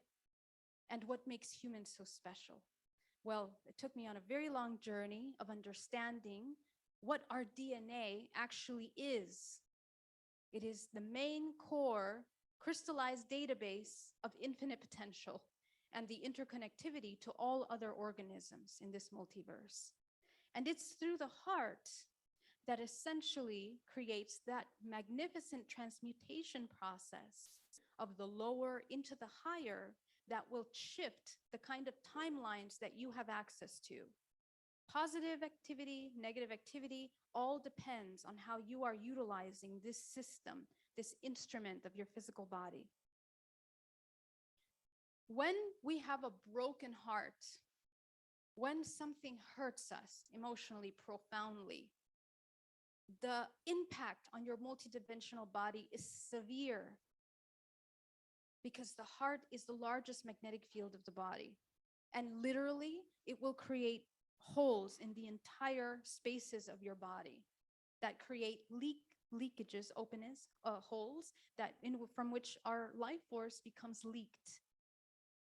Okay, so there's a couple things. How do we become a leaky organism? Okay, when you are going through this centrifugal movement, when your vortex is spinning in a way that you are depleting life force, states of survival, fear, anxiety, judgment, because anytime that we judge something externally, we become entangled.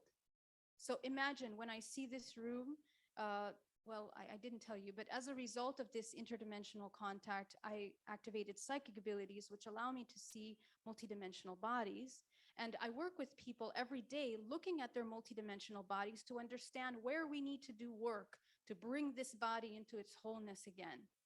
And what I've learned through looking at hundreds of bodies as well as my own is that anytime that we have an imbalance or the spin begins to go in a different direction, we create holes in the field from which our life force depletes. When we learn how to heal them, each one of the layers begin to move in a centripetal spin, collecting. You become a magnetic structure. You are bioelectric.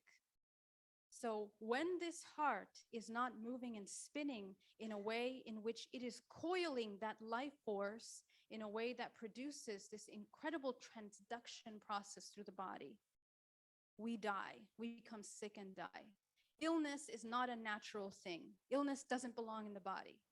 We utilize illness as a tool in order to wake up consciousness through the universal law of accident. But once it wakes up your consciousness, now we have to do what's necessary in order to bring it back into harmony. Harmony with what? With the natural flow of life force, with the greater mother, which is the earth. Okay, so aligning with earth energy is moving at a certain vibrational frequency that allows you to come into coherence. It's so important to ground to the center of the earth. But what does it mean? It's not just imagining a cord from your body to the earth. It's being fully present, embodied in your physical body. Now, why talking about the heart is important? Because what I'm showing you right now in the heart is exactly the way that energy moves through this Glastonbury ley line of energy. There is an infinity. There is a coiling through the heart, through this center of energy. And again, when this vortex point here where we are comes out of alignment, essentially energy cannot magnify, it cannot heal. The entire earth comes out of alignment. So when you're here, we need to learn how to move that energy properly. The way that this cardiac muscle moves around the vessels is literally like this infinity cycle. And the way that this energy is moving through the heart is the way that your toroidal field is spinning. It matches your external spin. Okay?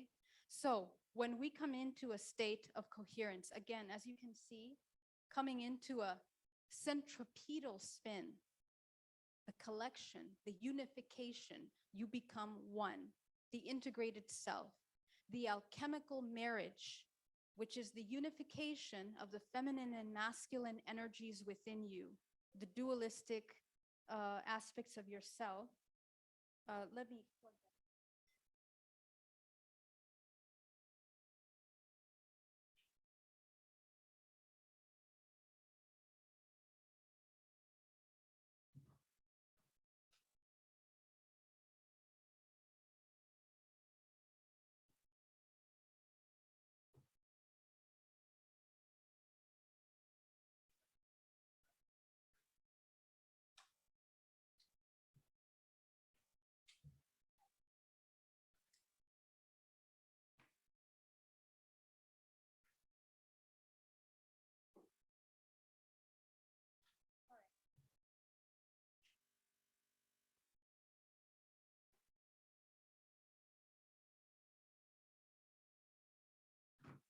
All right, sorry.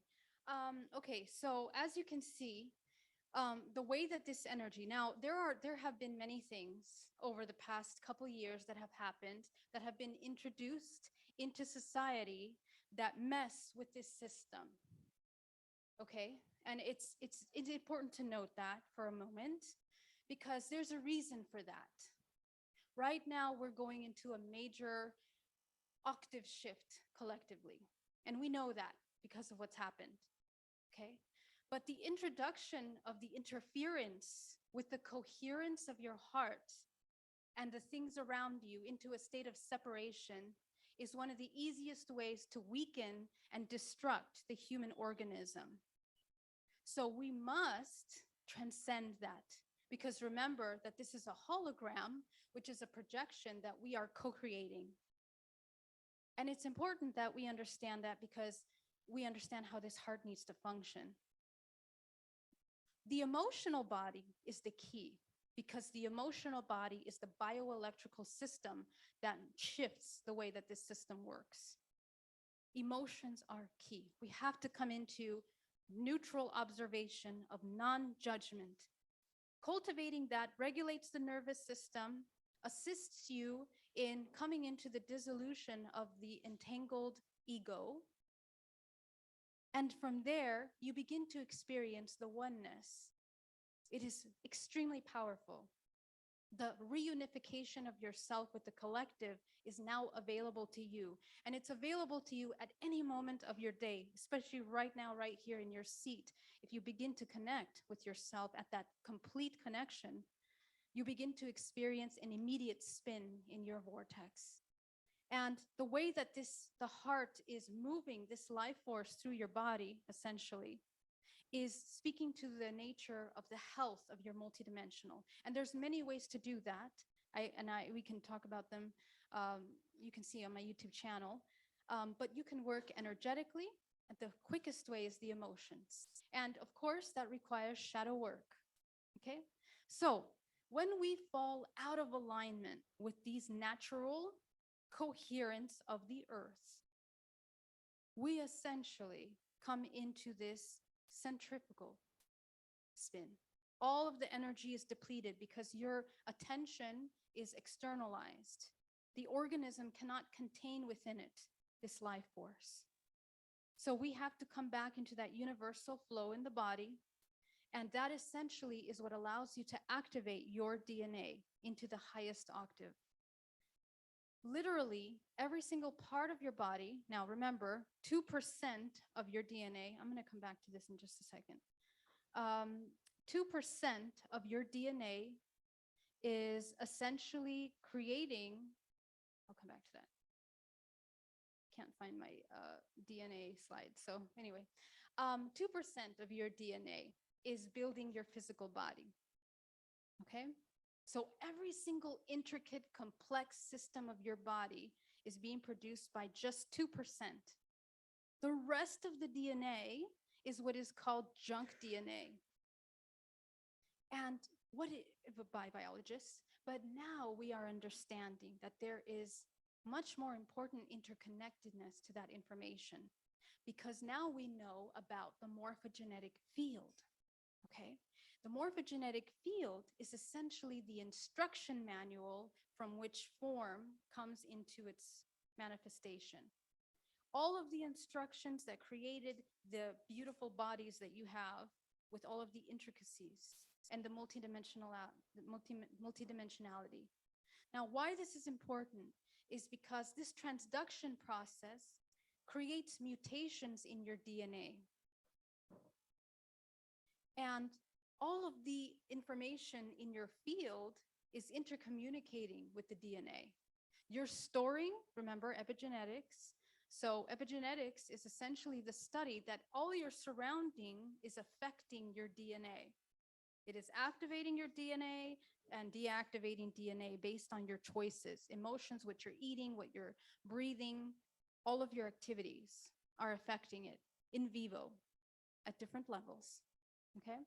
And so what was discovered essentially is that the body, when we go through transmutation process of Kundalini, for example, Kundalini simply means life force, but the cultivation of that life force from the lowest form into the highest form creates crystals in the pineal gland that essentially begin to activate the higher octave of your dimensional body. And those golden crystals it's an alchemical process that holds certain specific vibrational frequency. It allows you to access a violet light in your body. And this is taught in many pranic schools, but now scientifically, they have discovered that when they utilize this gold in these experiments connecting with DNA, is that it automatically spirals. Gold automatically will spiral to continue the flow of life force which DNA is producing. Okay, so we are these creators of this energy. And the reason why gold is so important is because it is the energy that connects all, it's universal energy. The cultivation of that gold energy allows you to activate the 7th and the 8th chakra, which are essentially where that violet light is available for you. The violet light is in your DNA, and it's also in universal cosmic bodies. It is what interlinks. It's the network of intercommunication. It is the key to the oneness of yourself as a whole. And we are essentially learning how to utilize that information in order to navigate.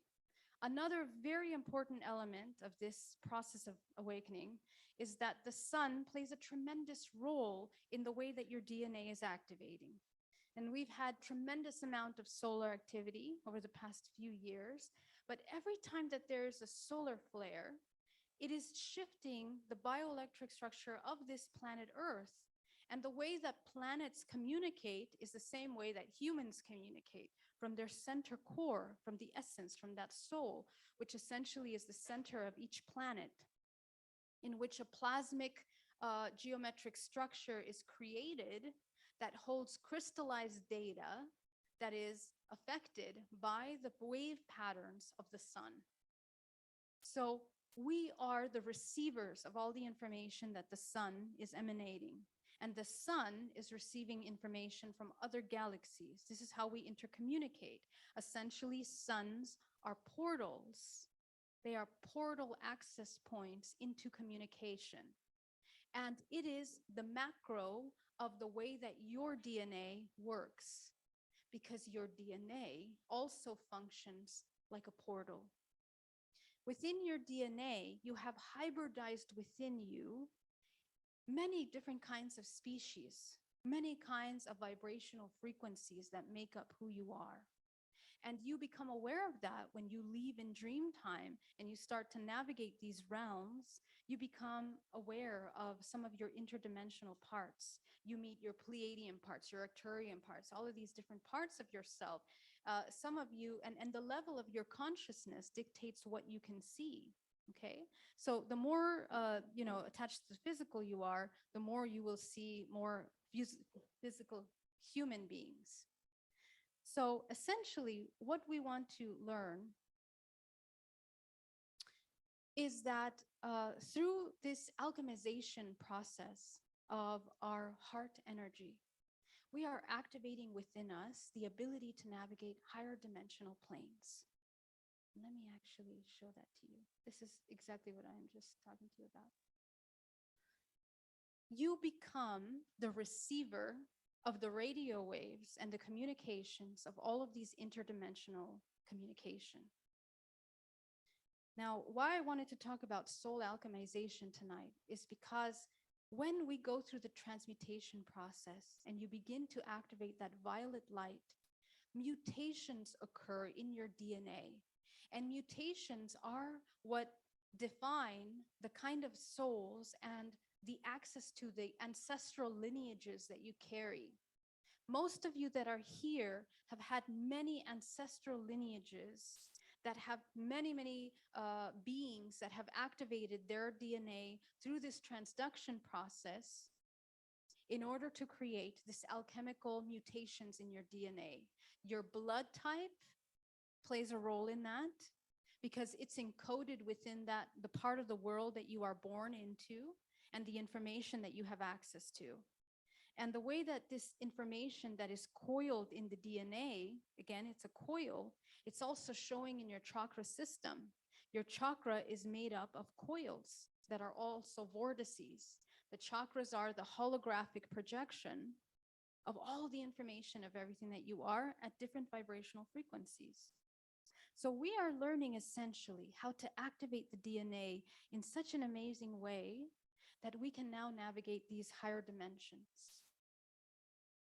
And one of the most important things is that the alchemization process is through the heart center of unconditional love, which emerges from that neutral 0 point of non-duality.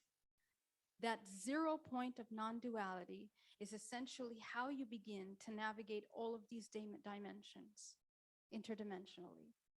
So this is essentially that calcification, but also, what happens when you decalcify the pineal gland? Again, the heart becomes calcified. The pineal gland can become calcified in that the sediments of low vibrational emotions become crystallized to stagnate the flow of energy. That's what we need to always be aware of. Where are we stagnating our energy, emotionally, physically, energetically? The open flow of that allows for the crystallization of this life force in the physical body. Okay, and you know what it means, the piezoelectric function of your body, transduction is the transmutation process of that lower to the higher. This is what you are. You have within you the ability to transmute that. And that essentially allows you to navigate these higher dimensions in a way that is coherent. Because when the physical body goes into the reunification of itself, it then becomes one with the all. With the earth first, through your spiral coiling, through the universe, and essentially to the whole. And within the DNA, essentially, is your multidimensional access. The geometry of your DNA speaks to the order and the harmony that you create in your body. Just like Dr. Emoto talked about the crystallization of water, when your body goes out of harmony, your geometry also goes out of harmony. So we are bringing the body back into this geometric structure of perfection, which there is no perfection, but it's the coherence of becoming whole with the all that we are looking to attain in this process. Now, really quickly, Linaea, which is essentially the runway pathways of galaxies in this universe, this is essentially the model of what the universe looks like, is also in a fractal form in the pathways of the heart and the pathways of the lungs and how we move life force through the body. As you can see, it is again a toroidal movement. There is a vortex spin, just like the heart. Anytime that that comes into a blockage, we cannot move and we cannot be in coherence with the universe. Your bodies look just like this, okay? You are at the center of this physical body, but all of these little points are past lives, which are simultaneous to now, future lives, your interdimensional fractals are all a part of what are available to you at this time. And this is important for you to understand because as the veils are thinning, the alchemization process, which means the transduction of low vibration aspects into high, is the unification into unconditional love, which essentially emerges from the state of neutrality. When we come into that neutral state of observation, where the ego comes into this dissolution or expansion and reunification, it then becomes one with the all. And this is essentially that alchemization process. So any of you that are having contact that is challenging, for example, you can alchemize this through the heart magnetic field. And I teach this to my contactees because I have a support group, hundreds of people from around the world sharing their experiences in which they perceive as fearful at first. The moment you begin to activate your body and your spin, you begin to shift the nature of the experience that you're having. This is really important for all of you that are doing the shadow work and beginning to wake up lucidity in dream state, waking state first, dream state second, and begin to navigate these higher dimensional planes. It is absolutely essential that you learn how to do this. So,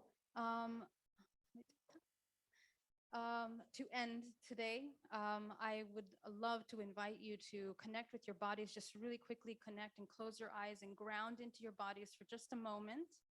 I want you to be absolutely aware of your physical body. Come into absolute stillness at this time. I want you to check in. What's your ego doing right now? Just check in. And it's not about putting love anywhere. It's not about creating the feeling of joy. Just simply observe. From the observation will emerge the most powerful love you have ever felt. From the place of neutral observation, allowing all of those muscles in the body to just come back into neutrality. All of the parts of you that want to move, judge, control, feel, bring them to zero for a moment. And breathe deeply into the base of your spine. Be aware of your field around your body. Imagine that you have a bubble around your body, and I want you to make it whole. Bring it into that wholeness. If you feel any holes, any tears, if it's hard to imagine, imagine it. Make it there.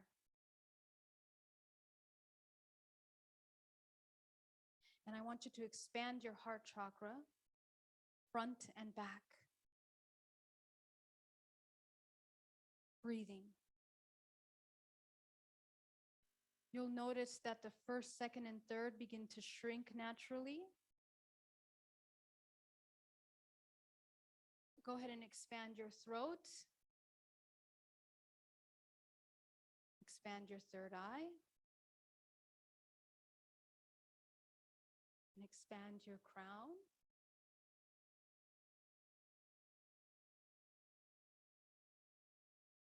And just anchor into this moment, your source. Connect up to the source. Activate the 9th, 10th, 11th chakra, right above the crown of your head. 12th, 13th, 14th, 15th, 16th. We're going to keep going. 17th, 18th, 19th. Go ahead and expand the 20th, 21, 22, 23, and 24. Go ahead and see how your body has shifted completely coming up here to the 24th. This is what you want to integrate and embody in your physical every moment of your day.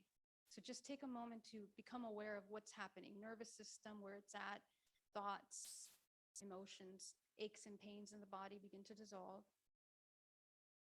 Above you is a powerful white light of source. Go ahead and connect up into that white light. I want you to anchor that white light into your body. Anchor it in through the perineum, into the heart. Allow the energy to begin to coil and spin in the purity of its expression, in the coherence of this earth. As you anchor yourself down to the center of the earth, there is no intention that has to be created, just the neutrality. You become a vessel of infinite potential. And that is actually the activation of this ley line here. Right now, this room is expansive with energy. Might even feel a tad bit cooler. Watch to make sure the ego doesn't need to move around. It's okay right where it's at, observing. Let it feel safe here.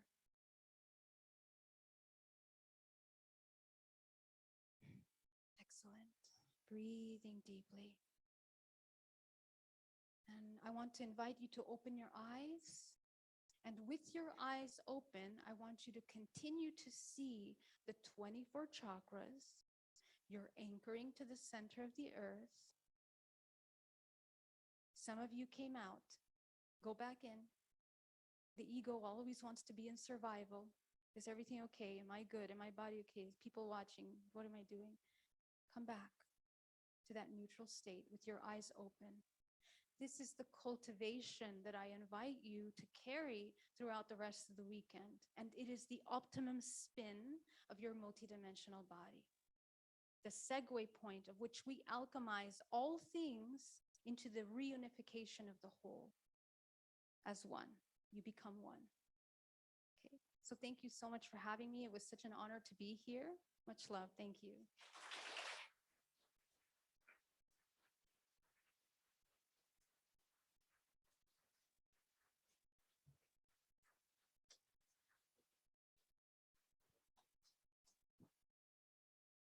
All right, everybody, we're going to take another break, but I'm just going to tell you how the flow is for the rest of the day. Let's log out of that so you can hear me. Yeah. All right, so we're going to do a 10-minute break in just a moment, and then we will be back for a 40-minute presentation with Alan Steinfeld. Then we'll take another 10-minute break, and then we'll have the grand finale for today with Laura Eisenhower. She'll be doing about a 65-minute presentation. And raise your hand if you're a little tired. Okay. Honor the exhaustion. Well, I recommend instead of maybe interacting and being, you do whatever you want, but maybe just go outside, get some fresh air, center yourself, you know, just really just connect with the beautiful nature around you. And then we'll come here and we'll just have a nice slumber party together and watch the next few presentations. All right, see you guys in a bit. 10 minutes.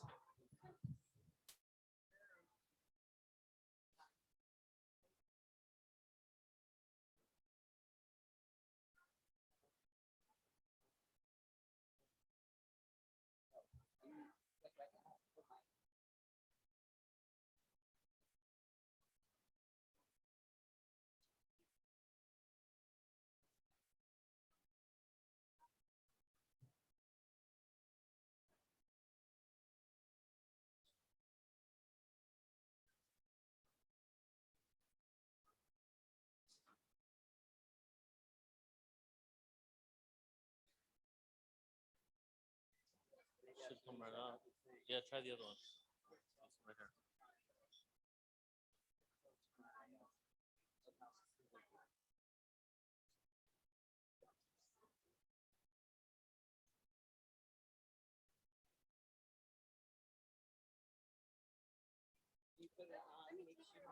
Yeah, it is on Ishima. You have to spec that one.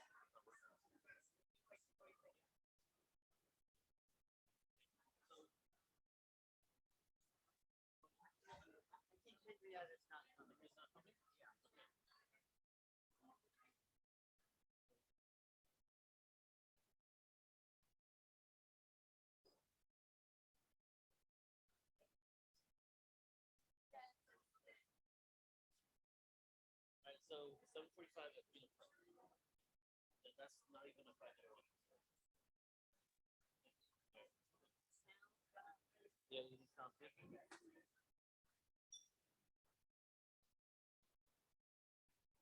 Here we go.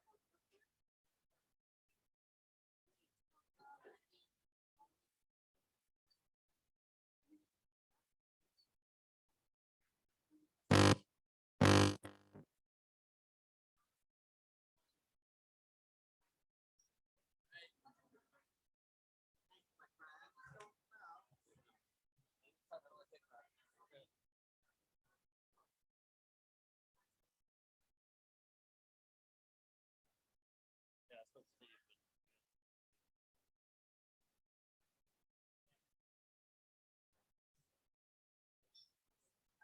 Yeah, just go out and go to the bathroom for a second.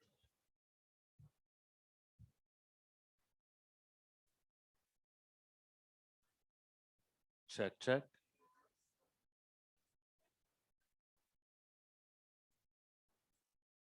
I know, but good job. It's a lot of work, I know. And it's, we could have got a, we could have got a 300 person space. I know, but at some point we could. 'Cause there's people that want to,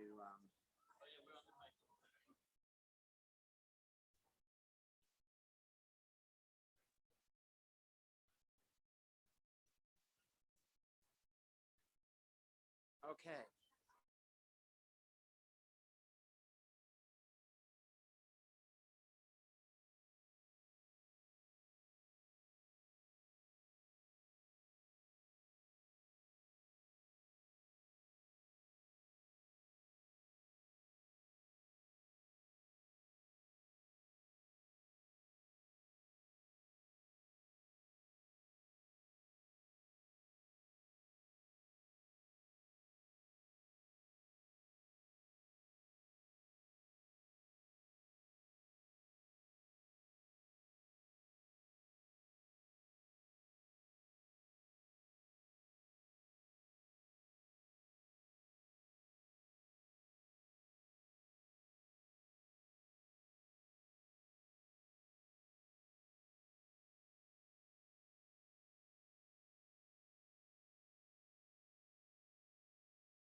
Okay, ready? Hello, everybody. All right, if you could take your seats, we're gonna get started again. We have 2 presenters left for today. All right, big inhale, everybody. Big inhale. Out through the heart. We'll make a sound. Ah. How about this? Let's exhale all the exhaustion into the 0 point field and call in radiant energy. Inhale. Exhale out. Ah. Okay. All right, let me just make sure I press record. Okay. Are you ready? Ready to blast off into some new dimensions, new realities. All right, everybody. I have the honor of introducing a really, really inspiring and amazing man. Hey, you don't want to miss any words I'm You- saying here, so. Yeah, you don't want to miss the So you want to introduction. quiet down the conversation back there, Joan? And everyone, okay, I don't want to miss it either. Okay. One day, 2 years ago, we were on a Zoom call together, and I said, "Now is the time for the man who needs no introduction." And he said back to me, "Well, I do like a little introduction sometimes."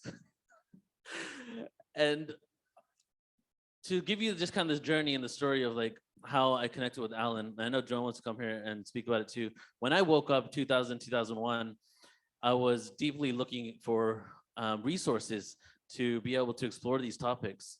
And one of the individuals I found that is a pioneer, true pioneer, right? There's been pioneers for many years. Every year there's someone newly pioneering information, was Alan Steinfeld. He had a public broadcast network on TV in New York back in I believe it was the 90s, the early 90s.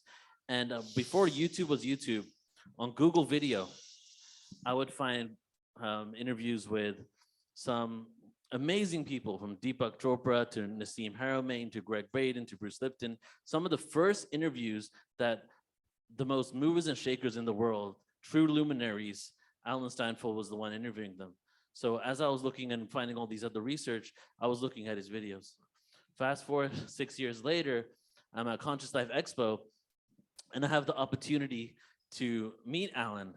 And in that day, he kind of took me under his wing for the day, I would say, is what I like to say. And he showed me around and introduced me to a lot of speakers.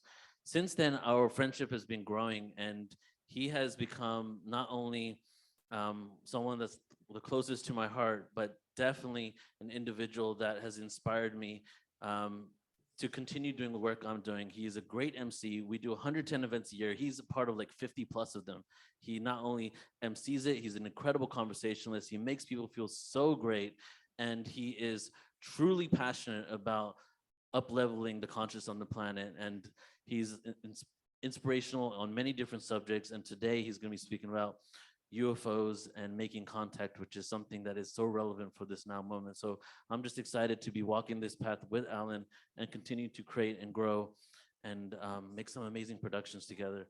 I know, Joan, you want to say something too? Oh my God. So we love Alan, just so you know.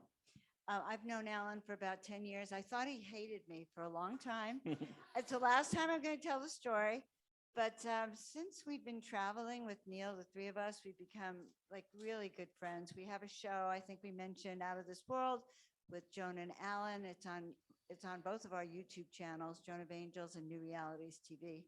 But I would say that Alan is supernaturally gifted in so many ways. He teaches remote viewing. He teaches interdimensionality, which he's going to talk about today. He's all about contact and UFOs. He's one of the foremost interviewers in our field of consciousness and UFOs, right? I think so. He's interviewed everyone, and he's one of the best interviewers I've ever met, and a fantastic host. So when we co-host, you can tell we get along because he is you're a multi-dimensional person. Okay. So without further ado, you get Alan Steinfeld, guys. Give him a big hand. Thank you, thank you, thank you. What I really love about Joan and Neil is that they come from their heart. They are here. We're presenting this through the heart. And that's always a good reminder for me. I tend to be a little intellectual. I love the heart though, but I do tend to be a little up there and trying to figure it out. And I have to say, Geraldine's presentation is the science of the future. It is, yes, yes. What she said is sort of what, I'm not going to talk about it, but I'm going to talk about how we perceive when you get these downloads from someone like Geraldine, these neural nets of awareness, like Joe Dispenza talks about. You know who Joe Dispenza is. He talks about these neuro frequencies that open up with new information. And when they open up with not pushing things away, but allowing it to come into you, new patterns of perceptions appear. This is what this picture is about. This guy sticks his head through one level of reality. It's from a Swiss woodcut from the 1700s. And once you stretch your mind to these other realities, you cannot return. The door closes behind you. There's no going back.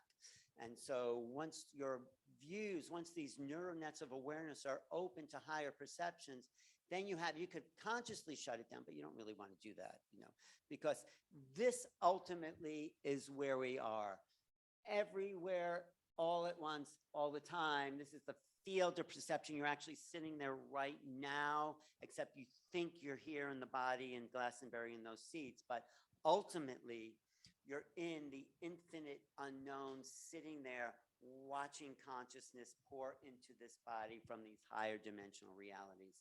And we're moving into a time where this will be more of the reality than the hardcore physical world. We'll still have a body, still have emotions, but the perceptions of higher consciousness will be the pervading paradigm. We are shifting paradigms. We're in between streams. We're crossing the bridge into this other realm, and it's very, very exciting. And I wrote this book called Making Contact, which is a collection of essays of many different people. But I was looking at this, I put this quote on my wall about 10 years before I wrote the book, and I knew I had to use it. And this was a quote from the 1800s where the time was changing again. It was the time of the end of slavery. And this guy, Williams Ellery Jennings, wrote this preface to my book. He didn't know it at the time, but 1800s, he wrote it. And I wanted to put this in because it is where we are going. And I just thought this sums it up. And he says back then, there are seasons in human affairs of inward and outward revolution. There are times when new depths seem to be broken up in the soul and new wants are unfolded in multitudes. And we thirst for a new and undefined good. There are periods when the principles of experience need to be modified. That's what we're doing now. And when hope and trust and instinct claim a share in the guidance of human affairs, and when in truth, to trust is the highest wisdom. So if you just take that in, we're trusting, we're in the right place at the right time, on the right path of awakening to who we really are. And that's our destiny, to carve a path into the unknown. With COVID, yeah, it was an awful time. And it was also an exciting time because no one knew what was going to happen. And if you just stayed centered in yourself and you step one foot in front of each other, then you were able to carve a path into this density of a forest that had no path into the future. The only path is the one we make with our intentions. So that's why I think we're gathered here. What is our highest intention for our future, our families, the planets, and the galactics? This is the destiny we are coming. How do we want to create it? That's the excitement. It is created by your intentions. I love this quote by John Kennedy, who says, "I'm certain that after the dust of centuries have passed over cities, we too will remembered not for our victories or defeats in battle or in politics, but for the contribution we've made to the human spirit."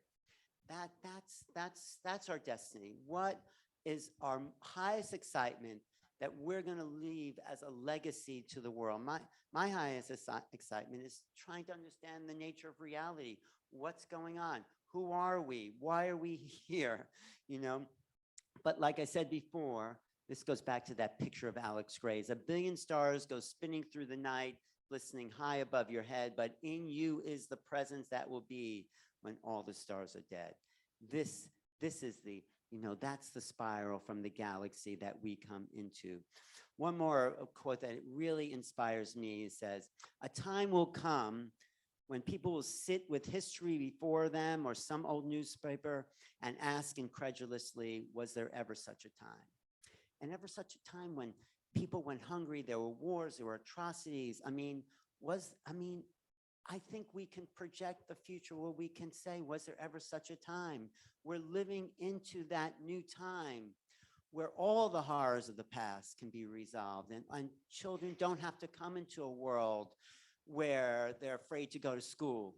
I think we're reaching, Bashar says, this is as dense as it gets. So we're coming to a time where this level of density will rise up. You know, get as much density as you can because we're leaving this density, you know. But I think some of us have left. You know, I remember my last lifetime wasn't very pleasant, but, you know, World War II. But this has been great. I really think it's a great lifetime because here we are.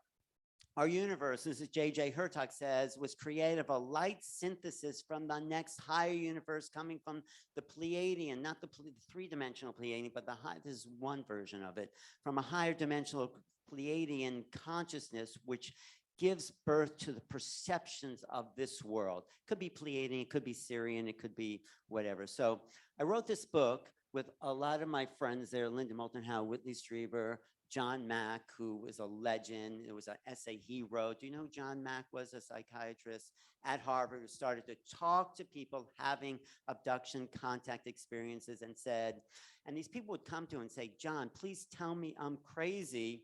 And he said, "I have good news and bad news for you. And the good news and bad news is you're not crazy. You're having these experiences. And it's an unfoldment of a greater reality." So he wrote, I found an old essay that was unpublished and I put that on. So this is a little clip of a kind of promo for this book. Sound up. Can you put the sound up a little bit? Rocks of Sedona. Online community here. Comes a time. A message. A special series. There's no better time for making contact.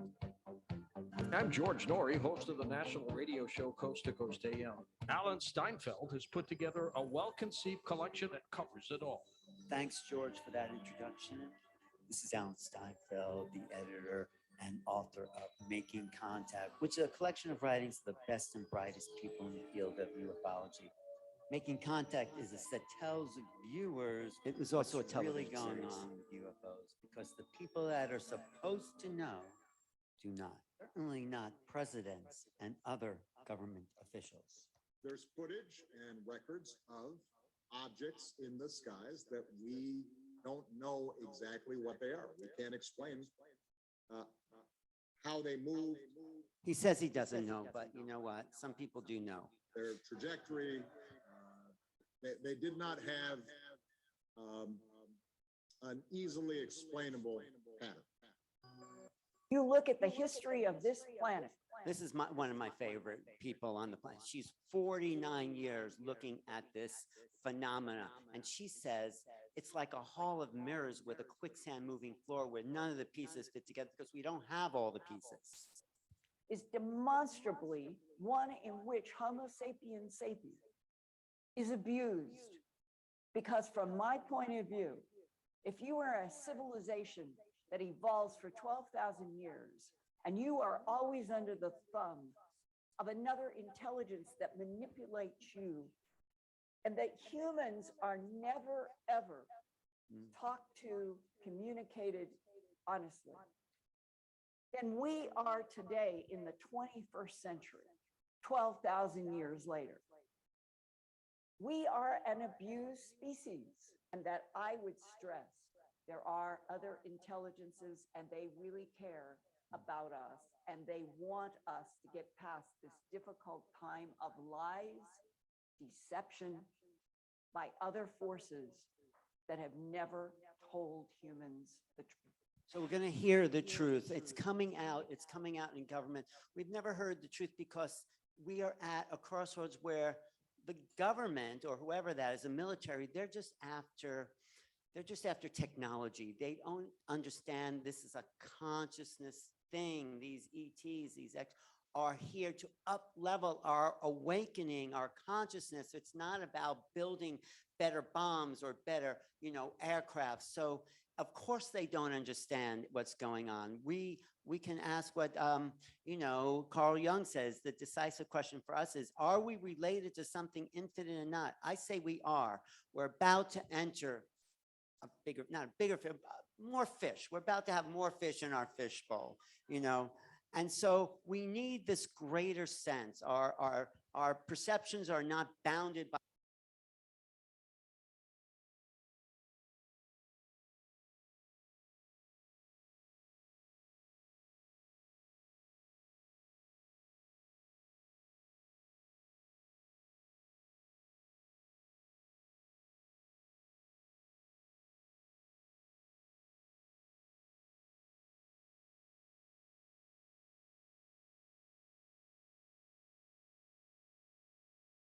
this little kid says to his father, yeah, I didn't believe in reincarnation when I was your age either.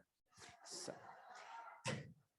and why are we not, some people are not seeing UFOs because they're looking down at their iPhone, This is also from the New Yorker. Hello, honey, I'm going to another dimension. Do you need anything? And my favorite joke of the time, New Yorker magazine, really mainstream magazine. These ETs are talking to each other, this typical American baseball cap, beer belly. And this ET says to that ET, you abducted him, you feed him.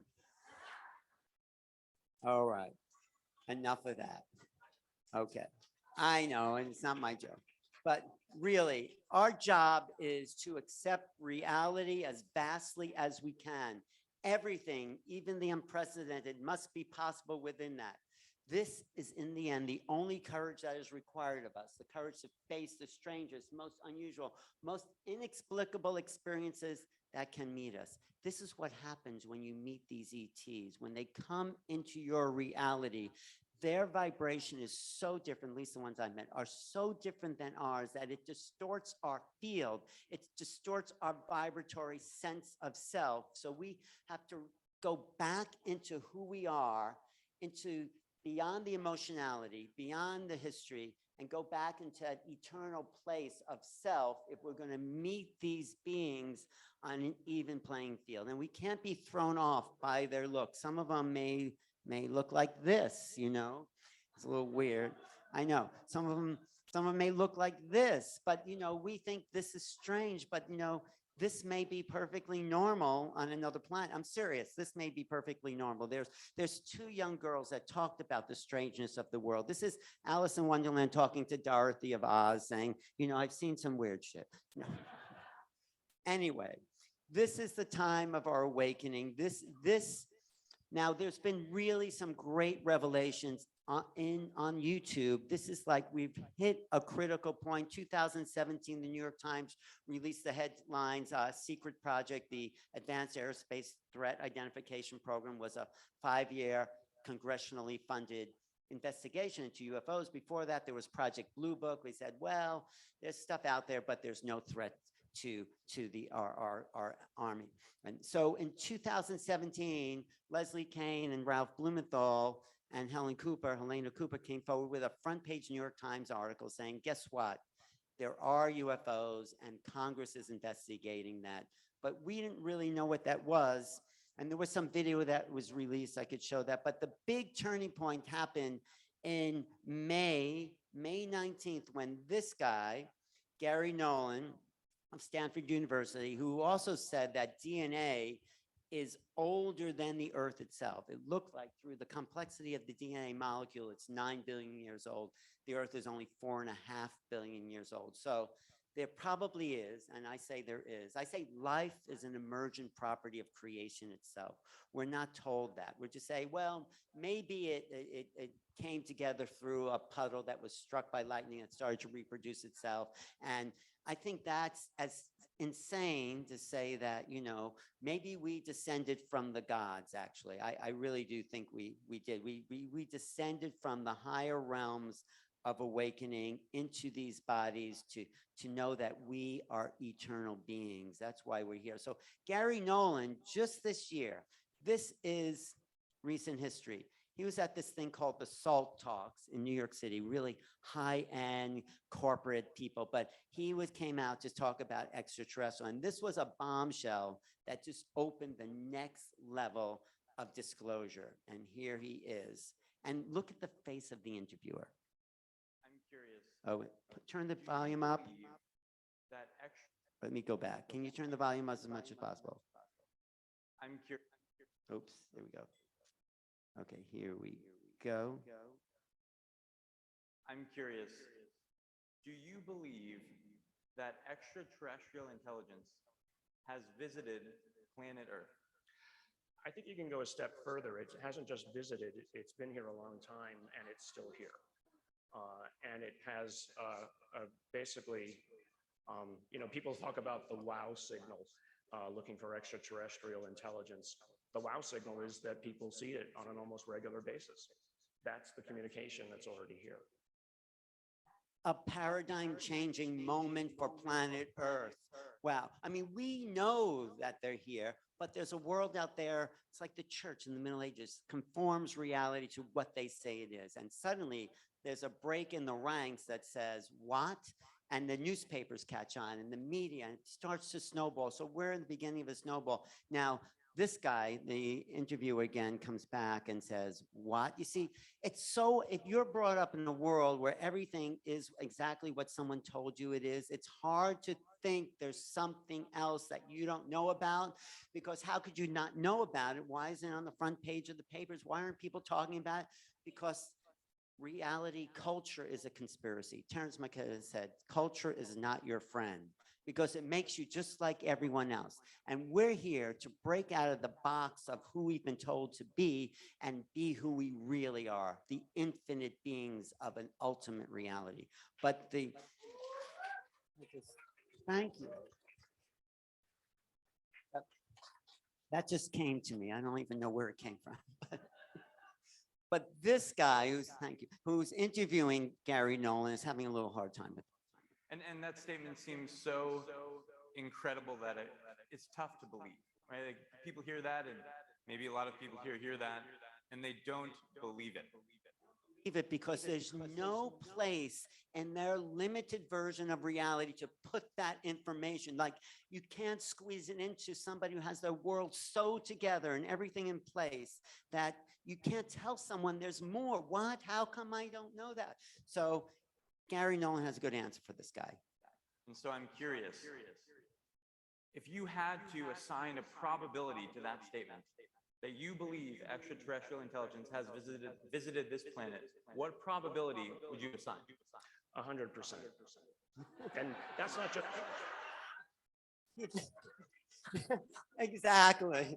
This guy has no idea. He's lost, you know, he's suddenly thrown into the deep end and can't swim. And Gary Nolan says, because the government, Congress is now saying what it is, and it is. So the National Defense Appropriation Act passed last year, signed by Biden in December.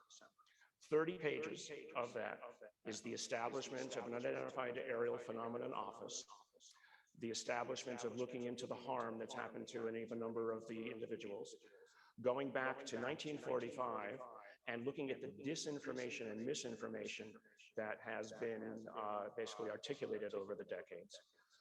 12 US senators have signed on to a document that basically says we want the information. The establishment of an office, Arrow, in the Department of Defense has 25 people working in it right now. And what's their goal? Collecting the information across all of the all of the US Department of Intelligence, or Department of Defense intelligence offices, and collation of that into a uniform format for the very first time, and provision of that then to Congress. The creation of a whistleblowers program specifically that allows people from within, I'm going to say this, who've been working on the reverse engineering programs, reverse engineering of objects, so that they can come in and break their oaths, but it's specifically just to talk to Congress and give that information in classified settings. And that the most recent one that happened was just last weekend, and it created quite a hornet's nest in Washington. Wow. I'm going to show a clip from that hornet's nest that was just created. But, you know, when people say this, and even when I've been out and just with Patrick over the summer, we're out in Sedona, a bunch of people, 60 people, I was looking at the sky through these night vision glasses. And I love this stuff. I wrote a book about it. And then I'm looking at the sky and there's this triangle through the night vision goggles. And then when I'm looking at it, it goes from the triangle up to down. I said, oh my God, this really is happening. It's like, I just integrating this triangles, Henrietta, there's like triangles out there. So this is real. I keep thinking, well, have we walked into some B movie about science fiction invaders from space? No, that's the only framework. Even me, maybe you, maybe not you, have to put this reality like, yes, there are ETs here, they have crash retrievals, they're reverse engineering, and this is a turning point in history. I mean, yes, it's not news to a lot of us here, but when a new paradigm comes in, it switches everything we think reality is. So how do we understand something? And there's a history of people who don't believe that there's something new coming on. I'm going to show you this. Well, first I want to tell you what Patrick Harper says. We cannot see the world except through some perspective or imaginal framework, some myth. Indeed, the world we see is the myth we live in. The myth you're living in is the one you've been educated to think is real. That's the myth for all of us. For me, you know, I grew up on television. It's like, oh, and then there were computers, but it's still all coming to me. So we have to forge our own way into reality. But human beings are, you know, Mark Twain said, one of the favorite things Mark Twain says, it's easier to fool the people than to convince them they've been fooled. And that's where we are now. Right, Mark Twain. Yeah, I love Mark Twain. He also says, you know, what did he say? The difference between fiction and nonfiction is that fiction has to make sense. And nonfiction doesn't. But this has been the history of human beings. So when the Dutch ambassador came to Thailand, Siam, and said the water in his country was so cold, it would be hard enough for an elephant to walk upon. The king of Siam said, now I am sure you are a liar, because there's no concept of frozen water in Thailand at the time. They didn't understand it. Another paradigm shift was this, when the Galileos, and this is on trial with Galileo, said to assert that the earth revolves around the sun is as erroneous as to claim Jesus was not born of a virgin. And those are two, that doesn't mean he wasn't, I don't know, but it's two conflicting worldviews. We are in a conflict of worldviews, and there's no preparation for this other world that's including these ETs, except if you've had an experience and you get together with other people and talk about how do we integrate a world where we've been told life is a freak of nature, it's an accident, Darwinian evolution. It's our programming, at least in the West, that the indigenous people have a higher sense of spiritual connection to the cosmos, but we have to undo all our old programmings. It's like Newton followed up on Galileo and discovered the laws of science, of physics, but said it's based on observation. That was great for Newton. And you know what? We're using Newtonian physics to run our world now. It's 400-year-old physics to run our cars, our plane. You put energy out, you get energy back. The ETs, whatever they are not using Newtonian physics. They're not filling up their gas tank to get here, in other words, from wherever they are. And so Yes, Newton said observation, but what if you have observations from two different points of view? That's the problem. That was the genius of Einstein in quantum physics, said, well, of course the world is based on observation, but it's based on your observation. Everyone's truth is their reality. That's where we're at. Right? No one can argue with your truth. If you've had an experience of some interdimensionality, I can't say, no, you didn't have it because that doesn't make sense in my reality. No, we're changing reality one by one by saying, no, I've had an experience, you've had an experience.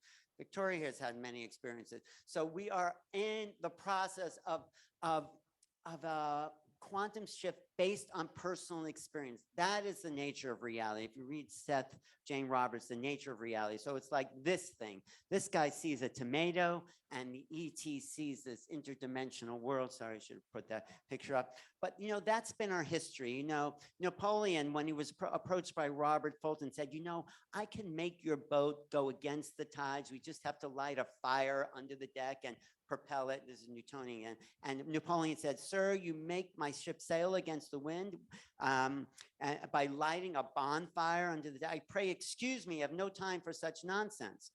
Or Martin Van Buren said in 1829, railroad carriages are pulled by enormous speeds of 15 miles per hour by engines that endanger life and limb of passengers, setting fire to crops, scaring livestock, frightening women and children.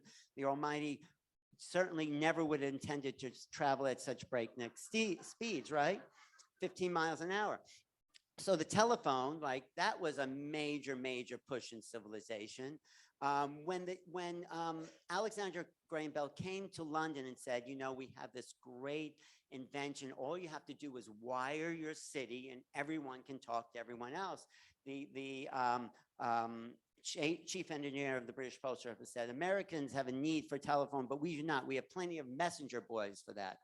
Because that's what would deliver messages. You know, Marshall McLuhan said the old technologies is replaced by the new technologies, but still in the old way. Like in the beginning of emails, it was like, oh, there's like a little letter. And then it became much more sophisticated. And the new technologies that are coming are going to be even more sophisticated, but we are looking at them in the old way. So the first telephone call was a kind of reiteration of the telegraph, which was just short messages. That's why the first conversation was, come here, Watson. That was the first message. So anyway, we have to, and oh, my favorite paradigm shifting was that the Scientific America called the Wright brothers hoaxers, because if such sensational and tremendously important experiments are being conducted in not very remote part of the country on subjects which everyone files as profoundly of interest, is it possible that the enterprising American reporter would not have attained all about and published them long ago? So, right, if people were able to fly on heavier than aircraft planes, why wasn't this being reported? And since it wasn't being reported, it can't be true. Since no one's talking about UFOs, it can't be true. But guess what? We're starting to talk about it. I'm going to show you the next level of revelation here was just June 5th, when this guy, David Grush, came forward. Well, this was the headline, and that was the original December 16th headline that started to get the disclosure ball rolling.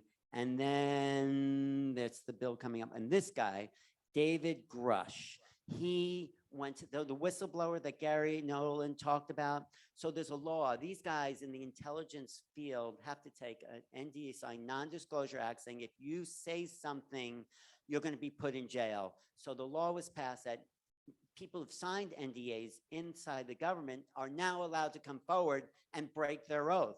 So this guy came forward and he called, of course, quite a hornet's nest of a firestorm. Air Force veteran, former member of that task force, and veteran of the National Geospatial Intelligence Agency, is formally blowing the whistle on secrets he says no one has ever shared publicly before. You are one of the most trusted former intelligence officials in the US Defense and Intelligence Establishment. Yes, I was. You were trusted with the most intimate secrets.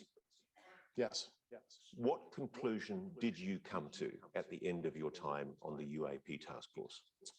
The UAP task force was refused access to a broad crash retrieval program. They were refused that. So this office was set up in Congress to investigate UAPs. You know why they're called UAPs? That means unexplained aerial phenomena as opposed to UFOs. There was a rebranding because UFOs mean objects, unidentified flying object. UAPs, unexplained aerial phenomena. This is a phenomena. These are not objects in the sky. These are phenomena that affect me and you. If you've seen a UFO, how many people have seen a UFO here? You're part of the phenomenon. There are, in my opinion, and Grant Cameron says this, there are no accidental witnesses. There's no innocent bystander. If you've seen a UFO, you are part of the phenomenon. If you haven't seen it, you're sitting here, you're part of the phenomenon. Just face it, you're part of the phenomenon. So, and it's true, we need all, but anyway, so this whistleblower comes out and says, the UFP task force was not able to access the secret government craft that the military is hiding. When you say crash retrieval, what do you mean? These are retrieving non-human origin technical vehicles, call it spacecraft if you will, non-human, exotic origin vehicles that have either landed or crashed. Now, this guy is an intelligence officer. He's trained to tell the truth, trained to go undercover. He is not making this up. Have spacecraft from another species? We do, yeah. How many? Quite a number. You're kidding. No. I thought it was totally nuts, and I thought at first I was being deceived. It was a ruse. People started confiding in me. They approached me. I have plenty of current former senior intelligence officers that came to me, many of which I knew almost my whole career, that confided in me. They were a part of a program. They named the program. I've never heard of it. And they told me, based on their oral testimony, and they provided me documents and other proof, that there was, in fact, a program that the UAP task force was not read into.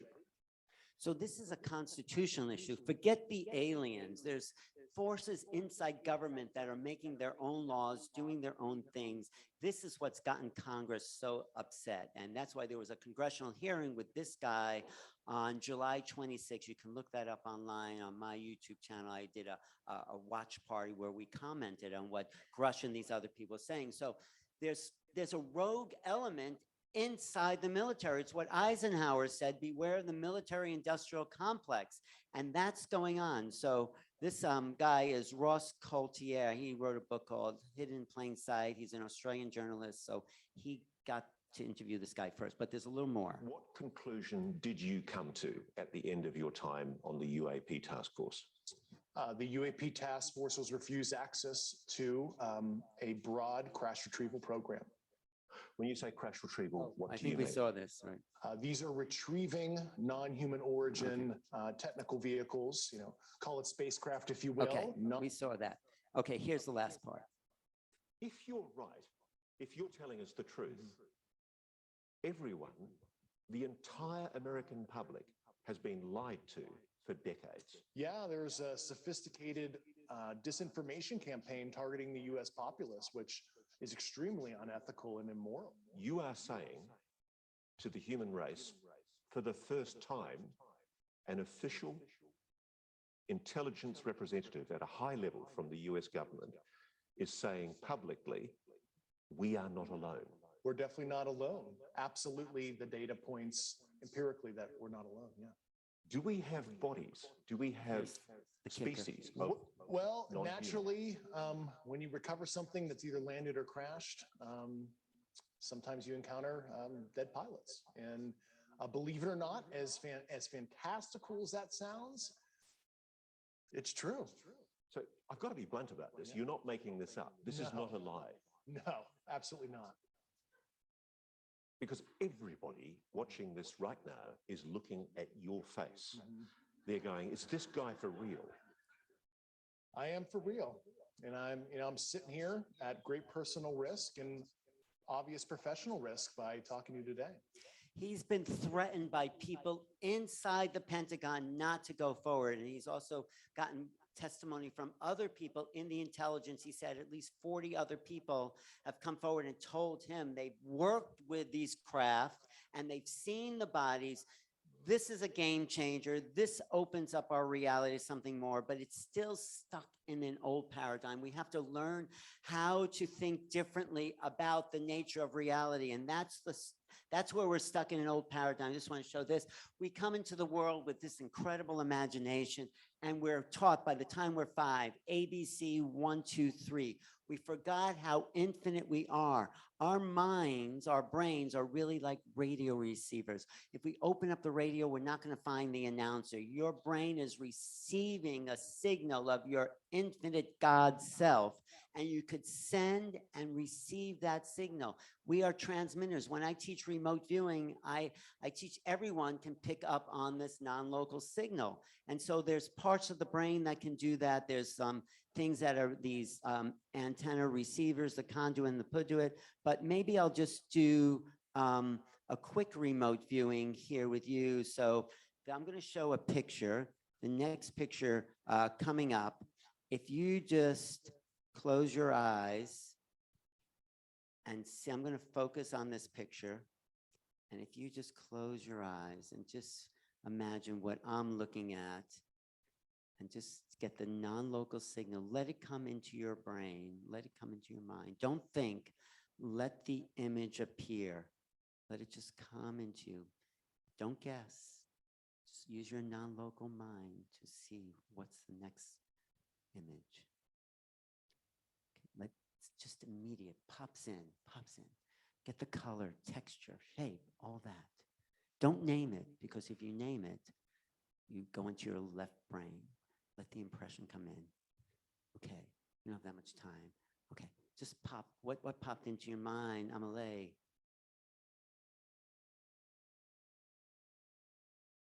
A stretch of something. Okay, anybody want to volunteer? What?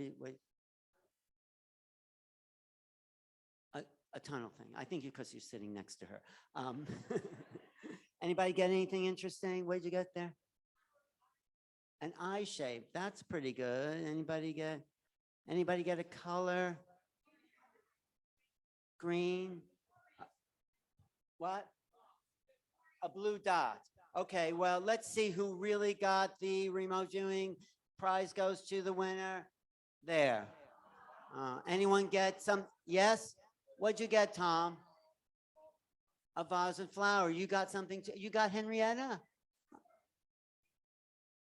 Oh, you did. You got something to a red. See, some people, we have to get our left brain out of the way. This is the problem. We got to get everything we think we know out of the way in order to tap into the true nature of these ultimate realities. So it's like I say here, your left brain. Here's another test. Read the color, not the word. You see how much we're programmed our left brain. If you can read the color instead of the word, you start to develop your right brain a little more. The right brain is where the signal comes from, infinite color. Or if you could look at this thing and you look up and down at something, you can see, you're looking up at the chessboard and down at the chessboard. That's not possible in the normal paradigm, but is here. So this infinite force is coming to you. This is the signal of everywhere all the time. This is what we're discerning, and we're just stuck with this left and right brain part. So we're only been taught to use this left brain. We have to become whole brain beings. That's the key here. Once we're whole brain, then we can start to understand the nature of reality. And then the whole left and right side is one. So left brain is like what's on your computer. The right brain is what's connected to the internet. So if someone told you, no, I can get information that's not on my computer, you would say they were crazy unless you knew about the internet. So that's where we're coming from. We have to open up this non-local perception because we're all really non-local. One more brain exercise I want to just do before we leave is that your pituitary gland is right sort of here. It's the third eye. It looks like a little bud in people who haven't really focused on there. But this is where reality that is created. When you hold a vision here in your pituitary gland, it becomes reality. So we're just going to do, so there, that's your brain, sort of. This is a simplified version. Close your eyes and just hold something you want to create in your life, right there in your third eye, some image. Hold it. We're going to do this 3 times. Hold it strongly and solid as you can. Okay, now breathe that image in and blow it out. Now form it again in your mind's eye, in your third eye, form that image again and hold it and breathe it in and breathe it out. Okay, last time, reform that in your mind's eye, shape it the best way you can, what you want to create in your future, the future for the planet or someone else or your world. Hold it there and breathe it in and hold that image, hold it there and hold it a little longer and breathe it in and breathe it out. And so be it. This is how you give birth to your creations. This is what Michelangelo remote viewed in the 1500s about, oh, what happened to my plug? I guess I wasn't remote viewing it too well there. Anyway, there is an, okay, thanks. No, there is an image. I want you to see that there. That's how you give birth to your creation. So if you've held it there long enough and you blow it out, it becomes law, it becomes absolute, it goes into the universe because thoughts are things. There's no innocent bystander. You are creating reality. You are infinite. You are the gods of creation. You are the people we've been waiting for. Thank you very much.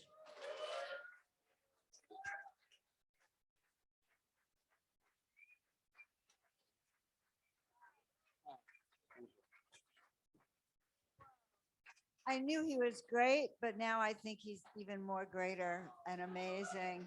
Okay, tell them how they can reach you. New Realities TV, right? Yeah. Well, I have a great YouTube channel I've been doing since YouTube began in 2006. That's youtube.com/new realities.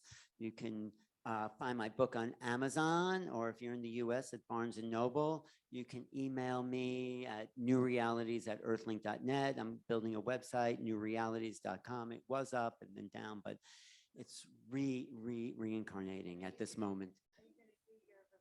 And I'm doing a remote viewing class. I do it about 3 times a year. If you go to lightnet.org, we do 8 weeks, because once you learn how to access non-local consciousness, we can start to talk to the ETs. So once we understand that we all have an agreement on the target, I say, okay, then we all go off planet together and we visit these other worlds and see what these ETs have to say to us. And that's how the military is doing it. They're remote viewing these craft and these planets. So we have the same equipment everyone else does, and we're going to use it because we are infinite.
Okay, last moment conversations, just say goodbye, say hello, see you in about 50, 45 minutes, and we'll continue the conversation. Hello, hello. Hey, Joan, thank you. Okay, Joan, can you get people to quiet down? Listen to this woman back there. Thank you, Joan.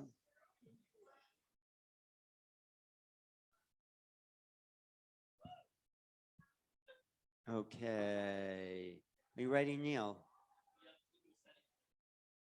Okay, you on, right? Well, hasn't it been an incredible day? Has it been amazing? Information, activation, initiation. So for the finale is one of my favorite speakers, one of the most passionate people in the field of consciousness, spirituality, UFOs, awakening, and she lives her truth. She is so in that field with her readings, her personal readings, and her just intent focus as the great granddaughter, just one great granddaughter of Eisenhower, Dwight D. Eisenhower. And, you know, she's learned the system and how to go outside the system. So we're really going to go outside the system here, but she knows what that world is like and she knows what the bigger picture is all about. But particularly here about the goddesses of Glastonbury is the focus here. And you know what? Goddesses are not a myth. Every woman is the embodiment of the goddess. Really, really, this is not a myth. This is the activation of the true life of who women are, and men are embodiments of, I guess, the gods, right? And they come together to meet each other on the divinity level. And I think you're going to be going into a little bit about that, particularly Goddess of Glastonbury. So let's give Laura Eisenhower a big, big applause. Thank you. Wow. I'm just so blown away by this conference. Thank you, Portal to Ascension. Thank you, Neil. Thank you, Alan. Thank you, Joan of Angels. Thank you all for coming. I feel more connected to, I can't get over the love and the feeling of familiarity, the feeling of family. I mean, I'm so excited. I even fell over and injured myself. But I know it's an activation, like the energy here is like so incredible. So I know it's gonna help me take a step back and just really integrate and slow down a little. So it's always a blessing in disguise, I feel. So that's my website. I do readings for people and I do Zoom calls and just kind of gather individuals to just talk about what they're going through. And I bring on guests and yeah, so I've been banned from YouTube and you can find me on Rumble. I don't know why I'm sharing this in the beginning, but just wanted to get that out because sometimes I forget to share my website. So I'm like, I'm just gonna go for it. So I don't know how to change the slide. It's not doing it. Okay. It's nice and cozy. Thank you all for sticking around. I know you're all probably hungry. You've been here all day, like, and it's warm in here.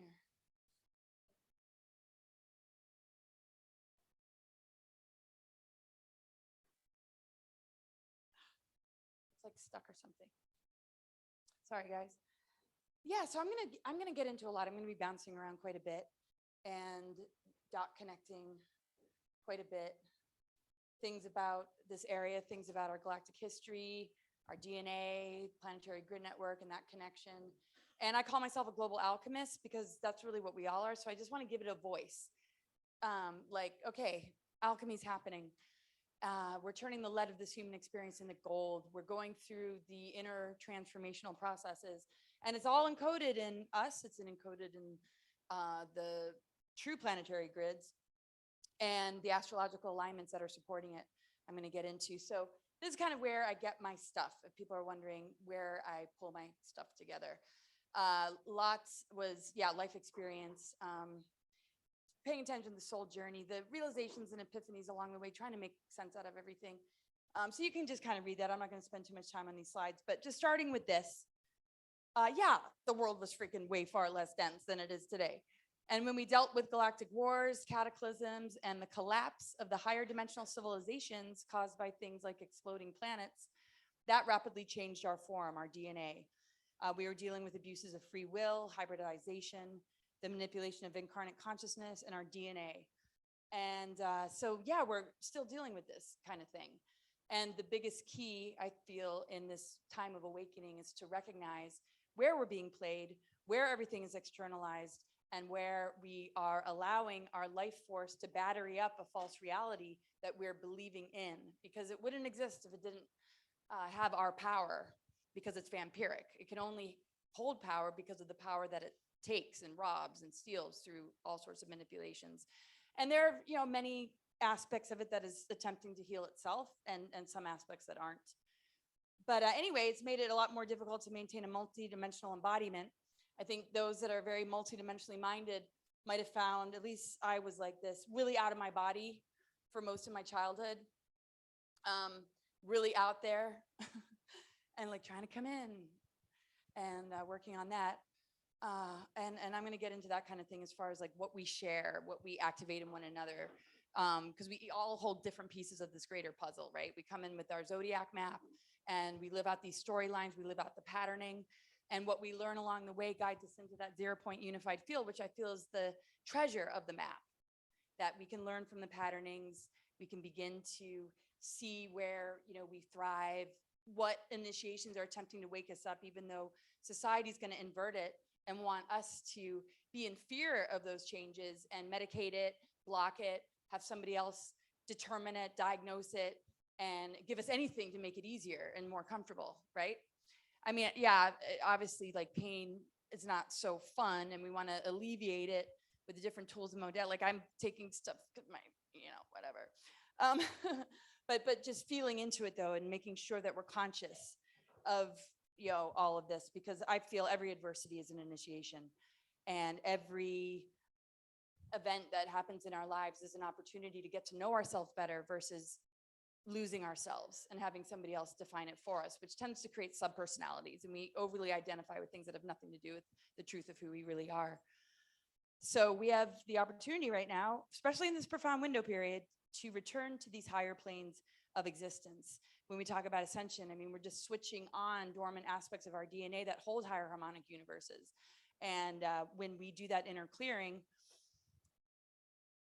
we're obviously going to see the world around us reflect it. Doesn't mean we're not going to witness the other sort of trajectory that is existing, because we're all at different levels, but we're all here for such an incredible reason and purpose that relates to an area like this and relates to these lost teachings that we hold in our consciousness and in our higher mind. That is, like Magenta said, we know exactly what we're doing. We just got to get away from the things that are telling us otherwise. So way back when, during the Atlantean cataclysm, about 26 to 30,000 years ago, this is when the planetary stargates, the planetary grids, and ley lines became controlled by the negative alien agenda races.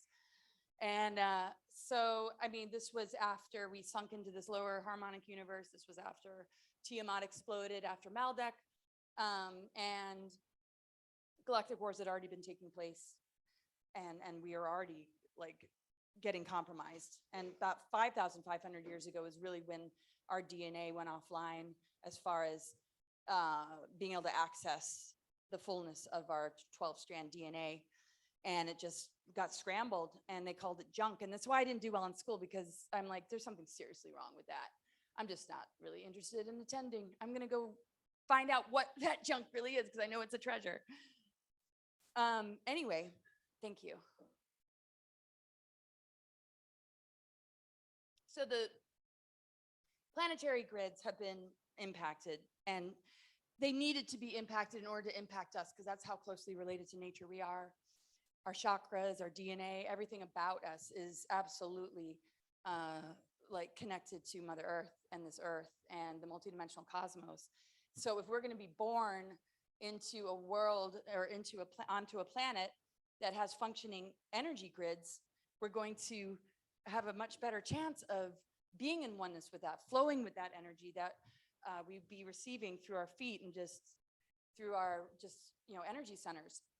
So it becomes extra challenging when this energy is being manipulated, because through osmosis, we pick up on it, and it's further exacerbated by everything we get in the school systems, the media, Hollywood. I mean, I don't have to go to, I mean, everybody here knows all this. So, but anyway, mass biological and mind control devices exist well beyond the technology of implanting tiny physical chips into humans, which accompanied many of the abductions by the Greys and benevolent Zetas, and also are an impending application of such electronic devices by the one world government to the population. Even brain signatures radiated by government HARP and Gwen towers are relatively superficial compared with ancient existing global grid systems, which can be used for manipulating the evolution of all life on the planet, including the planet's evolution itself. So global grid system, he goes into all the reversal grid energies, and basically those would be what we call artificial timelines. And so it requires our consent, it requires our energy.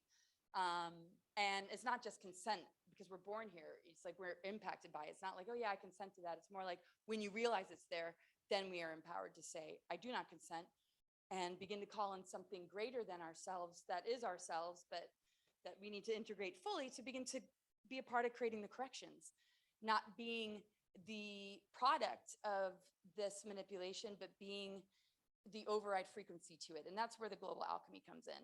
So one of the dark technologies is the Nephilim reversal grid. This comes from I've developed a really close relationship with Lisa Renee, and was just really able to articulate things that I didn't have the proper words for. So yeah, the Nephilim reversal grid technology, and the Niberian diodic crystal is another negative ET technology control network. And it's all about interfering with true spiritual marriage or the hierogamic union. And this has been placed in the sacred sites around here, Stonehenge. It's impacted the Michael Mary lines, and a lot of distortions were placed in these areas that people are still working on healing, that are just overlays that really aren't the truth about things that have taken place here even. And it's not like there's one absolute. I mean, this is where our intuition is everything. You know, what is true for us is not all going to be the same. I mean, we can dig and dig, because I feel like this life experience is being an archaeologist of our soul. You know, we'll continue to dig until it feels right, until the vibration says yes.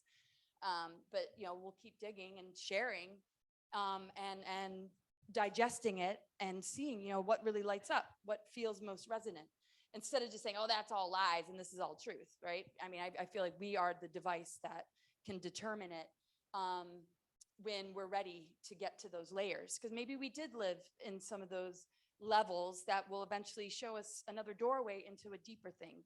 So just to get all that information out, though, at least gives us something to, you know, look at and be activated by. And I mean, there's some things that, of course, you know, it can't be argued, right? But I think when it comes to past lives, the kind of experiences we've had, and our own personal connection to things, it can come more to life in the face of things that are more factual, that could be proven if we were to really dig deep. That these, you know, obviously these technologies exist. And I don't want to be redundant for anybody who's heard my information before, but the reason I am sharing this, I think it's because of the next slide. Oh yeah, what's something about that. So in 2006, they attempted to recruit me into a hidden operation. And the reason I'm bringing this up is because I don't usually share it in the context of why. And it did have to do with using Looking Glass technologies to locate me and a person that I was in a relationship with. They understood that he had a Grail King lineage.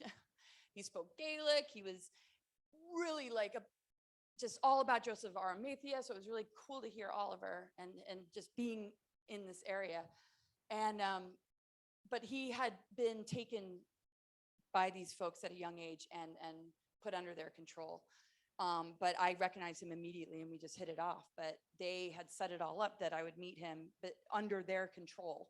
I thought I just met him in the organic way. And so I'm like, yeah, we stayed up all night. Oh my God, totally in love. And then it's just like, what? Like, you find out more and more. He's going to secret meetings, like has a handler, disappearing for days. I'm like, whoa, okay. We're going to Mars. And I'm like, I don't think so. I'm like, you can go, like, yo, maybe I'm not the woman for you. You can find somebody else to go to Mars with, maybe. And it's like, no. Actually, they sent me. You were a mission to come with me. And if you don't go, they're going to take you anyway. They're going to kidnap you. And I was like, what? I had my young boys, and it was kind of intense. And it had to do with the blueprint of having that kind of lifetime of hierogamic union. And they wanted that for some reason. And we all had that. We had those kind of partners. We have connected with that. And I think because of the relation to Eisenhower, and they knew that I was all about this stuff since childhood, sacred union and just, you know, hieros gamos, and just being aware that I don't think I was using that word, hieros gamos, till later, but I was just really intent on that. And they weren't able to really mind control me because they knew this, though. They could heart control me and find a partner from a past life to stick on my path and try and get us off planet. So I was able to get out of that. I was aware of my mission as a child. Eisenhower was very close to me. And I think the reason he spent so much time with me when I was a lot younger was to prepare me for this.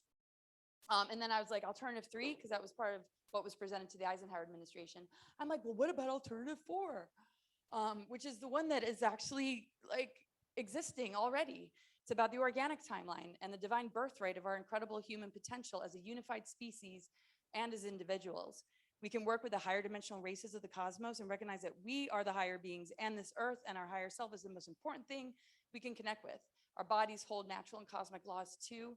I mean, we are just cracking through, you know, all of this multi-generational stuff, things that we just picked up on, things that we probably questioned from a young age. And now we can all gather together and feel just this unity and this camaraderie and this family energy. And when we go back to the madness or run into it, it's just like, oh my God, you know, it's like, where are all the business cards and where are these friends? And like, oh my God, online. And thank God, right? So during this window period, we have an incredible opportunity to achieve ascension. It's gradual, but we'll begin to feel it more and more. So I wrote this when I was talking about alternative 4, when I was first getting interviewed in 2010. I broke free of all that in 2006, but the targeting hit me before birth is what I was told. Project Pegasus that Andrew Bashad was a part of, he said they were talking about you in meetings in 1972. I'm like, well, I was born in 73. He's like, well, yeah. I'm like, okay, so before I was born? I'm like, okay. So there's all sorts of targeting. So it was this. I wasn't in any projects or programs. A lot of people come up to me and they're like, oh yeah, I heard you were on Mars, you're a super soldier, or this or that. I'm like, no. I don't know where you heard that. But I work with so many people and I'm trying to connect dots with so many people that have gone through this kind of stuff. And anyway, so there's something about that they do not want, right?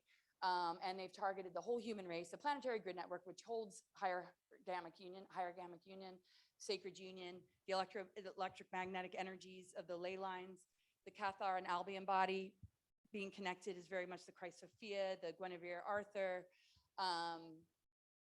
and unplugging it, putting it in reversals has made that energy very, very difficult. So the warriors that we are that refuse to submit, they don't like us, and that's obvious, and it's too bad. So, yeah. Because this is what they really look like. This is like their energy and attitude, right? It's just kind of like, oh, just get rid of the divine feminine energy and the exile of the divine feminine, the false king of tyranny archetypes. And I like also call it a bad step parent. You know, when you think something cares about you, you don't realize it's not your real parent. It pretends, you know, it's that authority, even the lower creator gods, you know, all the manipulations that we see in religion that are connecting us to a lot of times imposters and imposter teachings gives people this false sense of love and security. And that's why when they tell you to do something, you're going to do it because you want that reward. You want to feel like you're doing good. And it's really just separating us from nature, separating us from ourselves. And so I look at it like, if that's your hubby, you're going to want to divorce that guy. And because that is the kind of energy of the patriarchal forces and the imbalance of the divine masculine and feminine on the planet, it's just like, we're just cutting the cords and divorcing ourselves of old paradigm, old, just dark energy of this 26,000 year and then some dark cycles of history. And that's when the negative alien agenda really got its hooks in. And these greater energies weren't able to hold any real influence, but they knew around this particular window period, their ability to hold influence would return. And so they could come, plant seeds, do this and that. Many went into stasis. Many are very much a part of the planetary grids, the energy of the land, as we see in Glastonbury. It's like, you know, it's all about the body of the goddess. And then there's the zodiac. And it's just like, you know, we're such a part of all of that. So yeah, so Saturn's been kind of like, I see that being kind of like the dominator, controller, limitations, rules, and the responsibilities that we're given in the human sphere that can feel very enslaving and very controlling, not the fun kind of responsibilities that we choose because we want those responsibilities. Because obviously, you know, Saturn being the ruler,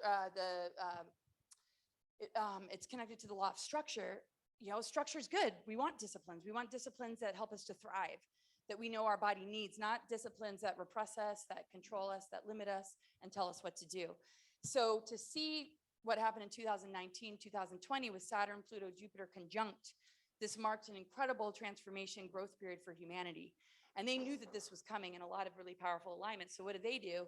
They invert all of that. They know that these powerful activations are coming.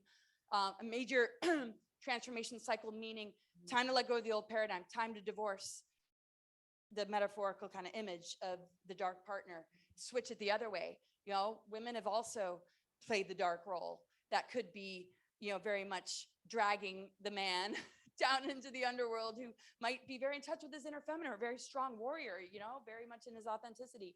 And that woman might be very programmed and controlled or very wounded. I mean, it doesn't matter. Imbalance is imbalance. And as long as there's imbalance, that's key.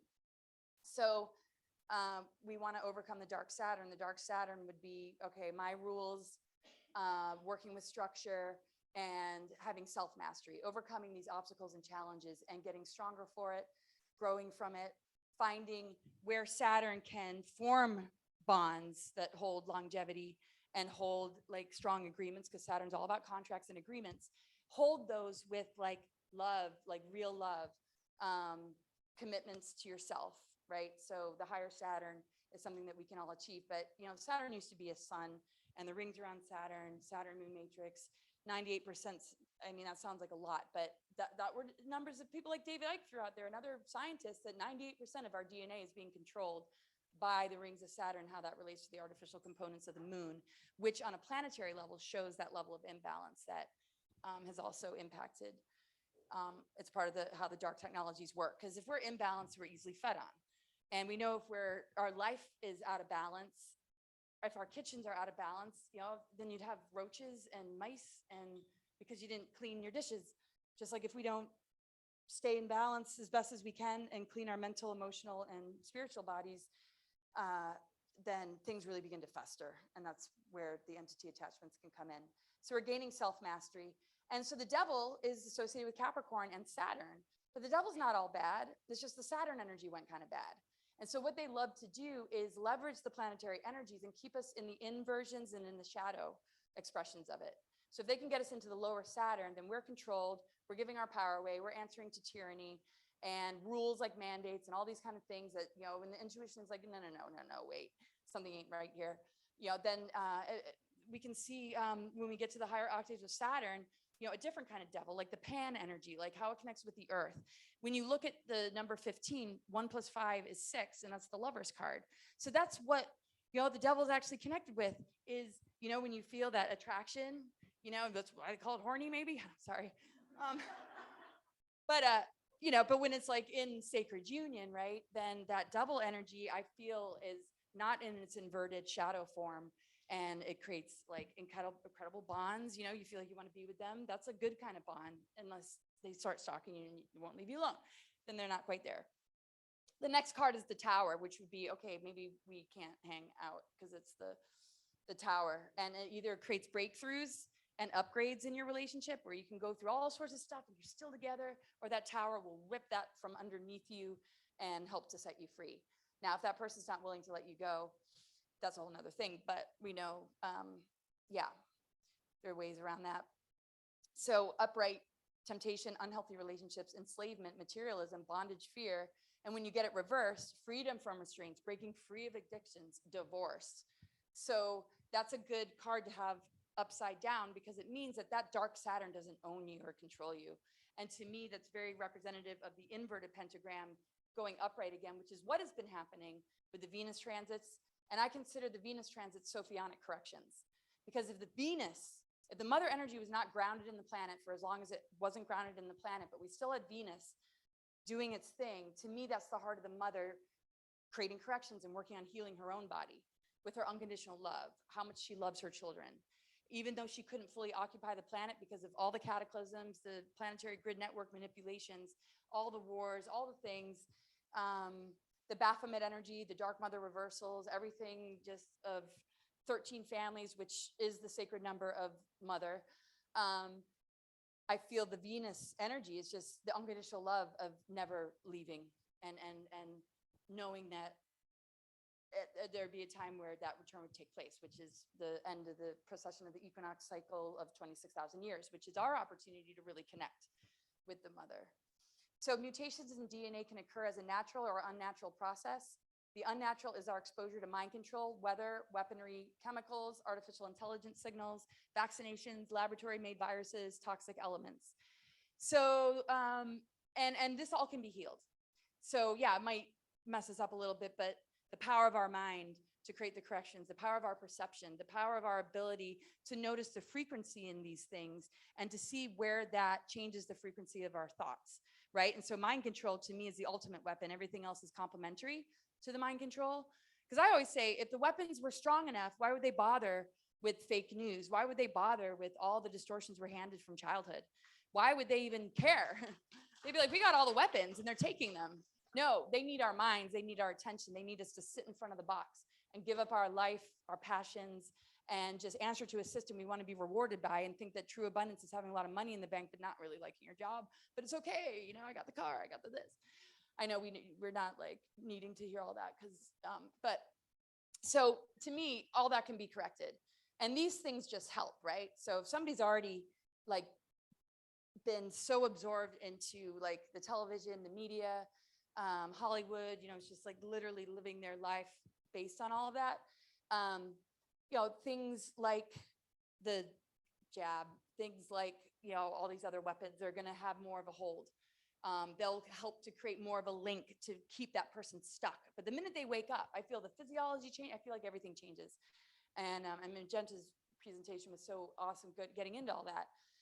And that's really what is wonderful about this window period because of the fifth element ether. And this was also put into reversals. So when you look at the inverted pentagram, the fifth element is going downward. And that is also symbolic of, you know, the Baphomet sort of satanic energies. And so the Sophionic corrections were to lift that pentagram back up again, mother coming back, you know, the unconditional love of the mother coming back into the earth body. And then within us, we get to create the inner alchemy because our inner elementals, earth, air, fire, and water, aren't contaminated by all the toxins anymore. We can actually connect with the ether and purify and connect with that fire, connect with that dragon energy and transmute and have it like just do its cleansing work because spirit holds dominion over physical matter. And that's the way it always, you know, has been until it just got so freaking heavy because of our belief in all of that. And rightfully, we would be believing in all that because there were things done, frequency fences, you know, the net, you know, things put in our DNA to block us from being able to access the higher dimensions until we are more ready and more responsible, I feel, because when Tara collapsed from dimensions 4, 5, and 6, and these explosions, you know, Tara and Tiamat, the repair work to re-enter that, you know, would take time in order to fully, you know, embody it through, you know, just all these different experiences.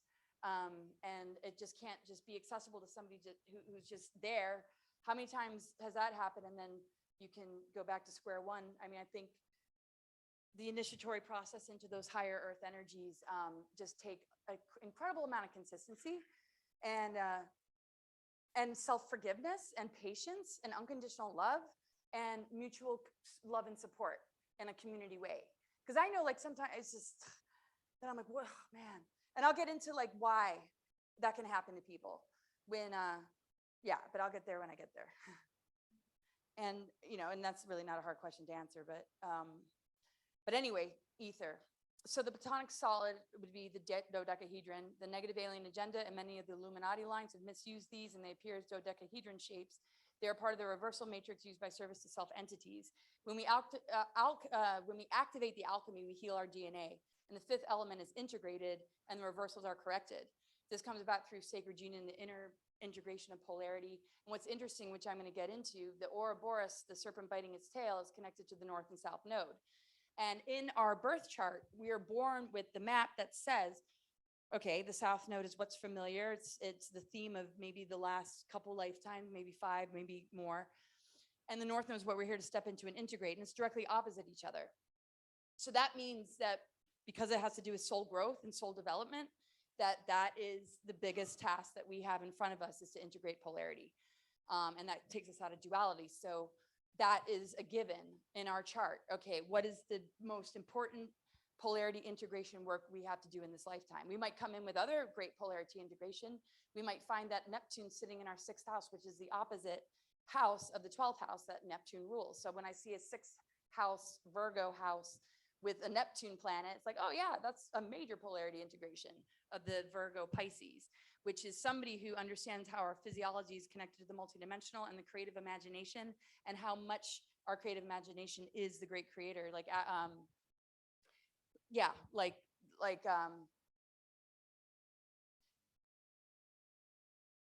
the perception and what we can draw upon, and when we create our visions and dreams, obviously, right? So the inverted pentagram, like I said, or 5-pointed star, is so prevalent in Satanism, is also symbolic of this unbroken time cycle and vibrational prison. The 5th element connects to alchemy and our throat chakra, and is the key to overcoming this, because it comes down to the power of our words, right? So the 5th chakra, the 5th element, right? If we're going to go through this purification, it's obviously going to purify our words and the sounds and the tones and the frequencies that come out of our mouth. We're no longer going to be spewing mind viruses and low vibrational like communications that bring people down or create separation, create discord and disharmony. Once this throat chakra is really clear, it's like the words we speak are coming from truth. It's activating. People feel uplifted. The love that I've experienced here is just like, I'm just so blown away. I'm just like, and that's why, to me, it's like we're in a room of like majorly ascended individuals, because this piece has been so accomplished and it's so abundant and it's so strong, you know, in just the loving support. And I think that is a real sign of like being very, very far along, you know, and even those that we might not consider awake. You know, how many of them are so full of love, though, and don't want to let go of the love? The ones that weren't willing to go into the divide and conquer, I feel have already conquered the bioweapons. They didn't jump into the divide and conquer and say, you can't ever come over here again. We won't ever talk to you again. And the ones that did, okay, that's that for this lifetime. They might need a life review. They might need to go to the other side and be like, oh, shit, what? You know, but the ones that like are breaking through that we can still call on the phone and share love. I mean, I feel that is a huge ability, you know, that's the greatest step of all. Think of all the people, you know, like Kathy O'Brien and a lot of, they've gone through the SRA and the really, really like extreme abuses of MK Ultra mind control. And I mean, all that was injected and put into them, people in secret space programs, you know, and the level of strength and healing and power they have when they really connected with true source and love, is just a reminder that, wow, there's nothing that can't be healed. There's nothing we can't overcome. And as we witness what we're witnessing on the trajectory of this organic ascension timeline, we can always be that resource of love, because love, I feel, is the substance of the alchemy that turns the lead into gold, because love is how we thrive. And when we connect with the mother, that is going to like restore this broken heart that's been holding on to thousands and thousands of years of a sort of a disconnect from that a lot of people haven't been able to put their finger on. You know, we still have Mother Earth. Okay, we hear about Mary Magdalene and Virgin Mary, but are we really hearing the real stories at all? Do we really understand the deeper galactic history about what happened with Tiamat, what happened to the planetary grid network, what many of these lineages and lives were all about, what happened to the Essenes, the Christ Templars, all that got wiped out, the real teachings. So anyway, so because Saturn isn't made good without our willingness to do alchemy, we need to know that our salvation is taking on the task of becoming masters, not controllers, not victims of enslavement. We're either under the rulership of Saturn, we become the controller like Saturn, or we change the energy of Saturn, which is the willingness to be on a path of mastery. And this is where we can be a true guide. It clears our emotional water so that we can connect to lunar forces that aren't so dominated. We get our power back, the power of our intuition and the clear waters of pure psychic seeing. And so there's higher octaves of the moon and being an override energy to the lunar forces that have been manipulated by Saturn, that keep, one in sort of a state of victimization or the imbalance of your own inner masculine and feminine, because every single one of us is impacted by it. Men are dealing with the exile of that divine feminine within them. Women, it's depending on who you are. And now look at what they're doing with our children. I mean, I've got clients coming to me, like my kid, is like 6 or 7 years old and has no idea what identity, like on a gender level. They test people and they will set up surgeries after you like get so far in the test, where the test and your scores will convince you that actually you're in the wrong body and you're supposed to be a man. And this is at such a young age. I mean, this is the ultimate perversion of what these times are all about, which is us awakening our divine template and understanding like how to work with the masculine and feminine without being confused about the body that we chose to come into, that we're here to learn from. And there's no greater lesson in learning the body we are born into than to learn how to love it, not be confused by it, not reject it, not say somebody screwed up. Yep, as a soul, I screwed up, so did God.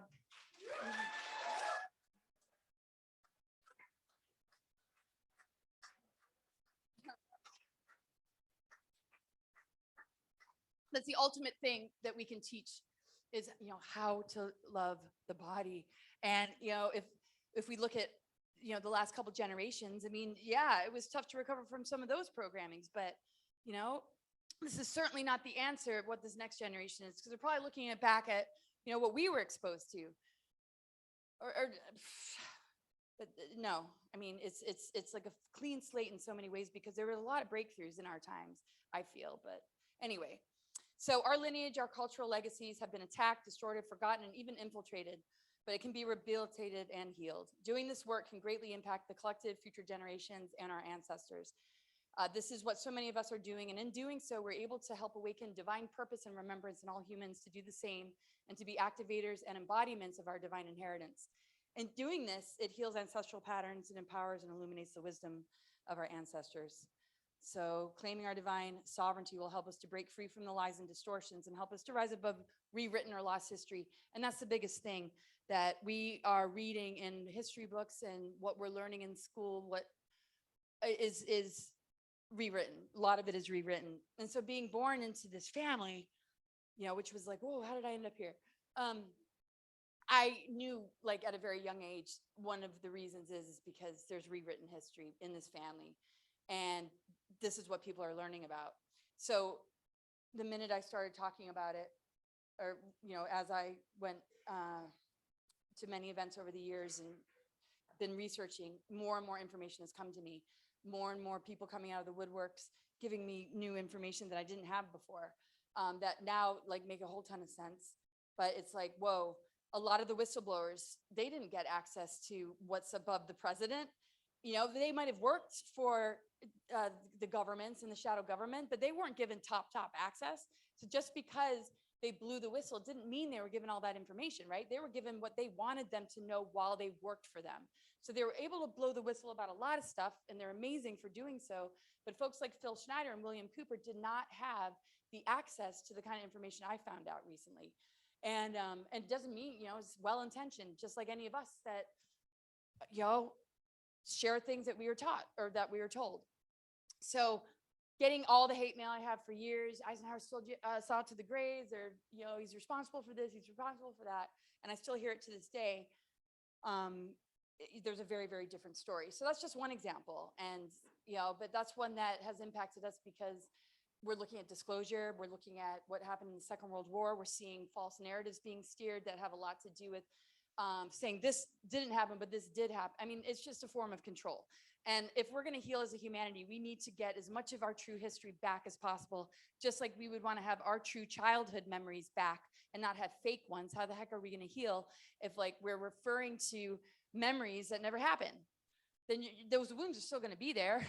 You're just going to look back and be like, oh yeah, I'm healing from something that never happened. Why am I still sick? Or, so us as a humanity, the more clarity we can have about our galactic history, about how ETs relate to the governments and to us and to people, and what our true DNA is really all about and what it holds.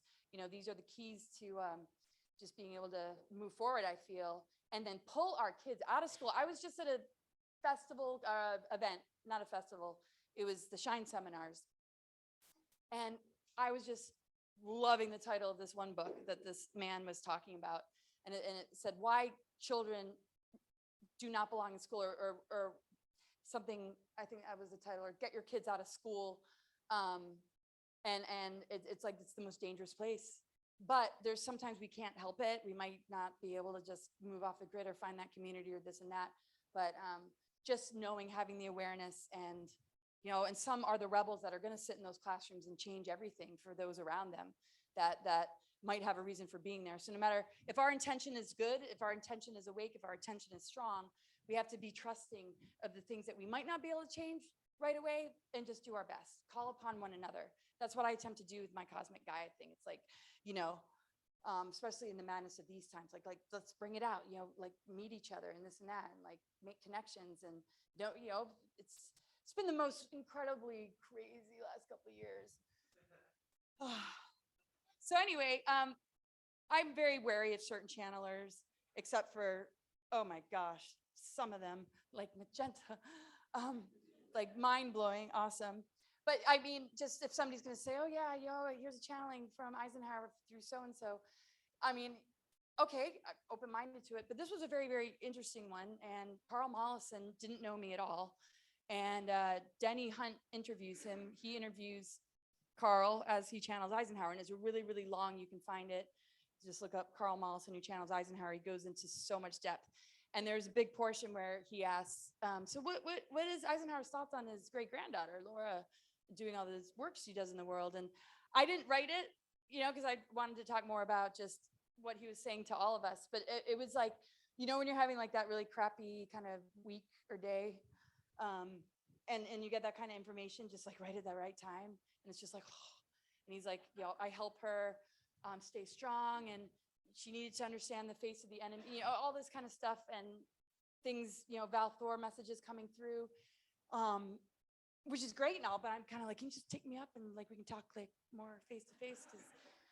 And I think they know that, like, I'd be like, do I really have to go back down? Right? You know, I'd probably be, it's enough for them to just be sort of my spirit guides and protectors. I don't even know if they quit a long time ago, but no, it's been really encouraging to get these messages. And of course, you know, they're there, and they're there for all of us. I mean, we all have our guides. We all have our connections. We can invoke and call upon anything.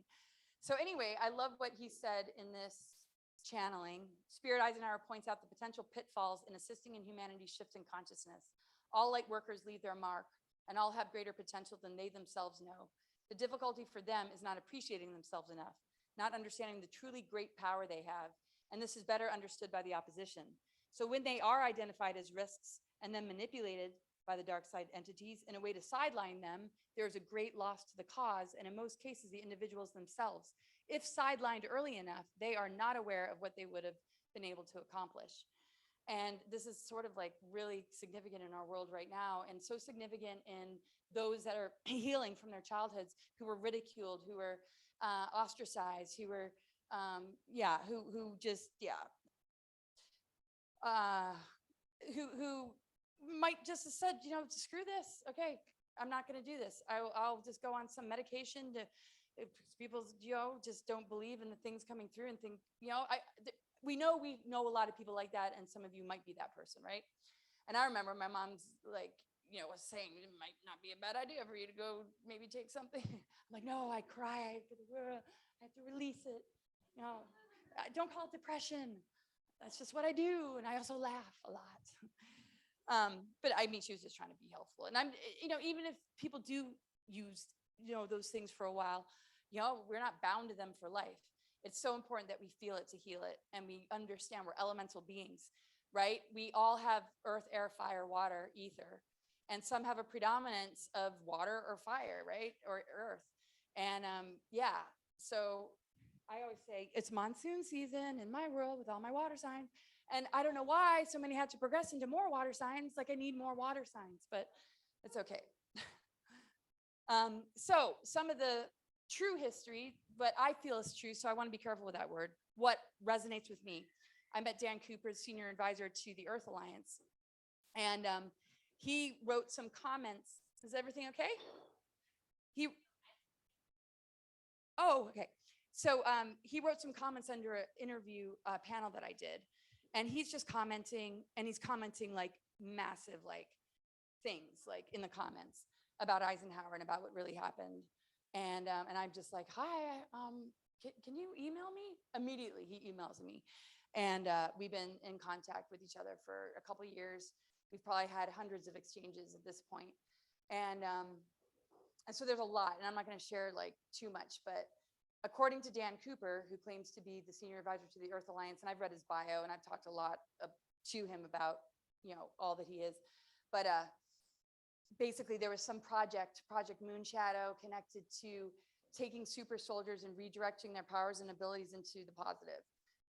And Randy Kramer was a part of that, the USMC Special Section, and Eisenhower set that up as being a positive military force.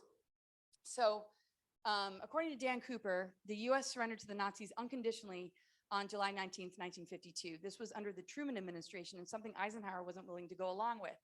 So this is what they don't want us to know, because they want us to Google about this and see in 1954 something called the Garada Treaty happened, and that's when Eisenhower signed us over to the Greys. And he's saying that is absolutely not true. That is absolutely impossible. And all the whistleblowers that think that that's the truth are getting the false information, because that's how deep the ICC Nazi Draco alliance goes. And so when the UFOs flew over the Capitol, that was basically around the time of the surrender. So he says, my two Nazi commanding officers in Dark Fleet and my white hat US Navy Admiral, Vice Admiral, told me what the terms of the unconditional surrender instrument of the US surrendering to the Nazis in 1952 were. One term divested the power to sign treaties with alien species into the hands of MJ-12. Dwight could not have possibly signed any treaties with any alien species. He did not have the legal power to do so. He wasn't even allowed to attend the negotiations, what to speak of being made privy to the terms of those agreements. That's how I know what Elena said to you about MJ-12 going behind his back. So, I mean, that's a lot of false history that has really like impacted a lot in my world. I mean, maybe if I didn't talk about this stuff, I would be laying low, but that's not what I'm here to do. I'm not here to lay low. I'm here for truth, even if I don't like what I hear, right? So when I first came out as a speaker, I was sharing stuff that I didn't really like, wasn't pleasant. Yeah, maybe he did sign a treaty. So let's figure this out. Let's put it all out on the table, and being open-minded, and that the synchronicities fell into place to get deeper and deeper into more of all this and what really happened. So he had no choice but to openly comply. But the unconditional surrender, signed by all of Congress and most of the prominent businessmen of the period of July 19th, 1952, when Truman was president, but he opposed the instrument of surrender in secrecy by establishing various military, civilian, covert units for that purpose. One of them was Ike's Force, USMC Special Section, which survives today. It's in fact, that US military unit is the most successful military unit opposing the interplanetary corporate conglomerate Nazi Draconian Empire Alliance. Whew, that's just such a mouthful. Today, by far, he ordered the first attack on the Greys, the Zeta Reticulans, in a deep underground military base in Dulce. And that is not the one that we hear about in 1969. He knew that he would lose the battle just to learn more about his enemy and to test his best against them. They, the US Army Rangers, also the Green Berets, lost 30-1 back then. This battle at the Dumbs of the Greys occurred more than a decade before the one reportedly to have occurred in 1969. And it was a much larger engagement. Several thousand US Special Forces troops engaged against the Greys forces then, and nearly half of them lost their lives in that action. So why don't we hear about that? We hear about the Dulce Wars. Why don't we hear about that? Why don't we hear about the unconditional surrender agreement? Well, I know what happens when you do, because the minute I said that on YouTube, you're banned for life. No strike, no warning. I'm used to getting strikes and I'm used to getting warnings. And I've been very careful with my channel to the best I could. Not anywhere near as brilliant as Magenta with her gnomes and fairies and puppets. Oh my goodness. But yeah, the minute I said that, it was like, boom. And I appealed and I appealed. And then I just like went off and just had my final words with them.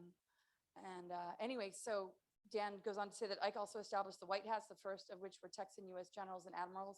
That's where the name White Hats comes from. Ike's White Hats are the ones that brought Ronald Reagan into their fold right before the Draco Alliance had him shot for attempting to disclose the secret space programs. Ike was the one that first appealed to the Sphere Being Alliance to put up an impenetrable outer barrier around our solar system that they did in December 14th, 2014. And so that was like way later, right? So these seeds were planted. And he petitioned the sphere beings through Val Thor. Val Thor helped him set all this up. So the amount of information I have about Eisenhower's relationship with Val Thor is pretty intense. And so this outer barrier is supposed to act as like a shield. And basically he said that, you know, that the human race was worth saving. Now we know that we don't need to be saved because we're doing the work, but there's something about this outer barrier. And there are other whistleblowers that have talked about it that I have gotten a bit compromised. I won't name names, but it'd be a good reason for people to maybe doubt this information, because that was one bit that was true about some of them saying this, the sphere beings and everything like that. And supposedly it has something to do with them not being able to leave. And that's why they're flipping out, because they have nowhere to go. We're calling them out, we're exposing it, we're breaking free, and they're panicking. As we know, there's going to be casualties, obviously, in this war. You know, and it would have been a lot worse without this barrier. And so there's something all about that. So Dan goes on to say, I know a lot about Commander Val Thor from my sources, the White Hats. He did, in fact, advise Ike for years, specifically on how to defeat the Draco Alliance and end their dominion over humanity. The Venetians themselves are very Christian. They were adamantly opposed to violence. Val Thor and some of his Venetian associates were the ones that told Ike about the Sphere Being Alliance. And they contacted the Guardians and submitted Ike's petition for the Guardians to help to save humanity. And there's so much more to tell about Val. So I'm not going to continue to read this, but you know, I feel it's also a manifestation, because, you know, somebody doesn't just decide something to save us all. It's a collective agreement that we all have to save ourselves. And so things end up falling into place when we're holding an intent as a collective, right? So there might be people on the ground level putting things in place, but there would have to be a greater agreement within all of us for that to even begin to happen. Because I know that our intent manifests, and it can manifest things for other people. It can protect other people. You know, we impact one another so much. When we hear an intuitive call that's coming from somebody and they're crying out, we know to answer that call. I mean, the whole bodhisattva energy, So, you know, this to me is a collective thing, that we are part of this. And it's almost like I feel connected to, you know, also Mother Earth shielding herself, because she's a multidimensional being like we are. We're calling in these aspects of our connection to higher source energies. And just the messengers and the people that are putting things in place are just in connection to what exists in all of us to ascend, to get out of this inversion, negative alien agenda, being fed on, being harvested, being siphoned, to create artificial timelines that only take care of them and screw the rest of us over. I mean, they really just want a chipped humanity. They want to depopulate, but also have a manageable amount to have total control over.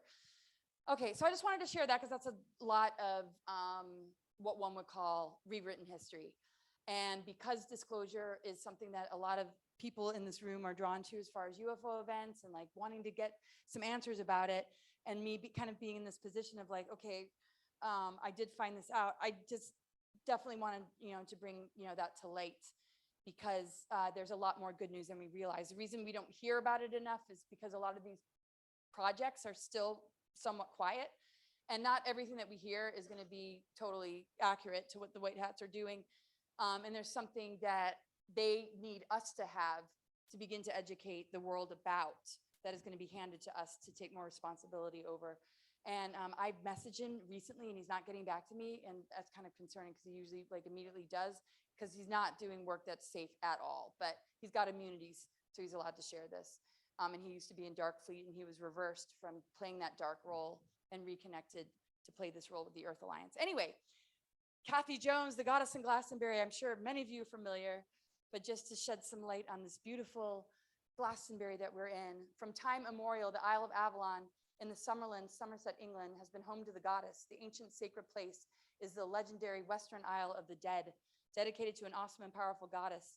This island lay far to the west in a shining sea. People were called here to die, to be transformed, and be reborn.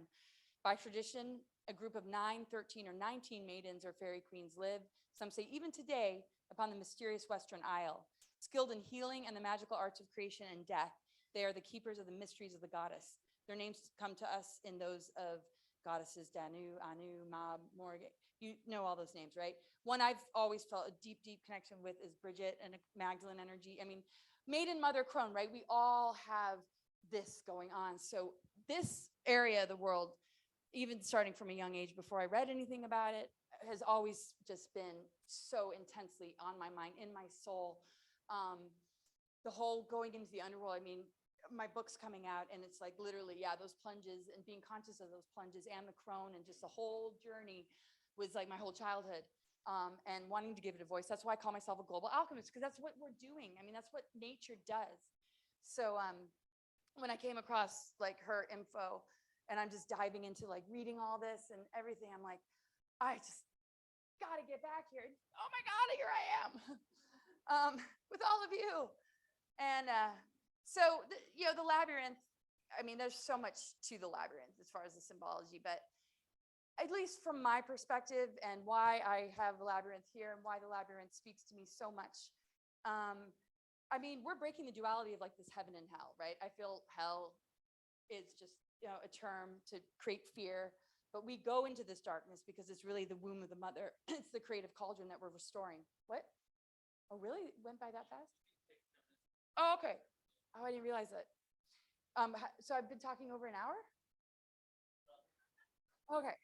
Sorry, guy. I'm sure you guys are like, yes, we'd really like to go to the bathroom and eat, but okay. So dark night of the soul or whatever. I mean, this is what we're reclaiming within ourselves, right? We can feel like I had a hellish week or like, I feel like, but I mean, it's the darkness. It's the fertile soil where the higher seeds of our consciousness plant and then spring, it shows us just new realities that we can manifest and create. And so the whole calendar year gives us connection to all this, the whole death process. So I've got, a lot still here, and it's kind of a bummer because it's all about the Albion body, medical astrology. What? Okay. Okay, cool, you guys. Whew. Okay, so death is the 13th card, right? And so the number 13 is very, very significant. And so death, rebirth, alchemy, transformation is the completion of the death cycle. So it was very much their agenda, Pluto, Jupiter, Saturn conjunctions to create the fear of death, because this would have been the ultimate initiation for humanity to really go through death of the old paradigm, letting go of all that, being reborn. The mother energy has returned. As of 2010, the sun started to move through the 13th sign. The Venus transits made the corrections for this to have taken place, and for people to find more access to people like us and those that are talking about this stuff. So when it's reversed and blocked, depression, long-term illness, resistance to change, it actually also rules viruses, pathogens, the things that, like, when we're not transforming and we stagnate, what gets drawn to us, what gets sticky, what we need to expel and eventually detox if we, delay our death transformational cycle, so that it's like, whoa, a lot is accumulated, and then that's why we release and let go. That's why there's a flusher on the toilet. And if you're not going to flush quickly enough, like, it's going to be like a porta john at a festival. So, and, let's not think of any more of that metaphor. So anyway, the maiden mother crone. When the maiden descends into her inner underworld, the maiden meets her darker nature, her primal wild self. She's a guardian and keeper of death and all the mysteries. So this is the wisdom.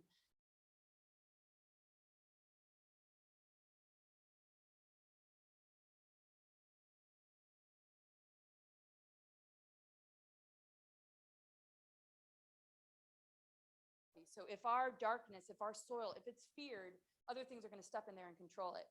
Other things are going to put the seeds in our head of what we should be manifesting, and it goes into that soil and it produces and enables a future we don't want. And then we say it feels like hell, or what if we go to hell? Well, we avoided hell, we avoided the purification of it.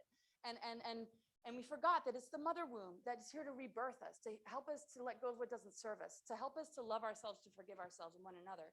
And that is what we experience every year as we go through all the different cycles. And now with Ophiuchus going from Scorpio, Ophiuchus, Sagittarius, now we have the cleansing power of the ether. And I have to say, last year was one of the most powerful years to very consciously and mindfully experience Ophiuchus at that time. Okay, so in the ancient days, the oldest name for England was Albion. Many myths and legends have long existence that giants were either the original inhabitants of the UK or were the founders of the land named Albion. The Albion is the androgynous human template created from the 12 spheres of the tree of life, which during the fall of humankind became buried in the lower dimensional fields of the earth, waiting to be awakened. The awakening Albion and rise of Arthur to find his beloved counterpart, the triple solar goddess Guinevere, Bridget, Mary Scotia, and Mary Sophia, informs us how humanity was seated here from the stars in twin aspects, and why the divine mind of God has chosen to express in this manner. And this is some of my favorite Lisa Renee information about the rise of King Arthur and all this kind of stuff, and how it all went like asleep, waiting for those to awaken, to wake them up from the stasis. So there was an aggressive campaign to target and kill the original Christ Templars in an attempt to extinguish all records of the Essenes, Law of One, the Christ Sophia, the Mother Ark as the Holy Spirit, and the female's principal equal role to access Christ consciousness as the true wisdom and spiritual knowledge of our universe. So this is what this window is about. This is why it's so significant to be here, and how the land holds, these energies in such a strong way. The landscape zodiac or terrestrial zodiac is a purported map of the stars on a gigantic scale, formed by features in the landscape, such as roads, streams, and field boundaries. Perhaps the best known alleged example is the Glastonbury Temple of the Stars, situated around Glastonbury in Somerset, England. The temple is thought by some to depict a colossal zodiac. So I'm going to be learning a lot more about this, and I've got it all set up where it's going to be amazing. Lisa talks about the 13 dragon beings that are enveloped in the Earth's crust that have been here for eons of time as guardians of the ley lines. That's why it was so significant to hear what Magenta had to say about the dragons, because, and I had to just kind of add this in just in complementariness. And I can't put it better than, this and the golden dragon egg, cracking open, that this is the part of the world that has it most powerfully than any other place in the whole world, and it affects the whole planet. So as much as the USA needs to be in England, England needs to be, this is why we're in sacred union as land masses.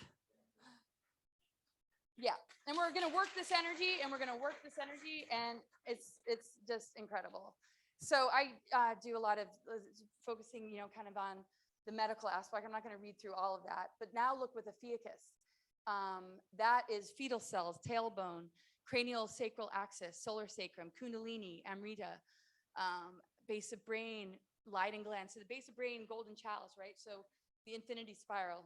So that's what the ether energy ends up opening up. So what's interesting to note is when you do have physical symptoms or there's a physical injury, what is going on in the astrology? Why is it affecting this part of your body? What are the characteristics?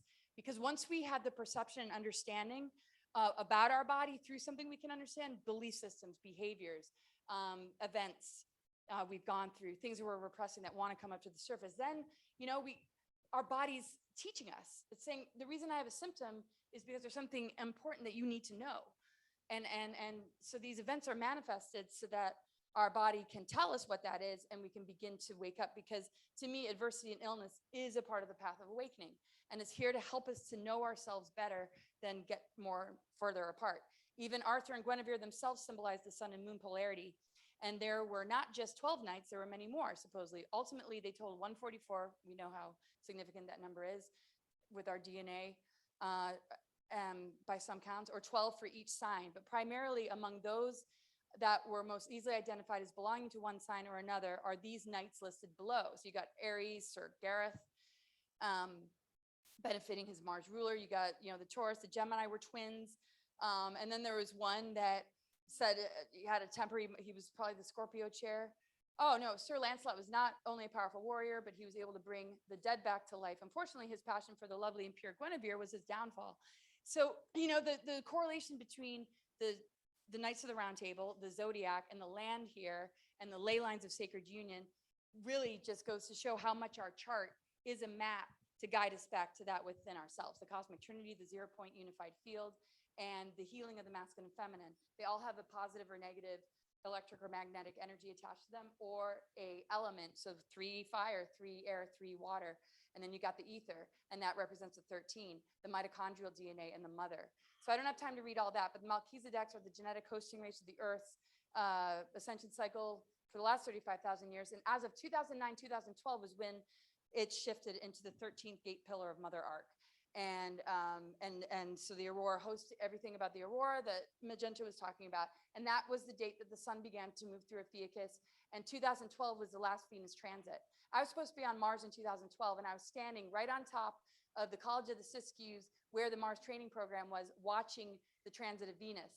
And it was so significant because I got out of the Mars recruitment and I was invited to speak at the Star Knowledge Conference in Mount Shasta. And here I am watching the Venus transit that I'm talking about in the talk, and they wanted me not here. And right below my feet was where Andrew Bashaga was trained to teleport and to travel to Mars, which was linked to my recruitment. So it was like, whoa, you know, there's one of those moments like victory. So Ophiuchus, you can just see all those properties, the pouring of healing, love coming from the galactic center. It used to be associated with Enki and the serpent. And this is the healing of the fallen angelics, really. And so that's, you know, really powerful. Creatrix connectivity. If you look at this, rebirth and cleansing the blood, breath, and mitochondria. When we look at blood and breath, that was so targeted with the COVID stuff, people getting blood clots, masking up. So because they're so threatened by people breathing this in and people connecting to the mother, that was the biggest attack on our ability to connect with each other, to breathe in the breath of life, and to connect with the mitochondria, because that connected to the ether means we can overcome the bioweapons, the mind control, everything and every assault that's ever been thrown to us, because the power of spirit holds dominion, and the love of the mother is the greatest love that we could ever have. And so Chiron actually rules Ophiuchus. And look, it's the dragon, right? So Chiron rules Ophiuchus, which means let us like hold each other in this healing journey. Let us hold hands together and reconnect with each other and move through our wounds, move through our traumas, be transparent, be just like all about it. And instead of like, oh, it's not enlightened enough. It's totally enlightened to admit where our wounds are. I mean, that is like the true enlightenment to me. And this is what connects us with the mother, because she's been healing too. She's not been in her body, you know, but she and her unconditional love, which I feel is connected to the Venus transits, is, you know, this reunion. I've never left you, and we're never leaving her, and the Father and the Christ Sophia child, which is the cosmic Trinity. So outer planets are the great initiator. If we're in the shadow side of these initiations, you can just see it right there. The shadow side of Uranus, panic attacks, also AI, PTSD, nervous breakdowns, all that kind of stuff. And so we get easily assimilated into AI and the darker technologies when we're not completing the initiation, which is Great Awakening, connecting to our sovereignty. It always connects us with shock and upheaval, though. So how are we going to interpret the shock and upheaval? Are we just going to be like a stress case forever? No, it's like here to wake us up. And so, and this is all about the nervous system and Uranus and just the frequency conduit energy. And how that relates to Ascension signals versus AI signals. And so I'm wrapping this up here. So here's the 8th and 9th chakra. It's very connected to Ophiuchus and the ether energy being available. And so the warfare is very increased when we begin to switch this on. So if you're one of those people that like totally on your spiritual path, and then you feel completely sabotaged and almost defeated and exhausted and like, what am I doing wrong? It's because you're reaching levels they do not want you to reach. And they like can literally see it almost like on a radar, or they have some kind of technology to spot that and completely sideline you. And that's the thing that like the Eisenhower channel, if you get sidelined early enough, you don't have a whole lot to reflect upon. But if you understand the sidelining and take it as a twisted compliment from the universe and your own higher self doing a really good job, then you won't go into defeatism. You won't grab that bottle of vodka and just be like, oh, I give up, which is really good. So we move through all the 13 constellations throughout the year, which means every single year we have the opportunity to consciously move through all these cycles into Ophiuchus through the winter and then coming back in the spring. And the more connected to this we are, the more we're going to move through these different levels of sacred marriage within ourselves, switching all the 12 strands on right back into the Hieros Gamos Christos hydroplasmic light. And that is finding that sacred union within and having partners that are willing to be on that journey with you and friends that support that. This is the upright pentagram, spirit pointing upwards, cleansing the other elementals, because our DNA are the elementals. All of these nucleic acids are connected with air, water, earth, fire, but the mitochondrial DNA serves as the 5th principle, the element of cosmic ether. And the mitochondrial DNA damage that we've inherited lifetime after lifetime is why humans are so addicted to the matrix, so addicted to things, because that is a form of unconscious trauma of that separation, of having distorted stories and teachings. It's like, why, like, can't we just get it together as a humanity? Because we're not addressing the primal or the deeper, deeper, deeper trauma that exists. So we got to remember epigenetics and reset the mind, and reach for just the creative imagination to pull in the visions and dreams that we want, the words of wisdom that we learn from all the adversities, the comforting love that we can share when we see somebody else going through something, and also the innocence of our inner child when we want to sit and be the student, and we want to learn, and we want to listen. I mean, we got it all, and an event like this is beyond got it all. And just one last quote. This is from the Gospel of Peace, the Essene Gospel of Peace. And it's so beautiful, so many wonderful words in the Essene Gospel of Peace. Your mother is in you and you are in her. She bore you, she gives you life. It was she who gave you your body, and to her you shall one day give it back again. Happy are you when you come to know her and her kingdom. If you receive your mother's angels and if you do her laws, I tell you truly, he who does these things shall never see disease. For the power of our mother is above all, and it destroys Satan and his kingdom and has rule over all your bodies and all living things. The blood which runs in us is born of the blood of our earthly mother. Her blood falls from the clouds, leaps up from the womb of the earth, babbles in the brooks of the mountains, flows wide in the rivers of the plains, sleeps in the lakes, and rages mightily in the tempestuous seas. It also says that don't even go to the scriptures. That's all man-made. Go to the water, go to the creeks, go to the trees. And the true teachings of the Essenes, which are the energy of this land, and all who came before us here, that we are returning and waking those that have been in stasis, holding space for us that never left us either. We're coming together to really live the word and embody it fully. And I don't need to share all this because it's stuff y'all already know, but I thank you so, so much. This is one of the most special and beautiful gatherings, and I just love each and every one of you with all my heart.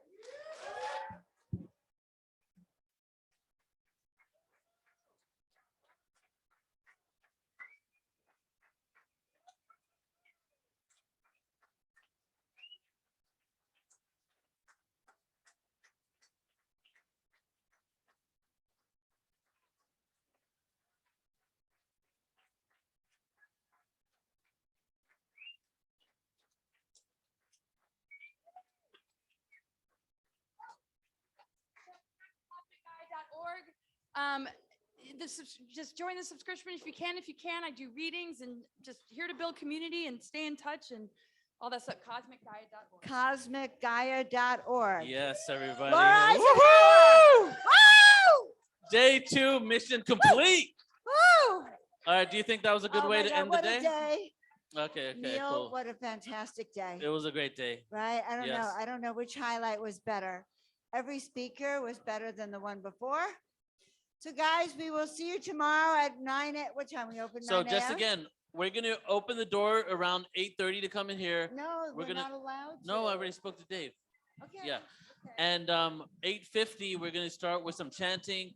9:20, we're gonna start with Victoria Reynolds, and she's gonna be doing a new earth visualization, kind of energetic. So we want to make sure people are here by 9:20, be in the room by 9:20 if you want to be here for it. If you do decide to come in between that presentation, be very quiet when you come in, or come right after that. That's because Victoria is the Elohim of freedom. And she has a huge transmission to give us tomorrow. Yeah, and just one last time, thank you so much to everybody that's been supporting this event. Thank you, Dave, for staying longer and coming back at 8 a.m. tomorrow, brother. Really appreciate the long hours you all put in. Okay, love you all. Good night.